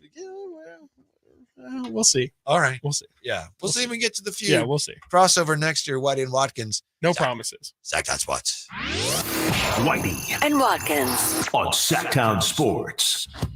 The first ever NBA in-season tournament schedule is out, and our Kings have some great matchups, including national TV games against the Spurs and Warriors. And Sacramento has won. They have risen to the occasion. And let me tell you, if you can't sense it, this place is absolutely nuts. Listen to every game on the home of the Kings, Sactown Sports and SactownSports.com. For the ones who work hard to ensure their crew can always go the extra mile, and the ones who get in early so everyone can go home on time, there's Grainger, offering professional-grade supplies backed by product experts so you can quickly and easily find what you need. Plus, you can count on access to a committed team ready to go the extra mile for you. Call, click Grainger.com, or just stop by. Grainger, for the ones who get it done.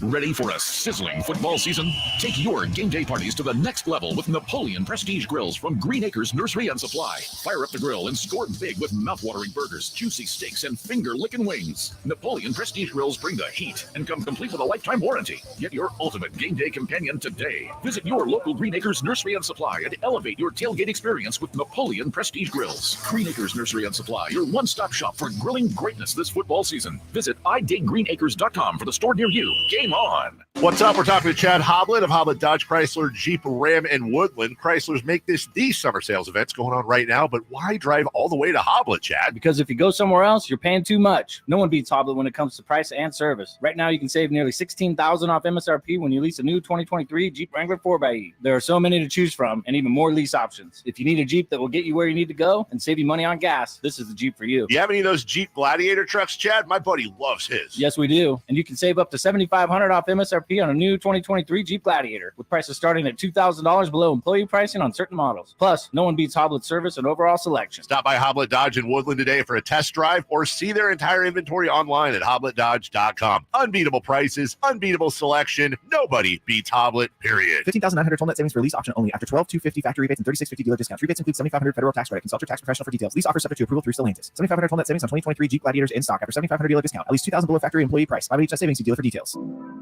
Did you know addiction to drugs like meth or cocaine is a disease and not a choice? But getting help is. If you have stimulant use disorder, you, your family, and friends may have a lot of questions, including where to start. Choose Change California can help. Make a change today and find a proven treatment option for you at choosechangeca.org. Summertime and Rivercats baseball are the perfect pairing. The only thing missing is you. With weekly promotions, premium giveaway games, and unique theme nights, there's fun for everyone at Sutter Health Park. Stick around postgame every Friday and Saturday night as we light up the sky with the brightest fireworks in town. Visit rivercats.com to purchase tickets.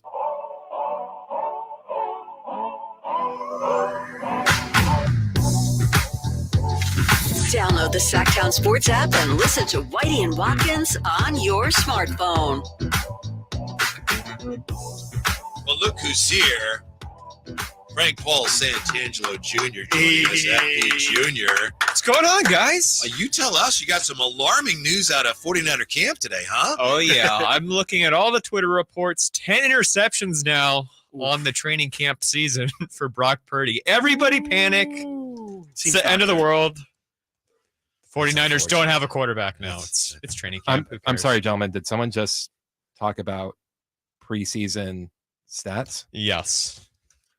Well, Training camp stats. Well, no, he just said he threw interceptions. No, the rule is against and he gave the amount of interceptions. That's okay. Is there a rule I don't know about? The rule is against going, he was 4 of 6 today. Oh, Sam Darnold was 4 for 7 today in 7-on-7 drills. That's the rule. We have a rule against that. Yes. Yeah. Okay. We're not going to analyze daily quarterback play in camp. Brock in Purdy's mounting interception total is Yes. certainly fodder for conversation. It's definitely noteworthy for sure. Here's the thing that Chris and I go back and forth on, because I'm a kind of overboard, frankly. I'm way over my skis on this. Big money Moody guy. And I say he's going to be an NFC Offensive Rookie of the Year candidate. And so, obviously, when he missed 2 kicks Sunday, I heard about it a little bit from Mr. Watkins. Yeah, just a little bit. Oh, yeah. I was keyed in on that. I was super fired up for Jake Moody. I guess Zane Gonzalez is going to have a chance to back up. I saw the or there, by the way, on the depth chart between the kickers. And I was like, wait a minute, there's a depth chart for kickers? Sure. Post, and then there was an or there. So they knew something, but apparently he's going to get the go again this Saturday. I think Kyle Shanahan said something today. So we'll see how that develops. Well, he had a huge day yesterday. Good from 59, 38, 56, 53, and 43. Missed one from 61. So as far as I'm concerned, there are no more questions. It's got to be in game. Money. Money. You can make all the practice kicks you want. If you can't hit it when the lights are shining brightest, that's really what matters. I mean, nobody in the history of anyone has ever said, he might have missed that game-winning kick, but during practice, I mean, the kid didn't miss all week. So how are we supposed to know? Do people care about how De'Aaron Fox does in practice? No, I've literally never once seen anything ever saying De'Aaron was 0 of 8 today during shoot around. You better look out for that. Lines. Leave them Whoa. open today. Doors must have been left open at Golden One Center. If Moody is the guy, then presumably they could actually get something for Zane Gonzalez because he's had a good camp. Yeah, sure. Those guys are a commodity. Yes. You got to have people to make some kicks. It's just the whole situation's weird because you have Robbie Gould, who is the perfect name for a 49ers kicker, had all that pedigree, never missed in the playoffs. Machine-like, was doing all those Steph Curry-esque stuff before the pregame, the sideline kicks.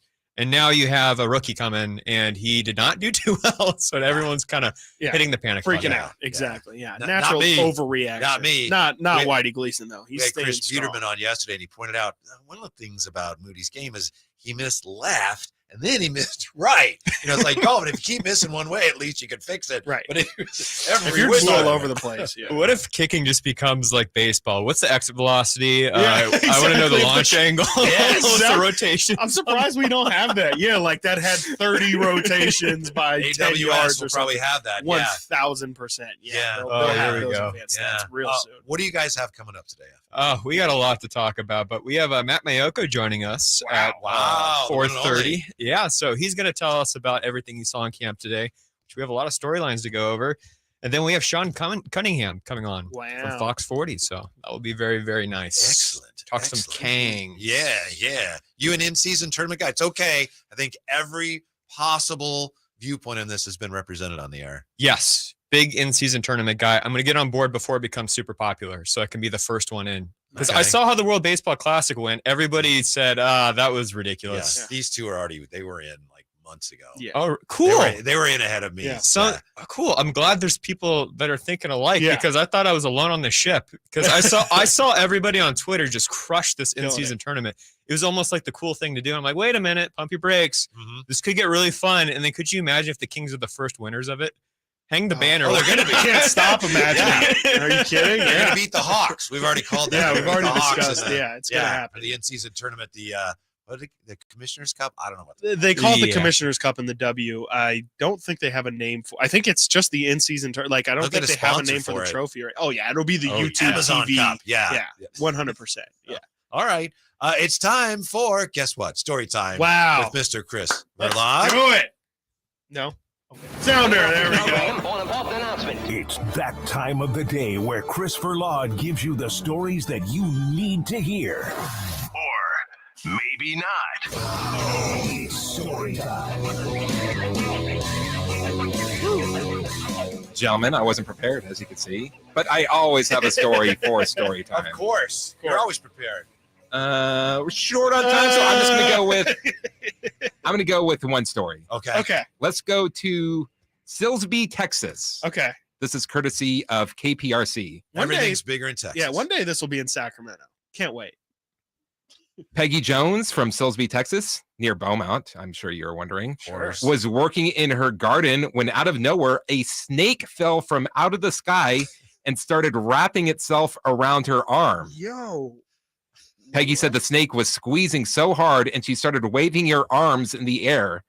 At that moment is when a hawk swooped down. What? Get out of here. And started clawing at the snake on her arm. No way. Peggy said she kept screaming, help me, Jesus. Help me, Tom Cruise. The hawk then eventually got control of the snake and took off. After hearing the commotion, Peggy's husband came running out and took her to the emergency room where she is treated for cuts from the hawk and bruising from the snake squeezing around her arm. Dude, that husband's in so much trouble. She- You didn't hear me screaming out there? Time out. Is there video of this? Because this is one of No. those stories that I guessing wouldn't not. believe Yeah. you. No, Yeah, but if you've seen, if there are pictures of it and it's pretty. Like her arm is Yes. just torn Really? up. Yes, yeah. Dang. Okay. I mean, that was a hawk's This claws. is like Jeff Ken washing his truck. That's what this is. So, yeah, how do you get hurt? I swear the snake came from the sky. exactly. Fell from the sky. Exactly. I just don't know, guys. I got to go on the aisle. She feared that she was bit by the snake, but there was no bite, and she was monitored to make sure. It was a very close call because she said she discovered snake venom on her glasses. What? Yes. Come on. Easily identifiable. On the incident, Peg said she feels like the luckiest person alive to have survived this. No. Now, I guess So you're This saying is like a story that he's had like She can't be lucky if this happened. Well, you're wondering like how does she know so much about snakes? Yeah. Like why does she know about this like venomous and that? Yeah. That's because she survived a snake bite before. A few years ago, she was bitten by a venomous snake where she had to be taken to the hospital. She did survive, obviously. Yes. So this is her second go around with Spoiler a alert. venomous snake. Wow. Or was it? She at this point so Man. traumatized. She's imagining snakes on her arm. So I'm imagining the hawk dropped the snake as it was flying by, Yes. and then was like, "Oh no, I dropped it! Let me go grab it." Oh yeah, And that's exactly what happened. Like it, like it's Yeah. not just raining snakes. I would Hey, lady, assume. thanks for catching my Yeah, snake. exactly. He's like, "Oh, I thought I lost." It's like when you lose like an earring back or something. You're like, "Where'd it fall? Where'd it fall? Have Did it right anybody see here." it?" Yeah, it's like, "Oh, thank you, thank you, Peggy." You call her Peg for short? Come on, Peggy. Jeez. Dead snake in our pool this week. Had to get out of there. Yeah, It's terrible. not venomous, just unfortunate. Just a gardener snake, just in there, rattlesnake. Sharp tail snake. Yeah. Love those. They're yeah. beautiful, but didn't Beautiful make it. animals. Yeah. All right. FP and JJ are coming up. Have fun today, FP Jr. We'll try. Looking forward to it. Yes. Right here. And we'll talk to you tomorrow on Sactown Sports. It's the Carmichael Dave Show with Jason Ross. It's interesting because Brock Purdy did not play in 2 games or 3. He played in 9. I guess my case would be this. Brock Purdy was 8-1 last year, including 2-0 in the playoffs. And the one loss came when he was injured